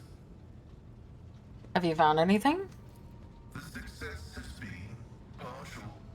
Demence Haneman's identity has been confirmed.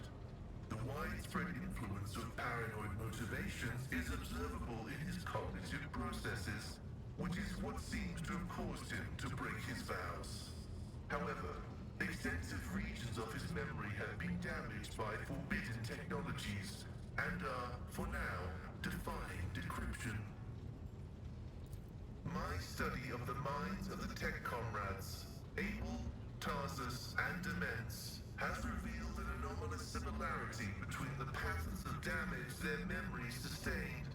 What I attributed to cognitive idiosyncrasies, synaptic damage, and the distortive action of scrap code may be the result of a different kind of influence. The undecryptable data fragments in their memory arrays are mysteriously symmetrical. What corrupted Demence? An echo of the warp. Energies of the immaterium that had seeped into real space and taken the shape of a Vox signal. I have found recorded cases of similarly induced corruption in the archive. Listening to the void is a perilous occupation. But you did want to know what he knew. You were interested. The quest for knowledge is our mission of highest priority. But what Demence promised was not knowledge, but a distorted copy of it. This was not what the Deus Mechanicus had told us to seek. Any information on Archimagos Amarnat? The data discovered is unreadable. It is encrypted, albeit only partially, and I hypothesize that the heretic Demence was attempting to decrypt it. I will take every effort to extract a larger volume of data. Information pointing to the unit referred to as the Maimed Hunter is alleged to be of critical significance. Has it ever occurred to you that all these events may be part of Amarnat's plan? That is a valid hypothesis, but not a very likely one. Its truth value is irrelevant, as it does not contradict the necessity of establishing the fate of Archmagus Amanat.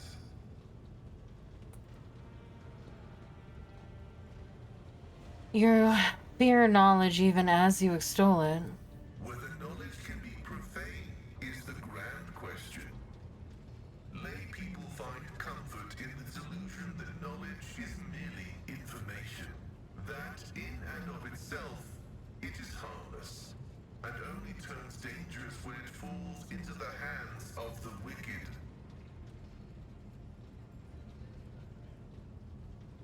My apologies. 90% of my processing power is engaged in the analysis of my tech comrade's memory. My response time may be longer than usual.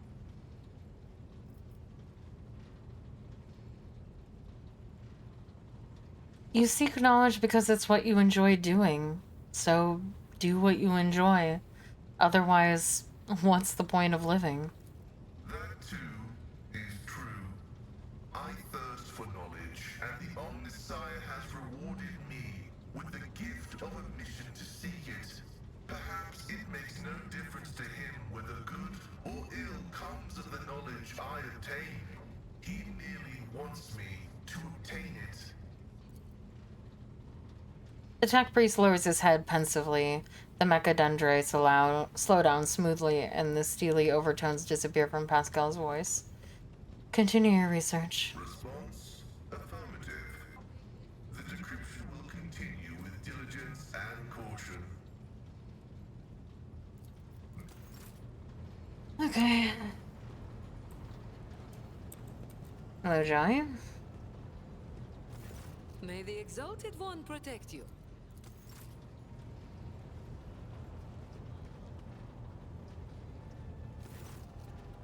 Epitaph Incident 9 or N872-04 Tech Flight. Do these words mean anything to you? Perhaps your abilities can tell you something. They mean nothing to me. They're just words. A whisper. So quiet, I barely caught it. Like a feather landing on a pile of down.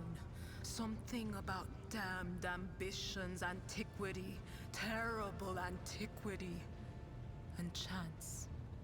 Chance through it all. Oh, now I have a headache. And the stupid bloody whisper wasn't much help. Of course. Okay. You're never really much help, Adira. Every day I wonder if I should just have Heinrichs kill you. And yet, you're still alive.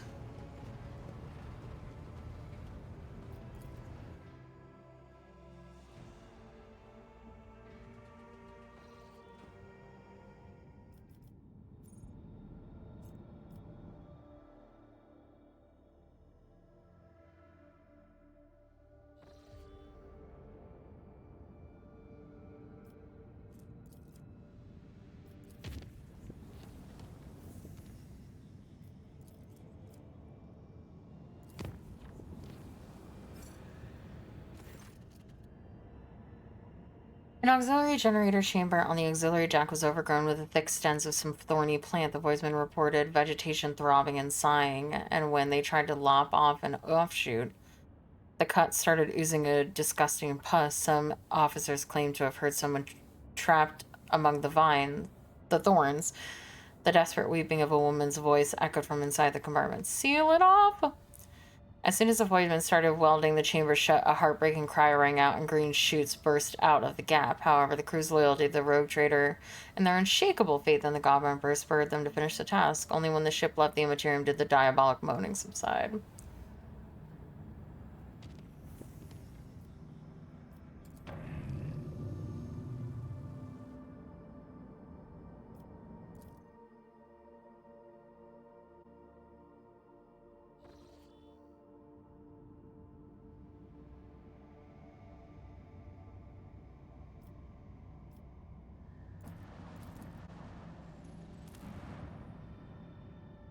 Begin a scan.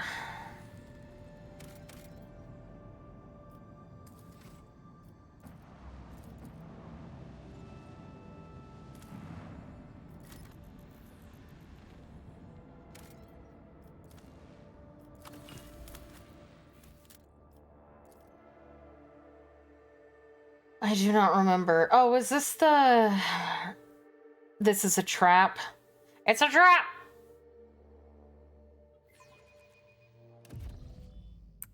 Yeah, this is the... It's a trap! Watch your stats. Intriguing. What? You did this last time too. I don't know what you saw. Oh, and then I can't stop it anyway.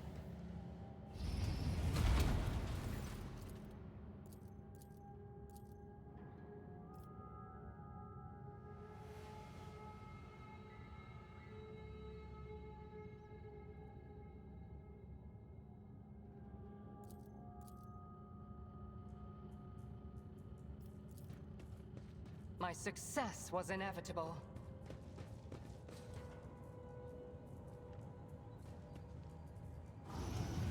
Embrace true power. I spoke to Mistress Tolleman recently. Advantage of the Lord Captain's hospitality, Van Kalos. I assume you're referring to the small request I submitted to Vigdis. If so, then no. I'm not taking advantage. The matter is closed. What?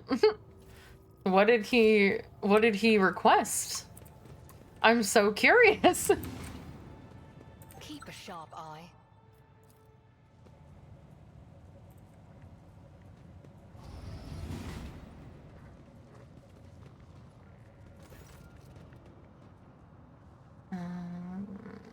Can't remember what I did last time.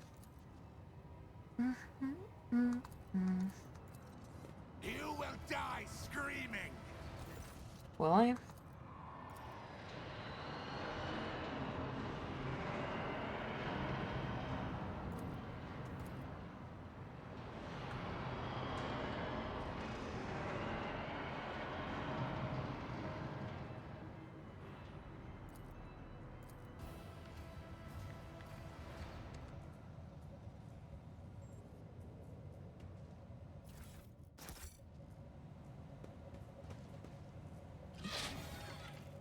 I better not be over there. I am prey for no I am over there. creature. That is so true, Bastine. Oh, why is she in the front? Sag. Well, she's just gonna have to take the hit. If it serves your cause, that is beneath me.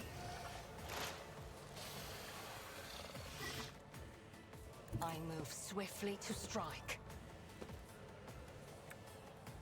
You cannot force me, Elantak. I understand your intent.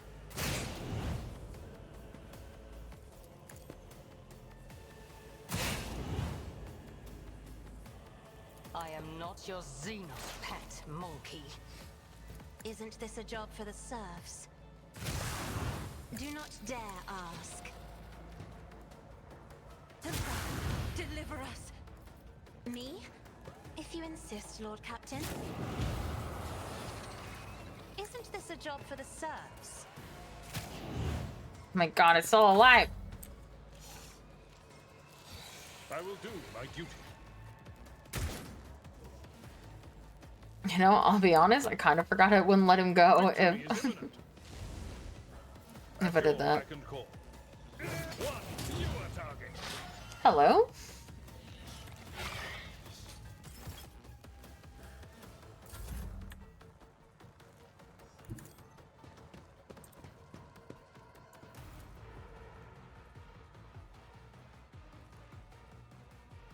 I won't object to it. But of course, Lord Captain. Not sanctioned to do this. Alas, no.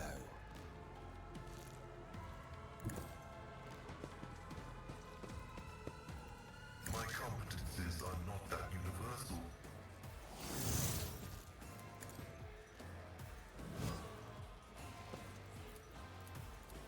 The Omnissiah knows all, comprehends all. Momentum. Yeah, we did this yesterday, but unfortunately, I dawdled and wasn't able to get to Dargonis in time, so I went back in time. Oh, trust me, I know. I was getting emails all the time about it. Medium is beneath me. I understand your intent. You don't have to be sorry. Guide me. Fortune favors the swift. Ancestors guide me.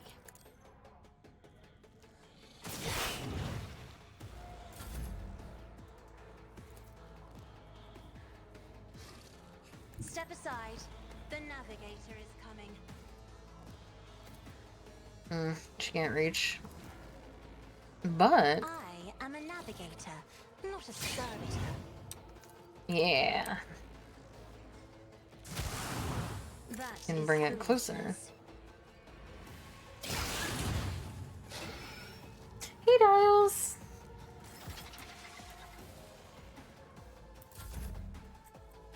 Advancing. Get over here.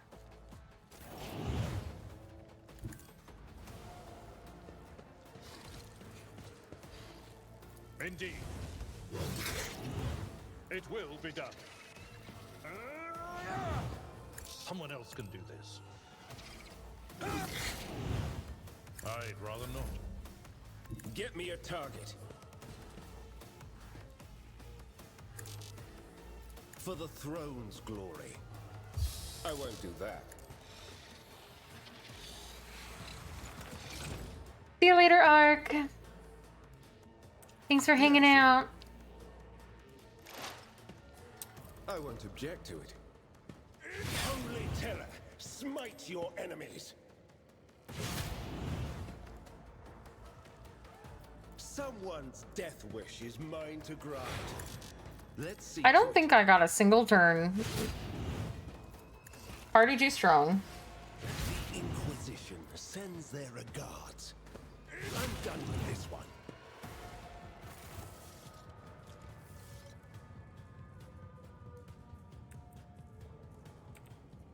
Good job, everyone. There was a broken door here.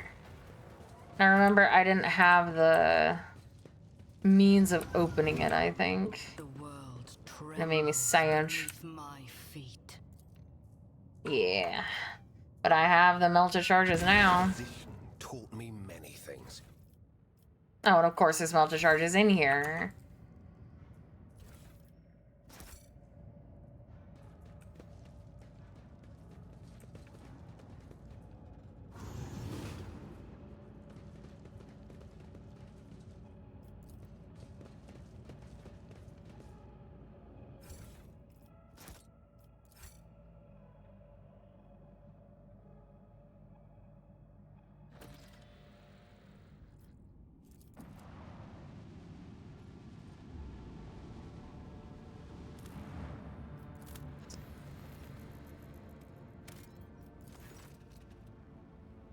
Accept the offer. Ask the governor what is going on. Watch in silence. Continue. Execute the governor on the spot.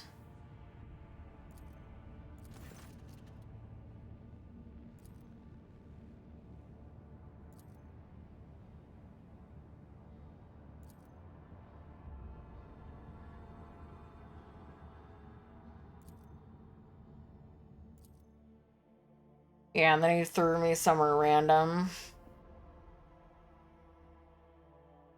Because I didn't have the shit to deal with him right now. Where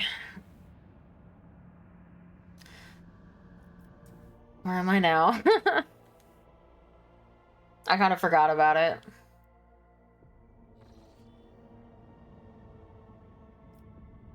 Oh my god, I'm all the way down here. I can't believe you've done this. Well, alright, well, let's look to see what we have to do. Oh, this thing. This thing!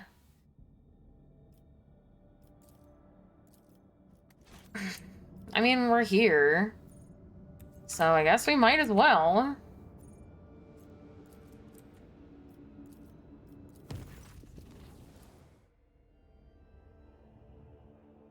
Oh, I didn't read it for some reason.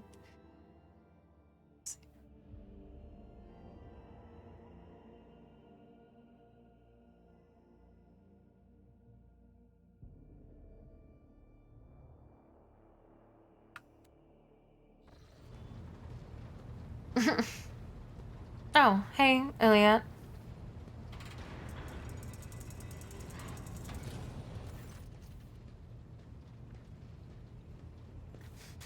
You posed a question for me not long ago, Ellen Talk.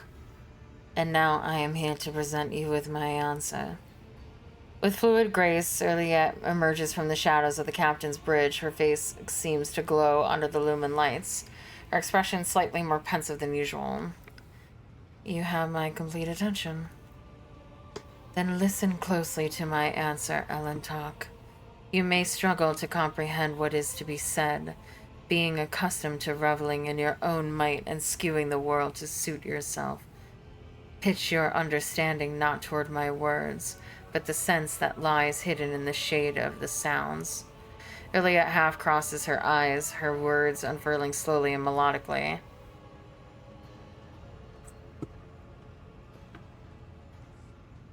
You try to split the world into pieces, to fragment it into light and dark, truth and lies, self and other. But I see the world as a single whole, and in this lies its simplicity and complexity. It is not enough to simply see the world and hear its voices. You must understand it. Think of the Lilithon, the world on which our paths crossed. What is it truly? What is its essence? The Lilithon's magnificence comes from the green of its vast forests, or from the depths of its waters. Its beauty is in the word, in the way it dances on the tongue, and even you, Ellen Talk, can sense it. Try. Say the word, slowly, delicately, casting aside all stray thoughts. Feel. Perhaps then you will see. Close your eyes, empty your mind, and speak the word Lulathon. The world around you fades and your perception instantly narrows, coming to a single point of focus on the tip of your tongue. Lee. Your tongue delicately tickles the roof of your mouth and the sound slips along your throat with incredible slickness, warming warming as it goes with this like a sip of fresh recaf. Lay. The tip of your tongue what you know, it's kind of ironic that I'm trying to describe how to speak and yet I cannot speak or read. The tip of your tongue touches the same place again and air softly rushes from your chest. The sound like the susurration of leaves as the wind weaves through the forest canopy. Thon. Your tongue taps your front teeth and a gentle vibration spreads through your body, sending a shiver along your spine. Guarded interest gleams in Yurliet's eyes when your gazes meet again. I think I'm beginning to understand. If your words are sincere, Elentalk, then you are capable of seeing more than you do now.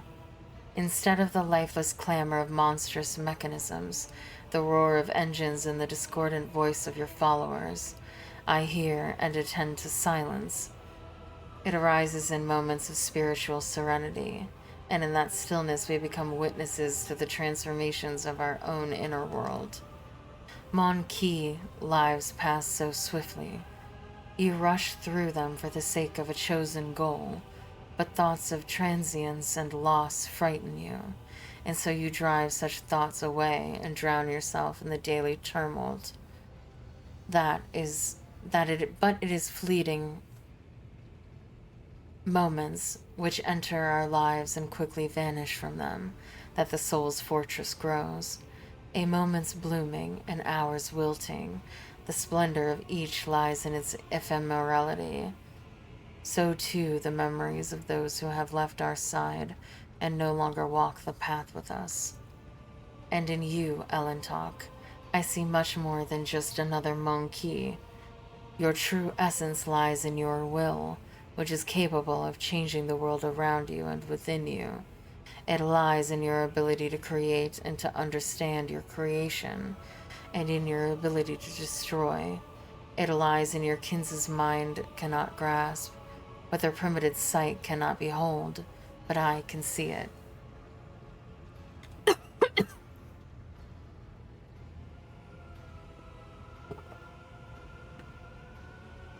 Thank you for telling me how you see the world.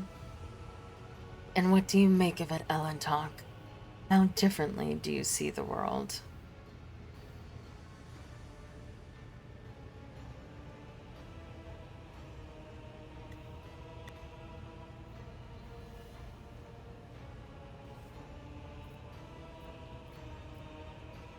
I also see something greater in the world around me, something deeper than the outer guise of things. And what does that mean? Yulia asks with all her attention focused on your words.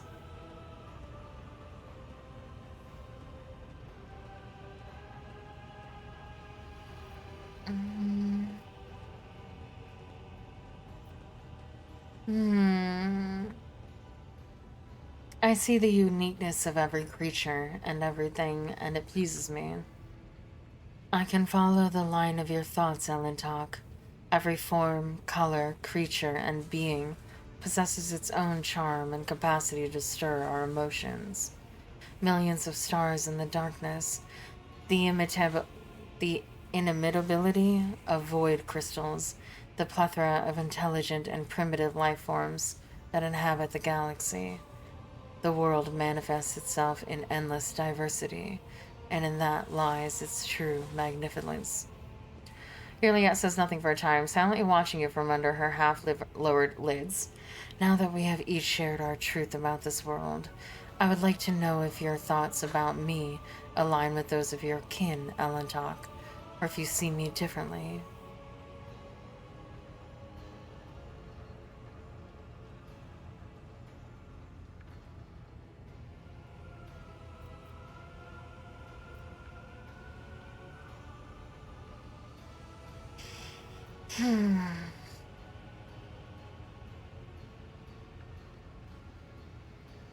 To me, you are a foreign yet beguiling world, Erliette. I hope that one day I will come to know you, and on that day my own world will become much deeper. Erliette goes still and looks at you intently as if seeing you for the first time. It seems there are many facets of your soul that I have not considered, Elentok. Interesting. I accept your answer and thank you for speaking with me. This is the first conversation on board this vessel that has truly brought serenity and joy to my soul. Well, that's good. Now, can I go back to what I was doing?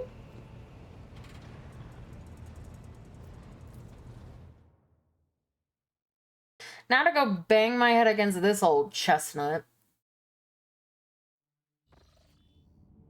for the next hour and 15 minutes.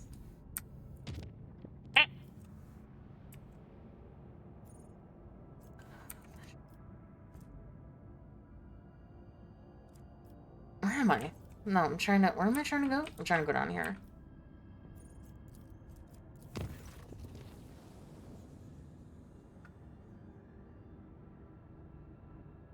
The Lord Captain retreats to her study to reflect on recent events, but her train of thought is interrupted by the muffled crack of the door and the sound of soft footsteps. Well, something tells me Heinrich's not soft footsteps. I feel like it might be Cassia, maybe?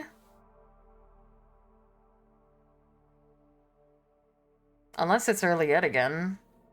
But I literally just talked to you seconds ago, girl. I'm trying to travel and do things.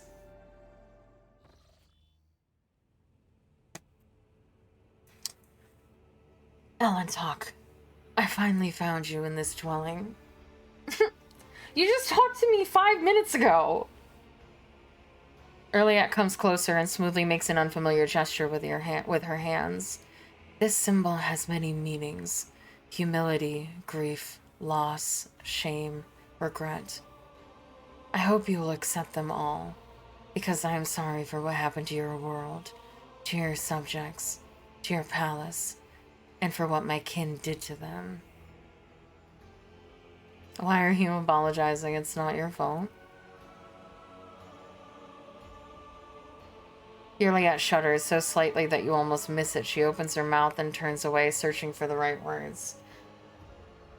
Has she been betraying? No way. Right? No way.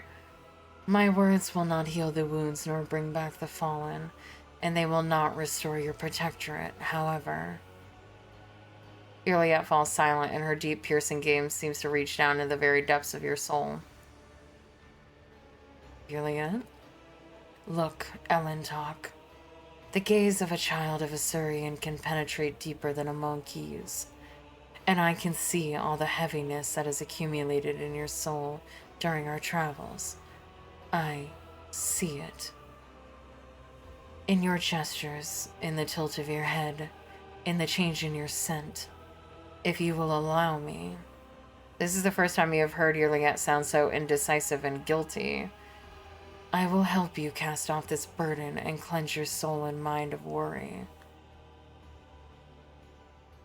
What do you mean? I feel perfectly fine. Perhaps that is the song your body sings you.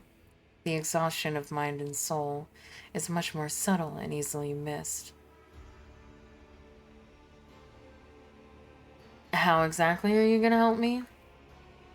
It is difficult to describe, Elentok, but your soul shines bright and your mind is strong enough for you to be able to immerse yourself in your own mind and cleanse it of unnecessary cares. I'm still not sure that your species is capable of such a thing, but it is worth a try. If nothing comes of it, then the only thing you will lose is a small fraction of your time. And I will be your guide on this journey. I will help you to enter the meditative state, to get to know yourself.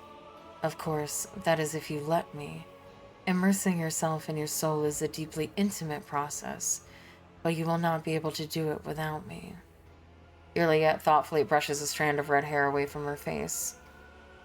And I promise you, Elentok, that I will not judge you, your world, or anything that takes place inside it. We will see only what we want to see. That's exactly how I feel right now, Gull. I feel like I have accidentally romanced Juliet, and I'm like,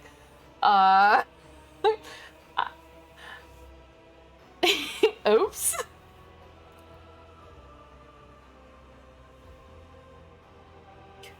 Embers of genuine curiosity glimmered in her emerald gaze. To know a human soul is a unique opportunity for an Eldari. In Juliet's uncharacteristic caution is uncertainty implied that she is also discomfited by her own keen interest. Delving into one's inner world, is it painful? No, Ellen Talk. There is no physical pain, but you will be able to see your inner pain if it is bleeding into your soul. Oh, great. I'm getting fucking alien therapy. Alright. And you're a little curious to see what's inside my head, aren't you? Juliet, looking offended, crosses her fingers in a new gesture. Meditation is not a tool for achieving lowly goals. It is a healing spring for the soul. Just admit it. There is nothing wrong with wanting to know a human soul. You are like a snake coiling around my body, twisting tighter with every word Alan talk. It is hard to breathe when I am near you.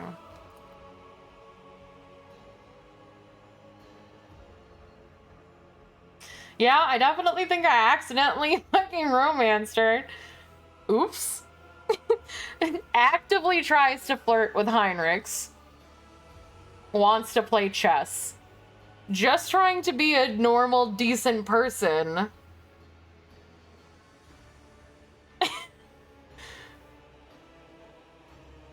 Alien's in love with me.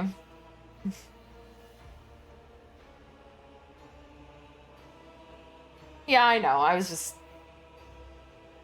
She's a space elf.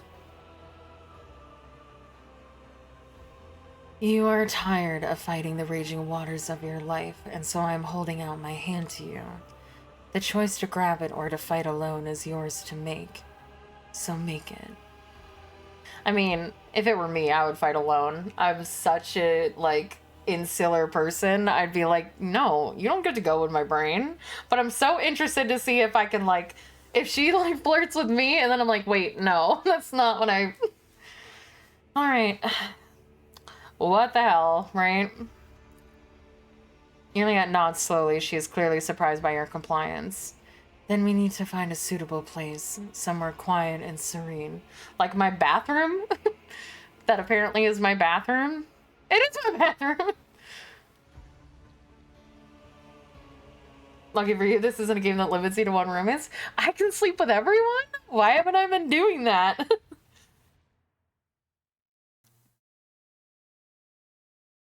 No, I'm actually pretty... I am planned to have a throuple with Ulfar and Heinrichs.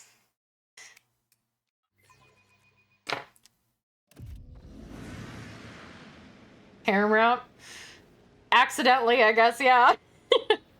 We did it, Ellen Talk. I can't see what you... I'll wait until she's done. Oh my god, I thought that my skull, my servo skull was a... Also, how is my servo skull in the other world?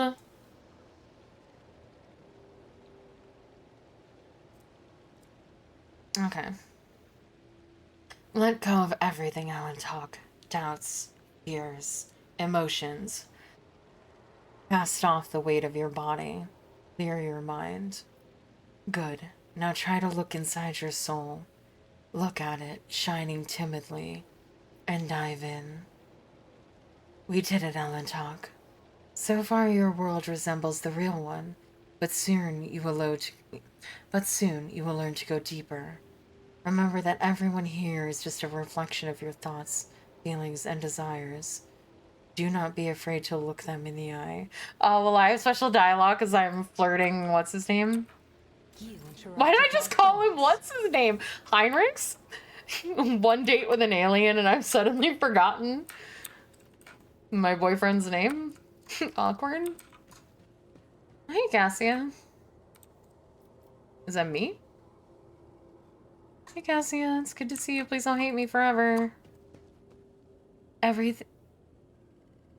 Everything you now have was served to you on a silver platter, but do you deserve it? Oh, okay, I didn't know that Cassie was gonna be mean. I tread a path unexplored. What's happening? I thought I didn't want to go to the bed because I didn't... Standing at the helm, peering into the darkness of the cosmos, you feel as lonely among the stars as I do among my own kin. Fresh blood soaks into the priceless silk coverlets, forming an ugly stain under the corpse, your corpse. All sentient beings are afraid of death. You have to accept the fear first before you can be rid of it.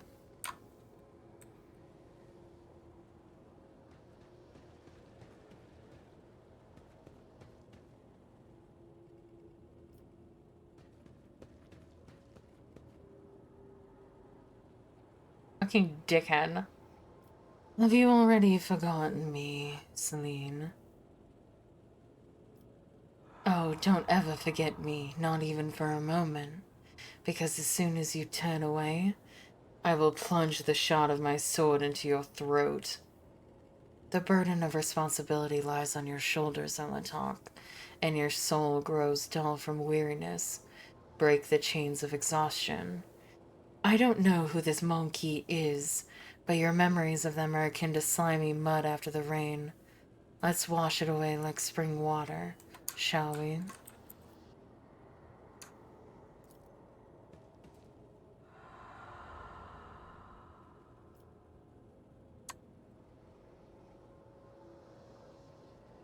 Powers unseen uncover my path. You're doing everything right. Don't worry, Shireen. I will happily take your place when you're gone.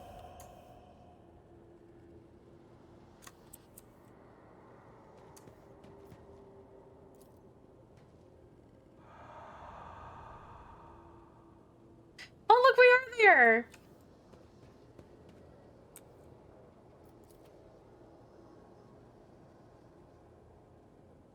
We got rid of one rogue trader, and we'll get rid of her, too. Everyone, from the lower decks to the senior officers, hate her. I hear their Vox transmission, mutinies brewing. As long as I still can use her thrones, I don't care. Once betrayed, it is hard to put one's trust in others again, especially those closest and most loyal to us. Stop addressing an acolyte of the Holy Inquisition as one you would admire at a high society function. You are far too frivolous a person to lead such an illustrious dynasty. When duty closes around your heart like an iron trap, would you choose intimacy in captivity? Or would you break out of the trap and be free, leaving your wings behind? Oh, this is so sad that she feels like this. In truth, you believe in nothing at all, Celine. Not the God Emperor, the Arch-Enemy, or even people. You barely believe in yourself. I pity you.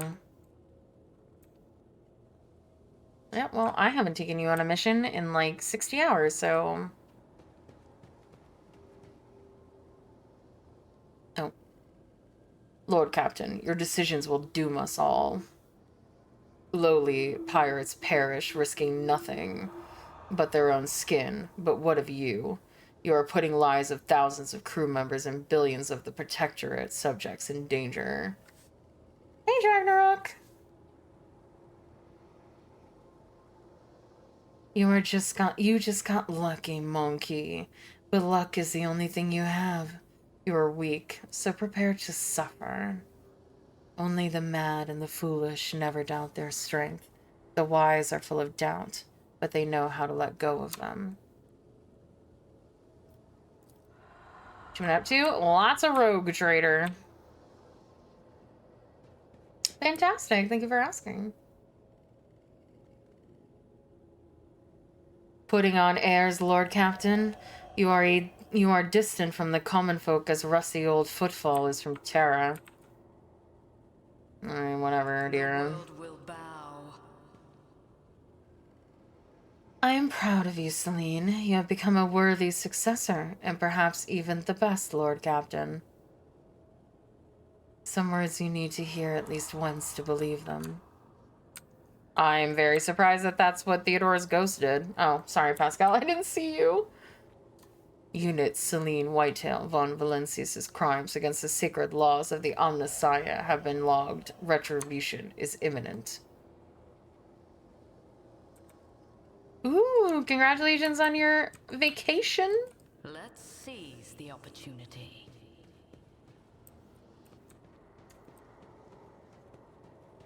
Did I miss someone?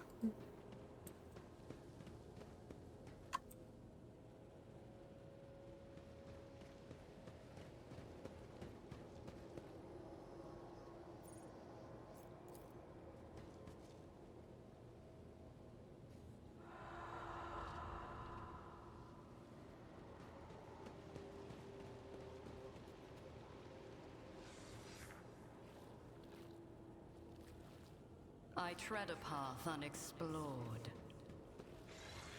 Do you see yourself now, Elentok, just as radiant as others see you? The light in your soul pierces the darkness, ready to give hope to those who need it most. Accept your light. Accept yourself. Love your... Sorry, I ruin everything with my Vine memes.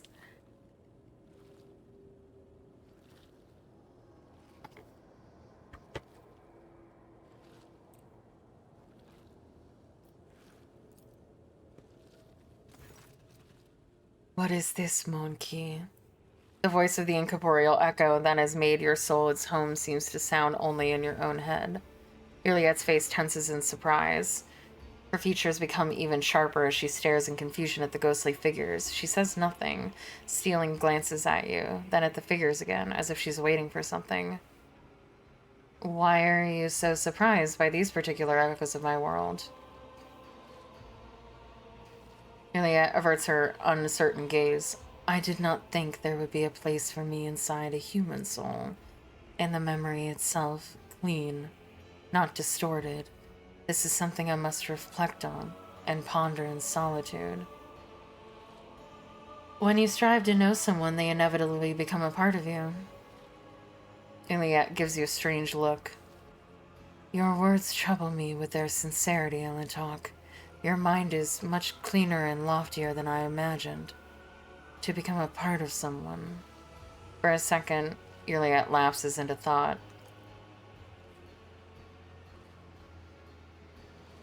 Aww. I'm not romancing her, though. A strange feeling envelops your body. You feel yourself become lighter than air, and inside your mind, your thoughts are racing at an incredible speed. You're not yet aware what you were looking through the eyes of your ghostly echo, and are observing from afar all at the same time. The inner world changes under the force of your will, and you can now control your own echo. You can now do something that you would not dare to do in the real world. I'm gonna give her a hug, because I hate hugs. No. We're gonna touch hands because I hate hugs and I'm not gonna kiss her, so. No! No! I don't want to. When your soul's echo touches the ghostly hand of the Eldari, the real Juliet flinches in fear and involuntarily pulls his own hand back. But yeah, harem of men. I'm straight.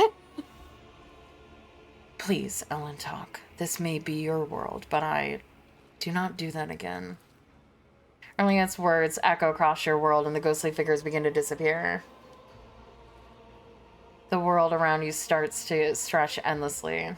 I mean, I'm not strictly video game wise, but I've never like wanted to romance a girl in video games. Like, I'll mess around. Like, I don't know. I don't even know if I do that. I don't remember if I ever romanced Isabella or like slept with her. It's just not. I'd rather have a friend. It is time to return, Alantok. Your soul is not yet strong enough to endure prolonged immersion. Take a deep breath in.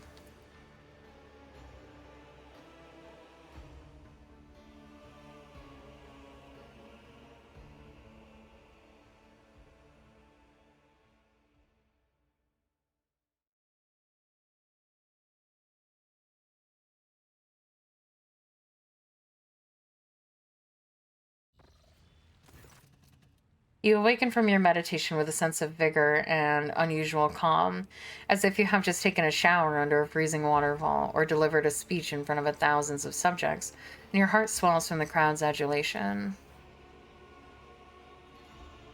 Same. Celine, you are awake. Erliette starts at her own words, realizing that this is the first time she has ever called you by your name. No, that's true. That is the first time she's done that. Your soul shines too radiantly for a human, despite all the litter that had accumulated in your soul. You can now get rid of the litter, the kitty litter. Clean the kitty litter box that is your soul. What are you talking about? Sorry. But the light. Try to preserve it, Celine. It draws the eye like bright stars in the night sky. Of course, your world is not as beautiful and serene as mine, but I was glad to see it. That's not litter. It's my inner world.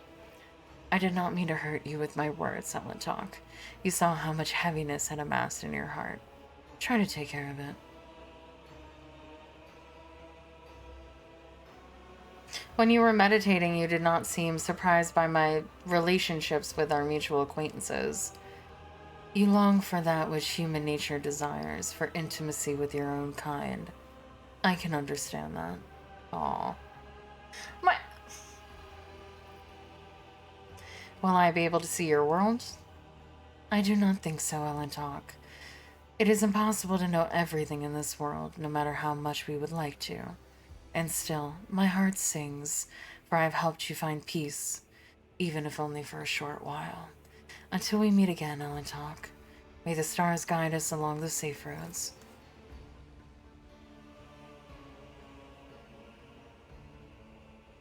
How did I have a more successful date with Yurliet?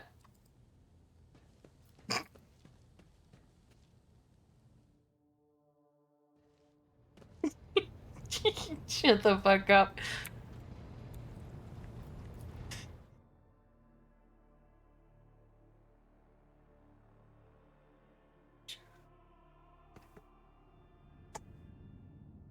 I'll be right back real quick.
Yeah, I basically just asked how I had a more successful date with Yurliet than I did with Heinrichs, who I've been actively trying to romance.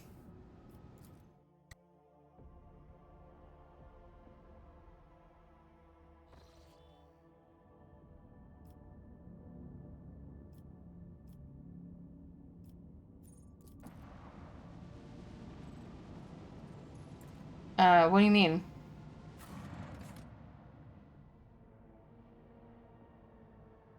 Oh, I just...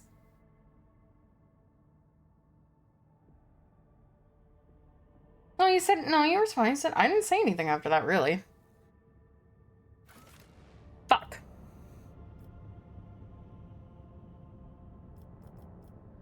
And if I did, I don't remember what I said. Alright. I don't know what to do about this fucking bugged quest. But I didn't say anything that I recall. Just that I couldn't believe that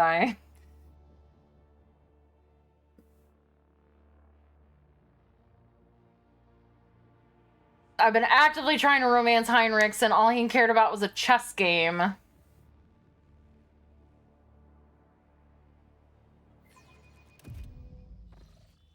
Okay, I'm 99% sure. Why did I do this? I need to get back on my ship because I need to go into my... Alright, so we're gonna look up this quest name. It's called...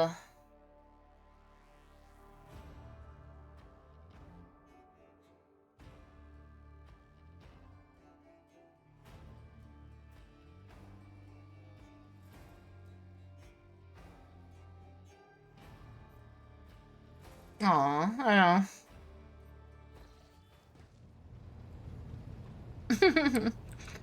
I don't know about that. You have my completed. Okay. So the name of this quest is Dreams and Stories. Dreams and Stories.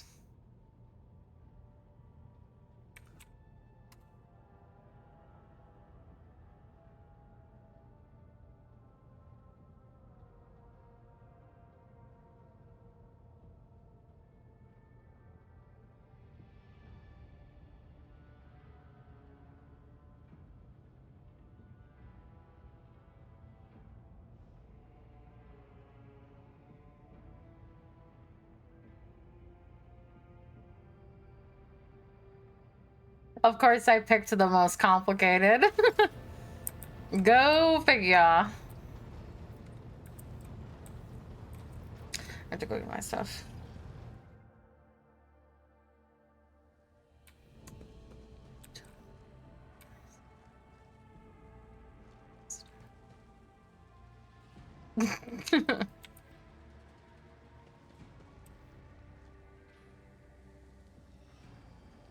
Where's my stuff?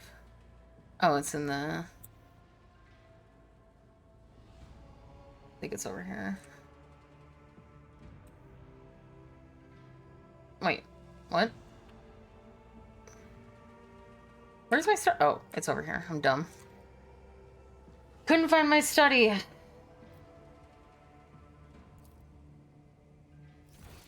Okay. I couldn't remember if I had to do something with that.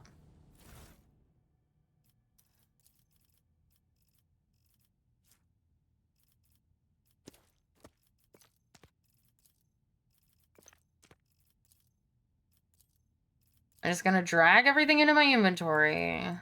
And I'm gonna follow this step by step.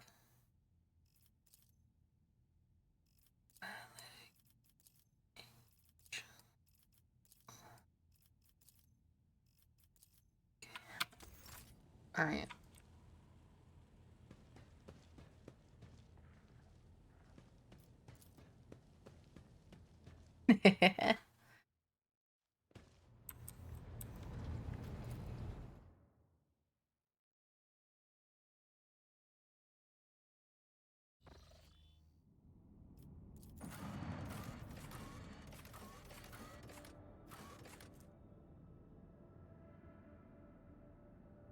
You first by checking the note that's on the side of the shrine-like structure of the atrium.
Okay, I found the cache. Okay, but I'm gonna go there anyway. I'm gonna go there from start to finish. I'm gonna go to the places I need to go. So I need to go to the atrium, which is where I am right now.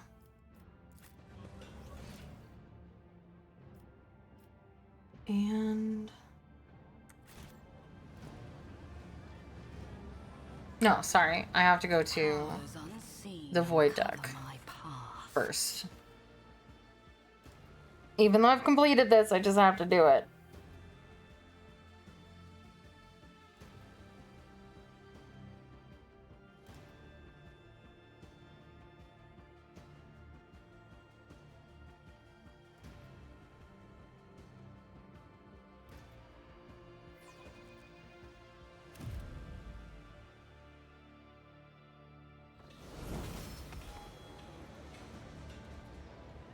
Okay, and now I have to find...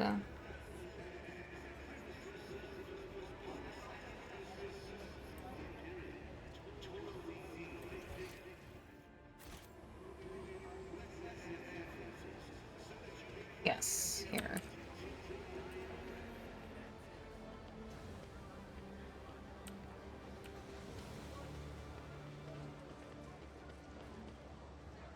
Okay. It's not here. So I've completed that. The second node can be found in the shadow quarters.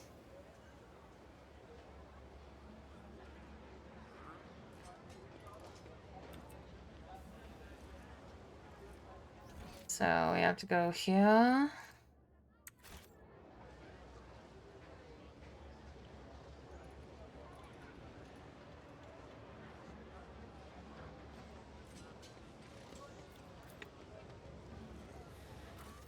Oh, oh, god dang it! I clicked the wrong thing. Blah, blah, blah, blah, blah.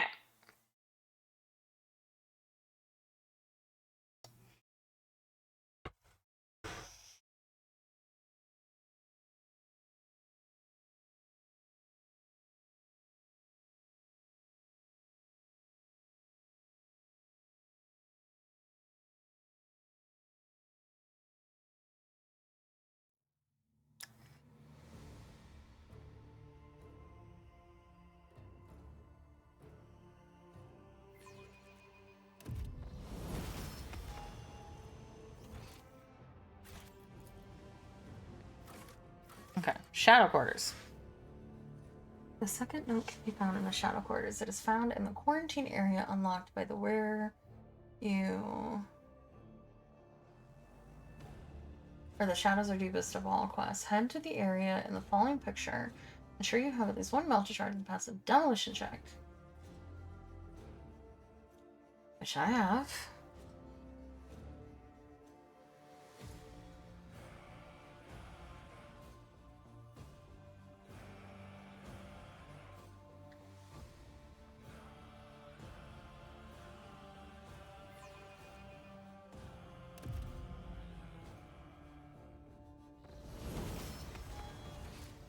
I do not remember where this is, though. Wait, I think I just saw the... No. Yes. Right? No.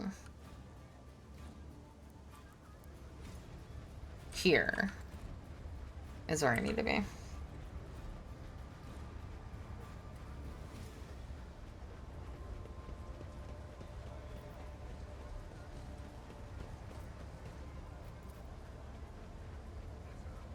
Okay. The third note can be found in the atrium.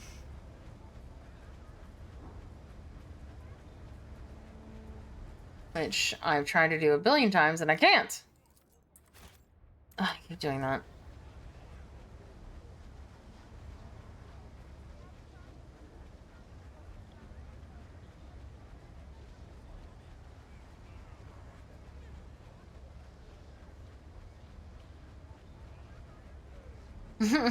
Basically, yeah.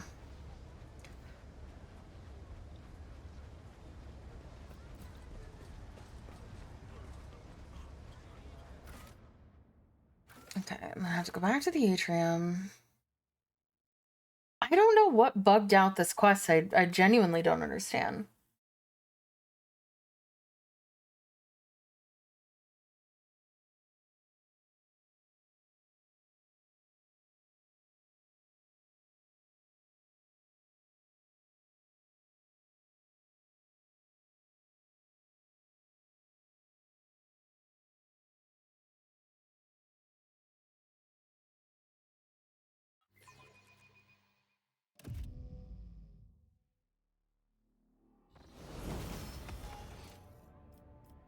I have to go over here. And the conjugator is here, but it still doesn't look like it's interactable. Nope.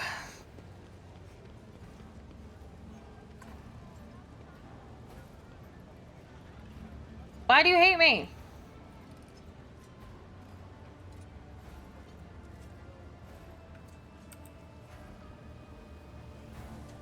I cry. Okay, well, I tried to do this again. And I still can't, sadly.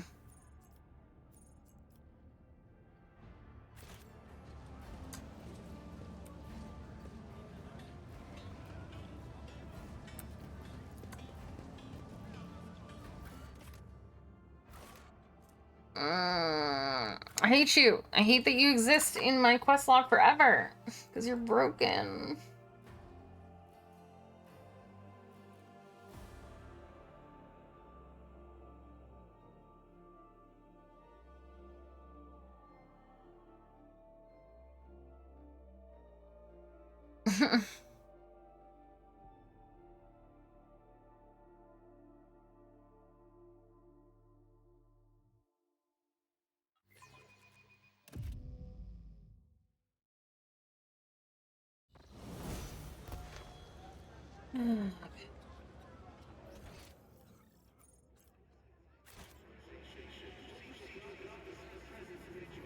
So the next thing we do, because thinking that quest it can't be done. The Emperor and my right. Yeah. Getting the required seals turned out to blah blah blah. Need to return to Dargonis and certify the document with the Master of Seals. Okay.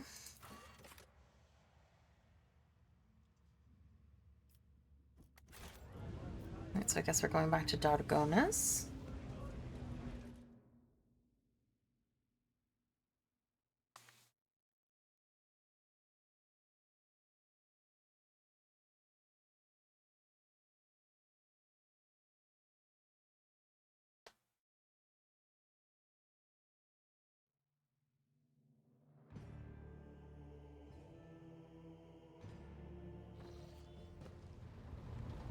Off to Dargonis. Yes, yes, for Jai, exactly. Alright, let's see. First, we must repair my ship. Okay, so goddamn handsome. And I don't know why he is. He shouldn't be. It's his air. Anyway, Dargonis. Ugh, gotta go all the way up there. Where am I right now?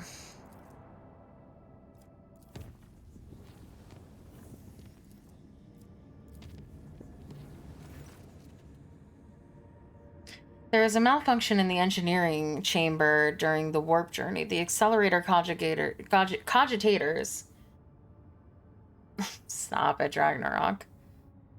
And for a few precious moments, the ancient machines were left to their own devices. The crew managed to avoid serious breakdowns or accidents. Several acolytes of the cult Mechanicus were turned into servitors as penance, and the bosun gave out several triple watches to the voidmen who dredged up the old rumors about the cursed ship.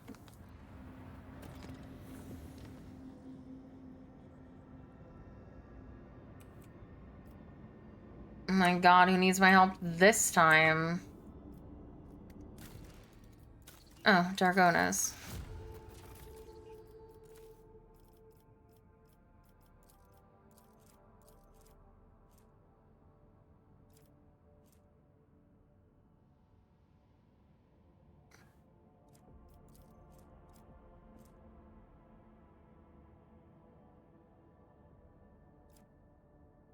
Efficiency or...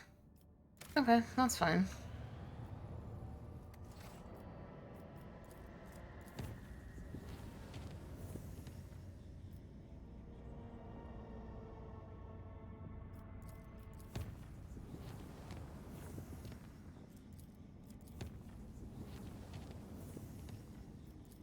Mm-hmm.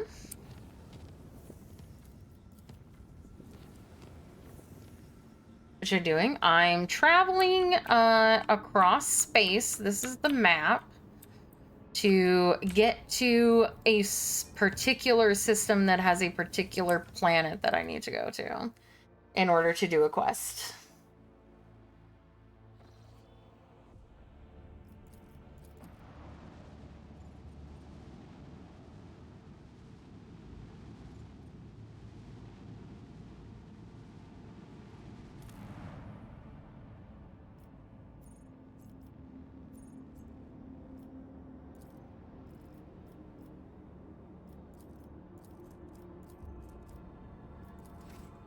Oops, I didn't mean to do that.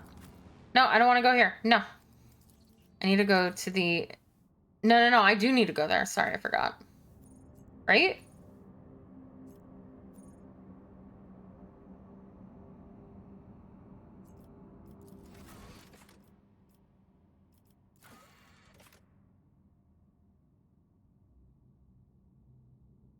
Okay, so I do have to go to the Administratum. Okay. It just doesn't have a thing on it.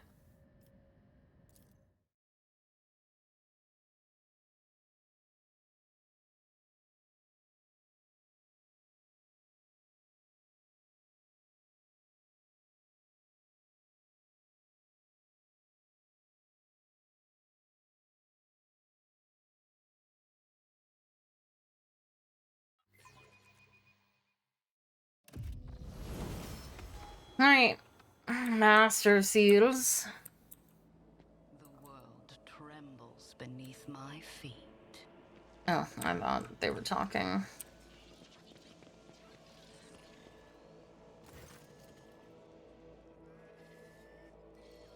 Celine Whitetail von Valencius, you've returned. I hope the sacred document I entrusted you last time has now successfully passed through the approval procedures. Here's your paper, complete with seals. The ocular lenses on the old woman's nose emit a subtle hum as she adjusts the magnification. Yes. Oh, yes, indeed. It is perfect. The seals are authentic, so we may continue with the certification procedure. Follow me, please. Not too many petitioners today. Last week they had to put on an extra shift at...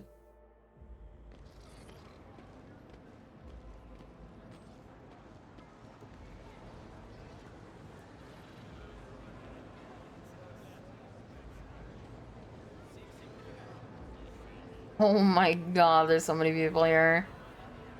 It's like going to the DMV. And nobody's even in a line, really.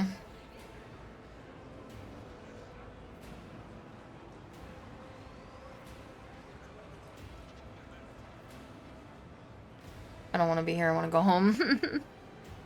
Jai, you can handle this, right? You want this that bad? I do not queue. This is your queue, and your ticket number is... The old woman's ocular lenses hum as she zooms in on the paper in her hand. 394. When it is your turn to be seen, the ranking prefect will review your documentation again and sign the official certification of Jai Haidari to possess a Mercantum Tabula Officiale. You will have a bit of a wait, but it will be worth it in the end, yes? If I must queue, then queue I shall. Then I bid you good day. May the law and the Emperor keep you. So why did you miss your inauguration ceremony? I had to queue.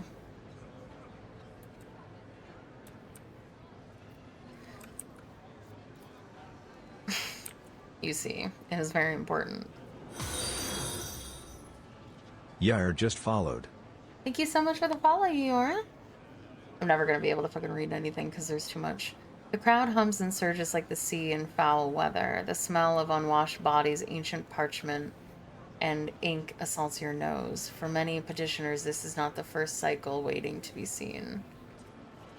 I'm gonna be here for the rest of my life. The game is gonna pass me by. Ooh.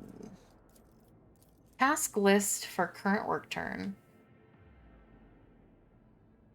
Compose an order for the servitorization of 90% of the population of Asteroid Mining Station VMK-498 for the purposes of increasing productivity.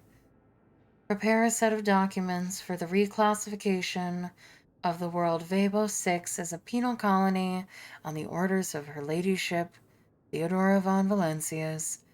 Task the newly appointed adepts of the Administratum with conducting a review of unresolved petitions in the last 5,999 years. Make a big cup of recap.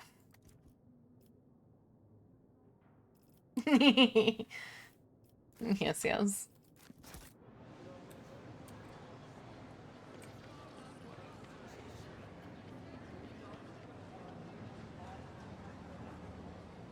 Okay, where am I stuck?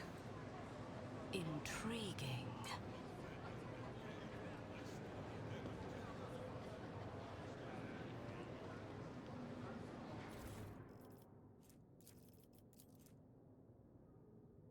Addendum 32-4 to Addendum 874-BA7 to document NXC 4026-82. T regiments of the Astra Militarum sent to the frozen world of Zenagar II required supplies of warm clothing, footwear, and snowshoes for a successful combat maneuver with a further offensive against the enemies of the humanity and the Emperor. Due to a gross error by a low-ranking adept of the Adeptus Administratum, instead of aforementioned supply, soldiers received 800 cryobanks, resulting in the death by freezing of the majority of troops before the commencement of the mission of retribution. For the purpose of improving efficiency, the adept responsible was subjected to servitude in perpetuus, as a result of which he has now discharged his duties flawlessly. Well.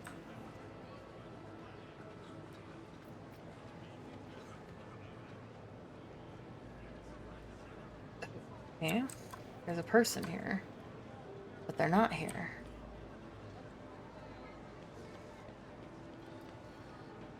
Take my place in the queue. If I must queue. Oh wow, somebody like ripped. Ooh, goods, I missed you.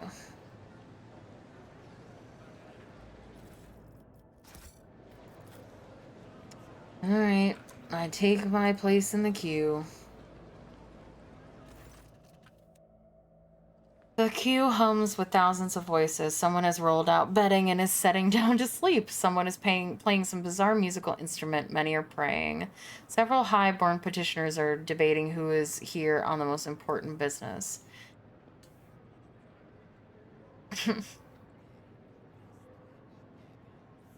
You have to admit, the magnificent administrative machinery of the Imperium isn't without its rough edges. Jai smiles sheepishly, eyeing the queue. But what a thrilling adventure this is turning out to be, Shireen.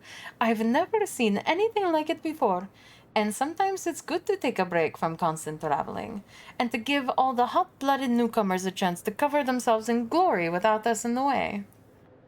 Wait patiently. In the last 8 hours, the only thing that has changed in the waiting hall is the warden shift.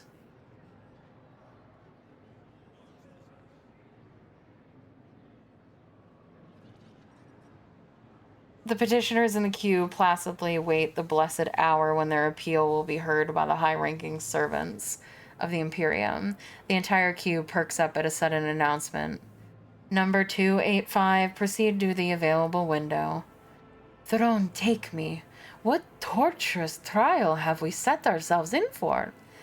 Jai almost wails in despair. So much precious time lost, and we've only moved 3 places ahead. At this rate, we'll be old and grey before we get out of this queue, Shireen. Do not forget, you are the reason we're here. And that was the will of the Exalted One, Shireen. Jai throws up her arms and lowers her head.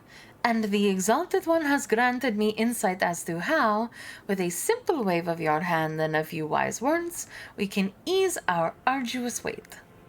The simplest way is to make these lowly subjects bow down before the blinding radiance of our title, Shireen. The second option requires a little more patience.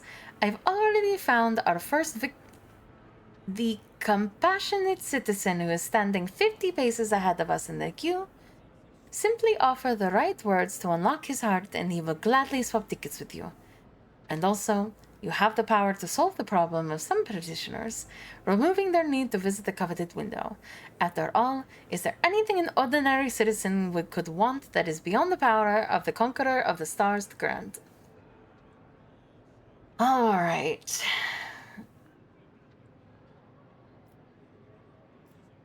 Open fire on the crowd. All right. Let's solve the problems of the common people. A wise decision, Shireen. Gold traders always say, if you can solve a problem with hard cash, then that's just the cost of doing business. I better not have lost profit factor. Jai gives you a conspiratorial wink and backs away slightly. Oh, Exalted One, could today be our lucky day? No longer will I have to stand in this hall waiting day and night for my turn to come.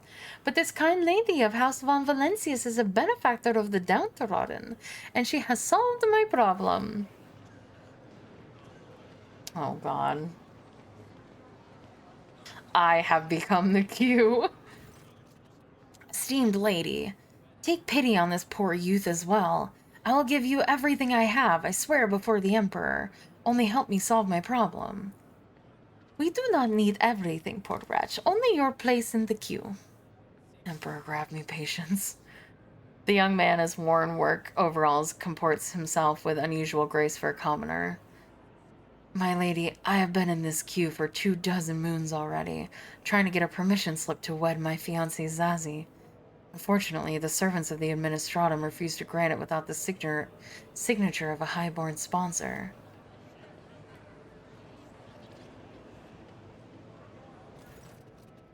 Out of my way! Elbowing aside onlookers left and right, a richly dressed lady with a beautiful... Oh my god. Elbowing aside onlookers left and right, a richly dressed lady with a beauty mark augment above her lip charges towards you. Esteemed lady, my 8th offspring has lost his mind. He has decided to renounce his family, his noble title, and his talent as a healer, all for the sake of some tattered waif from the mid-levels. A union with a commoner will put an end to his studies at the university. But should Dargonus and the Officio Medicae be deprived of a capable cryosurgeon because of a passing fancy? Zazie is a healer too, and she helps the people of the Hive a great deal more than any lily-white cryosurgeon with a diploma. I do not want to live a life of idleness in the spires of Dargonus like you. Not when I know there are thousands of unfortunate people in the lower levels who need my help.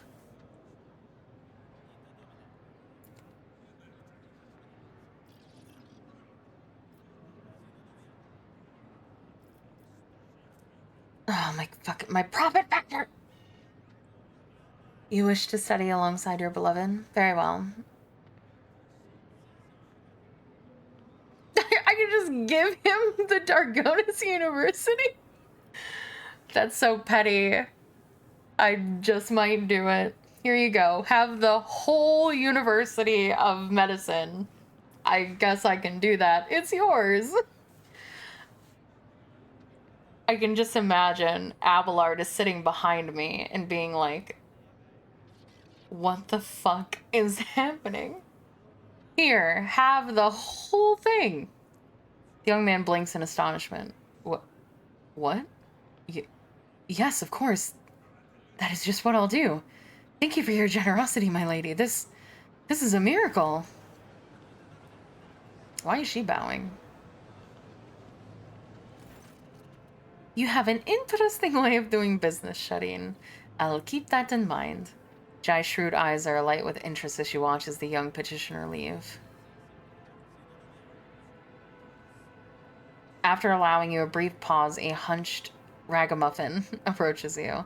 The old man's toothless mouth breathes out a putrefying cloud of air as he speaks only 3 words. I'm sorry? Death. What life? Jai peers over the man's shoulder to read his crumpled form. You are here to request mortification so that your organs go to your granddaughter as an inheritance? She will hardly want your worn-out body parts, old-timer. The ragged man shakes his head and covers his face with sprinkled hands. Servitor disposal. Only now do you notice a tattoo on his right hand, the symbol of the Adeptus Administratum and the several interlocking chains. It seems this old fellow is the property of a prefect of this palace. Jai looks at the man's form again and rears back in horror. The granddaughter of this poor wretch was turned into a servitor 16 dragonless years ago. And after a recent accident, she was listed for disposal. And now this old man is volunteering to be spare parts for a soulless Dingan. May the Exalted One keep me from such a fate. Why am I being so charitable? I will see my people by your granddaughter's release and see to your welfare. May the Emperor keep you.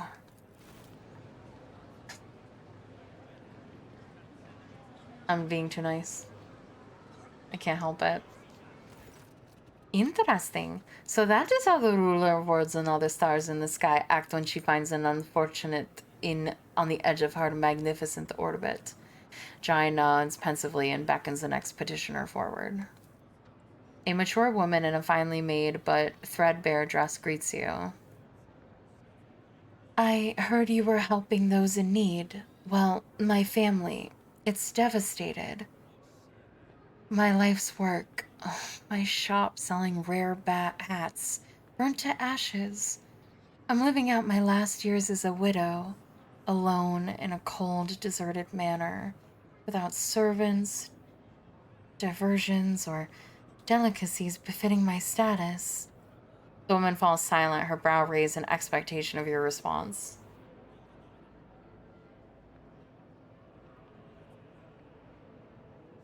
Perhaps I can rebuild this hat shop for you.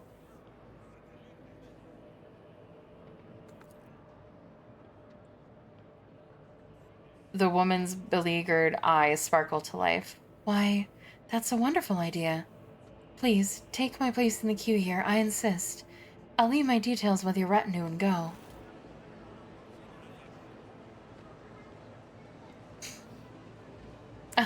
I have become the queue.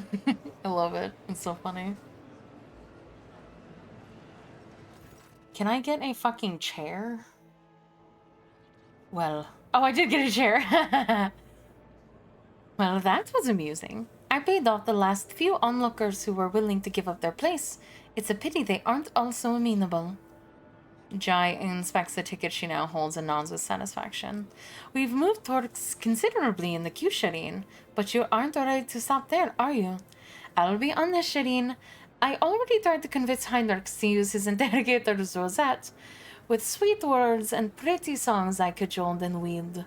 But he remains unmoved, like a rock whipped by the winds.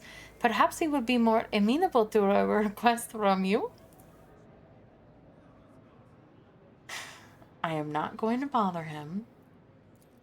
Leave him alone. And don't talk to my boyfriend anymore. Another 8 planetary hours go by. The queue has hardly moved. The adept in the next window was dealing with rebelling machine spirits in his cogitator. So the petitioners from the queue were diverted to the middle of yours. He's my boyfriend. Heinrichs is my boyfriend. Or I'm working on it anyway. Shireen, you are a saint. Have I told you that before? You must be, because I don't see any reason why you would show such fervent but senseless patience. Can't we hurry things along? No, because this is how I have been dealing with this the entire game. Nobles don't get special treatment unless I'm throwing people out of the airlock. Okay? If I just push past people in this line... Yeah, he doesn't know that he's my boyfriend, but I'm working on it.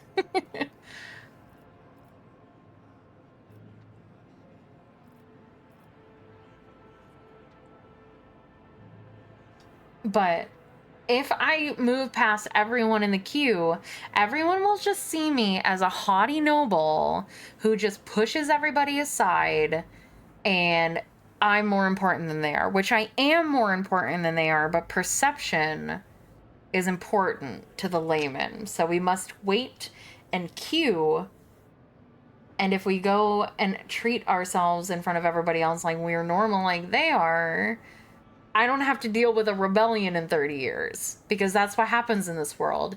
You skip one queue and the whole world will rebel against you in like 2 decades.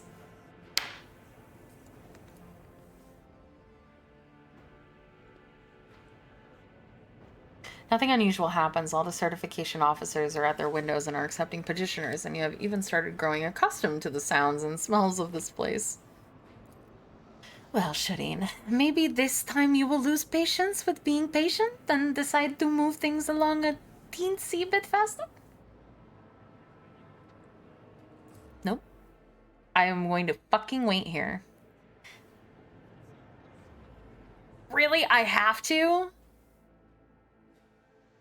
The hum of activity returns to the queue. Petitioners exchange glances, clutching their paperwork. After a few seconds, you realize that the number being called out by the service call for the 3rd time is the one on your ticket. Yay! Do you know what gets better with time, Shireen? Amasek and lovemaking. Remind me of that if I ever ask you to stand in queue again. What? What are you waiting for, Shireen? Let's go. We have another couple of hours with the certification officer to get through. What the fuck did you just say to me? Like...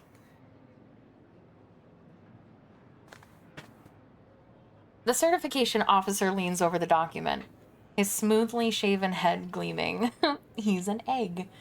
His augmented ocular eyes, that's kind of redundant, weir as the lenses zoom in and out. With quiet scratching sounds, the cogita quills and in place of the officer's fingers make notes on a fine sheet of paper. The document is hereby certified, says the rasping voice through the metal jaw with its integrated vox. Return to the Master of Seals in order to proceed. And may his light and wisdom guard you. Next.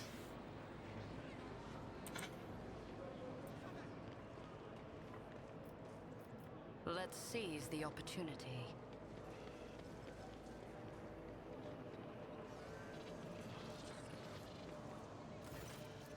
The Temple of Law and Order greets you, Celine Whitetail von Valencius. You've returned with all the necessary paperwork, I presume? Here, all the seals placed on by a certification officer. Wonderful. The Emperor blessed you with patience greater than that appointed of ordinary mortals. Allow me to verify the authenticity of your documents for the final time. Oh my fucking god, I'll kill you.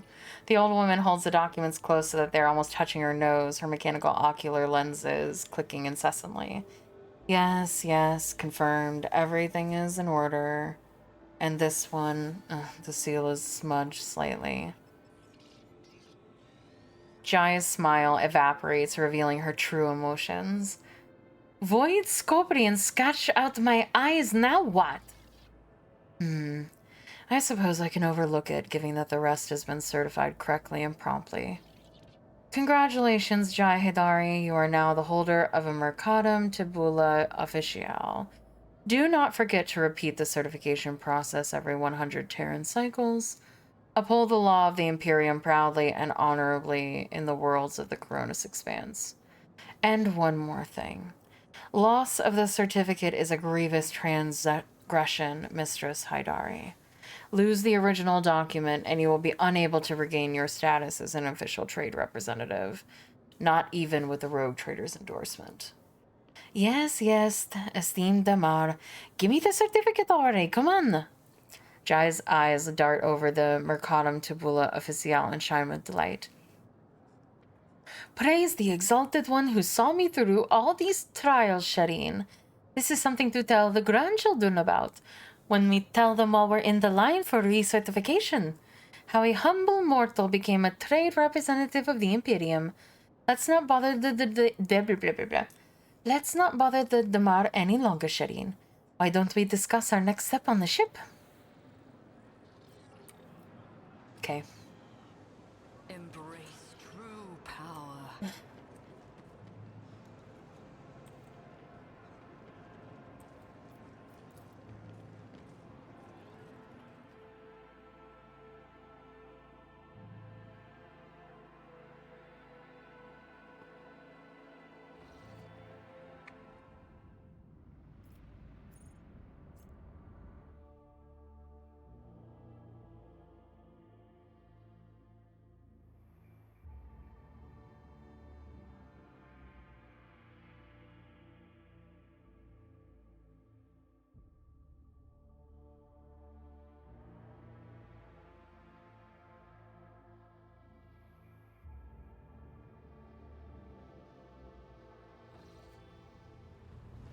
Alright, Jai. What do you want now?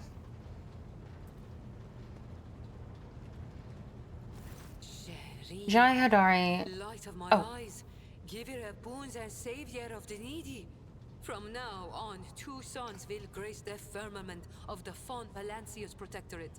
One bright and powerful like the Rogue Trader herself, and the other slightly more humble, like her unassuming partner, the diligent owner of the Mercatum Tabula Officiale, and all-around delight, Jai Hidari.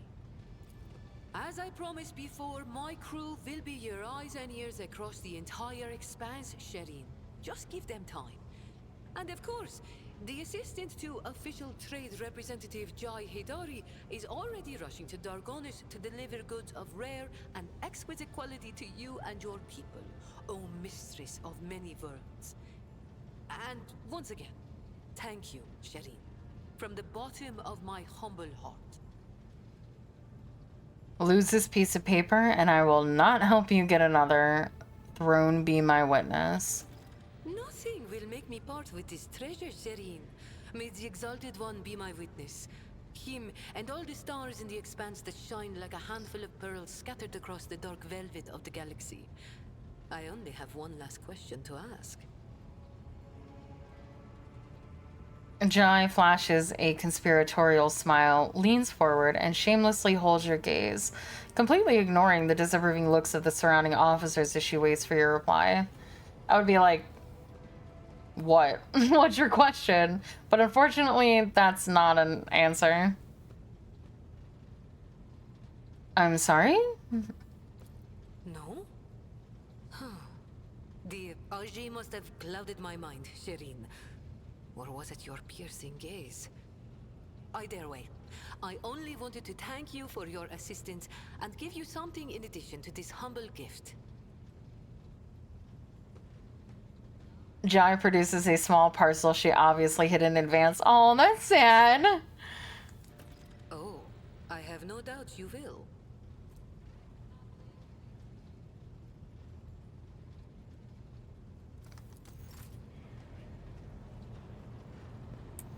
Glad I could help.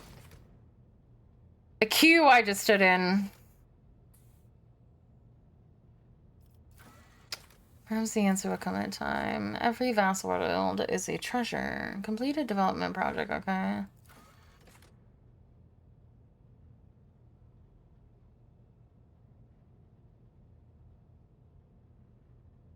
Okay. I guess we're going to football. Except I think I need to go to the other place first. Before it gets upset that I'm not helping it.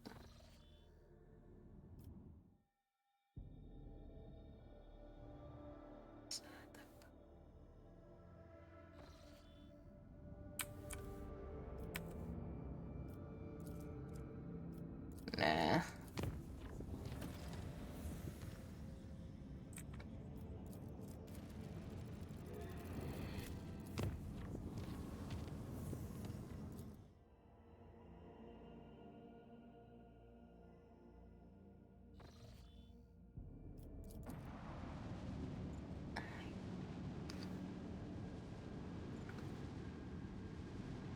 Need to get people.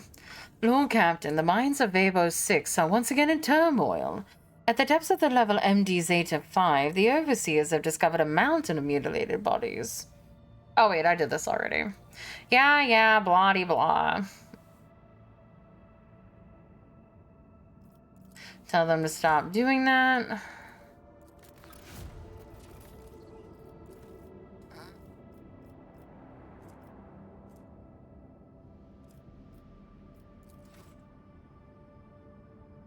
Alright, is everybody finished? No. Yeah, I'm here. Aren't I? Oh. I'm also hungry. Sell food to them. Or fuel to them.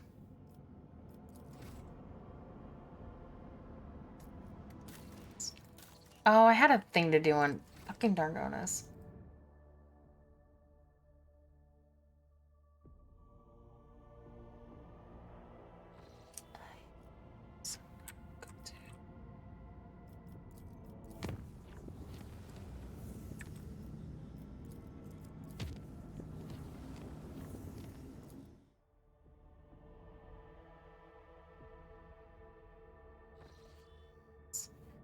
There must have things.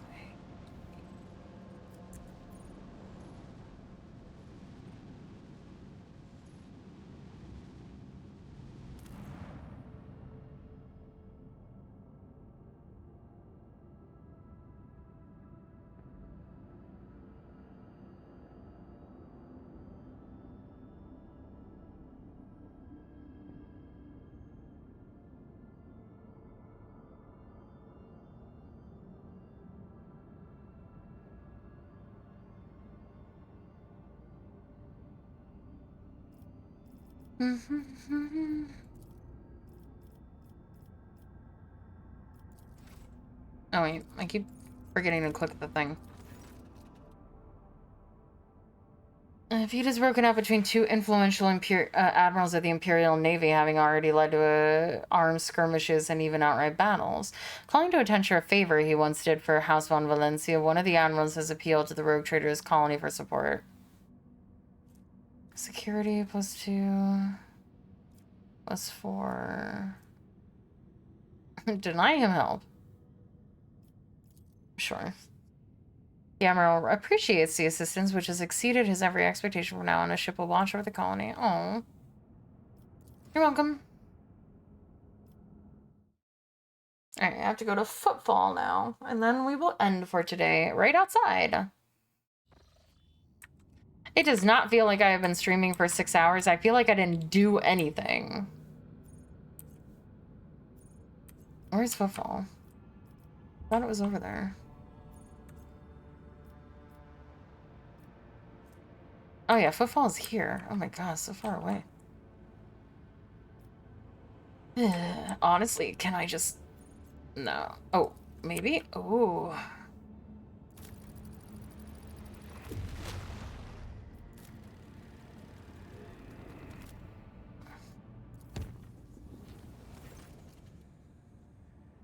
The clans servicing the Void Shields arrays petitioned the Lord Captain for aid. Compartments were becoming overrun with a putrescent fungal corruption.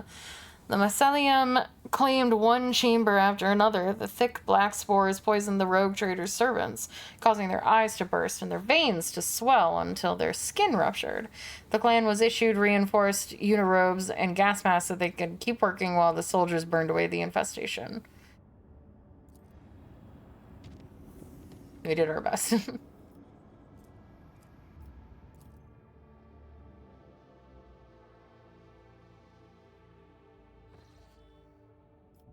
And we'll save right outside of Footfall.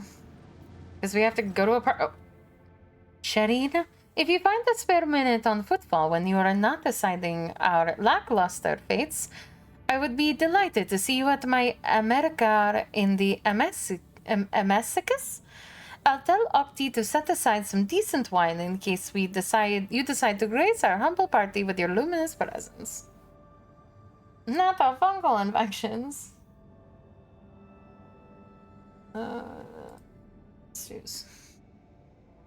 Is that some kind of celebration?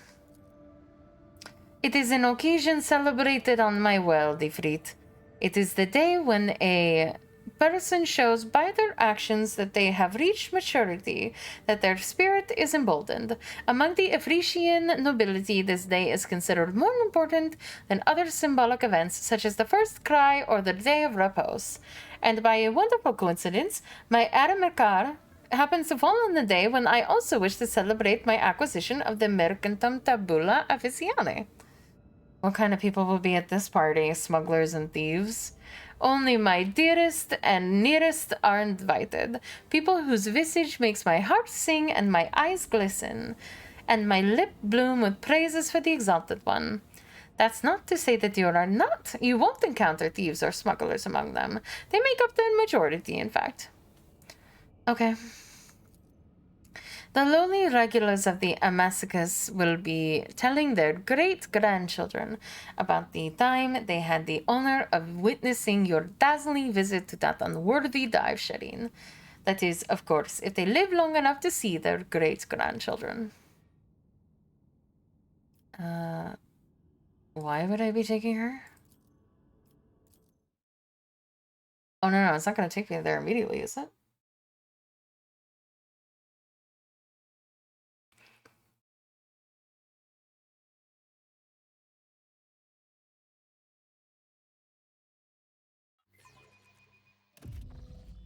Okay, I can't save.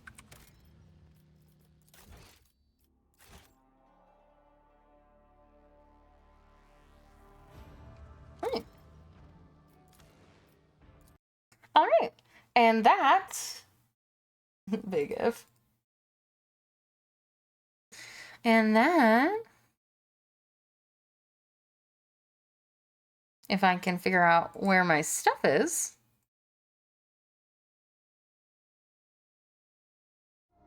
is where we're going to end for the day.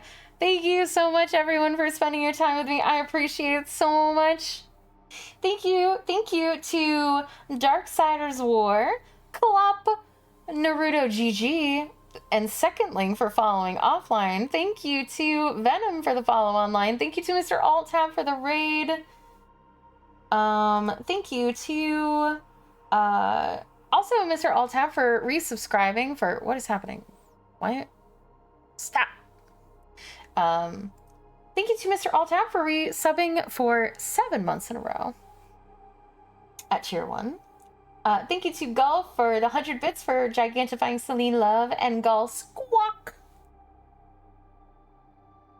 What is happening? Okay, there we go. And thank you to Shaytastic and Yore for the follows today. Thank you so much. I had a great time. Thank you for coming. Thank you for hanging out. If you don't already know, I go live every single day, 8 a.m. to 2 p.m. EST here on Twitch.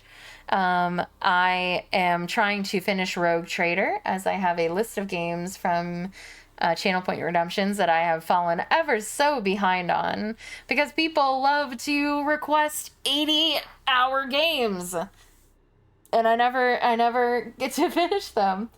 But thank you so much. I am really enjoying this game a lot. Obviously, I've played nothing but it for like 2 weeks, so I hope you guys are enjoying it. I will be off to edit my ASMR, which will be released tomorrow. So if you are, I'll be hanging out in Discord. But follow me on Twitch, follow me on Twitter, join the community Discord. All those places will let you know when and where I go live and what I am doing. But yeah, thank you so much, everyone, for spending your time. If I'm not going to see you because you are going to be out on Friday, have a wonderful Friday. Have a wonderful night. Be responsible. Be safe. Have a wonderful weekend if I'm not going to see you. And I hope to see you again soon. And I never remember to do this. I have to check. Oh yeah, she is finally streaming when I'm streaming, so I can raid her. I'm going to be raiding Sierra, who I have been working with on her audio projects. I will. You're such a good boy, Pedro. I have been working with her on her audio projects, and I've been having a fantastic time doing so. She's been wonderful, and she's been doing a subathon, and I keep trying to raid her every single time I go to like end stream, and she's sleeping because she's more of a nighttime streamer, but she's doing a big subathon. She's currently playing Fields of Mysteria, which I have never seen before, so go give her some love. She's been supporting me in my little side job of editing audios, which has been going crazy in terms of people that have been commissioning me, and she was the thing that broke the dam, as she was like my first real commission. So give her some love. I'd appreciate it so much, and I'll see you guys soon. Bye.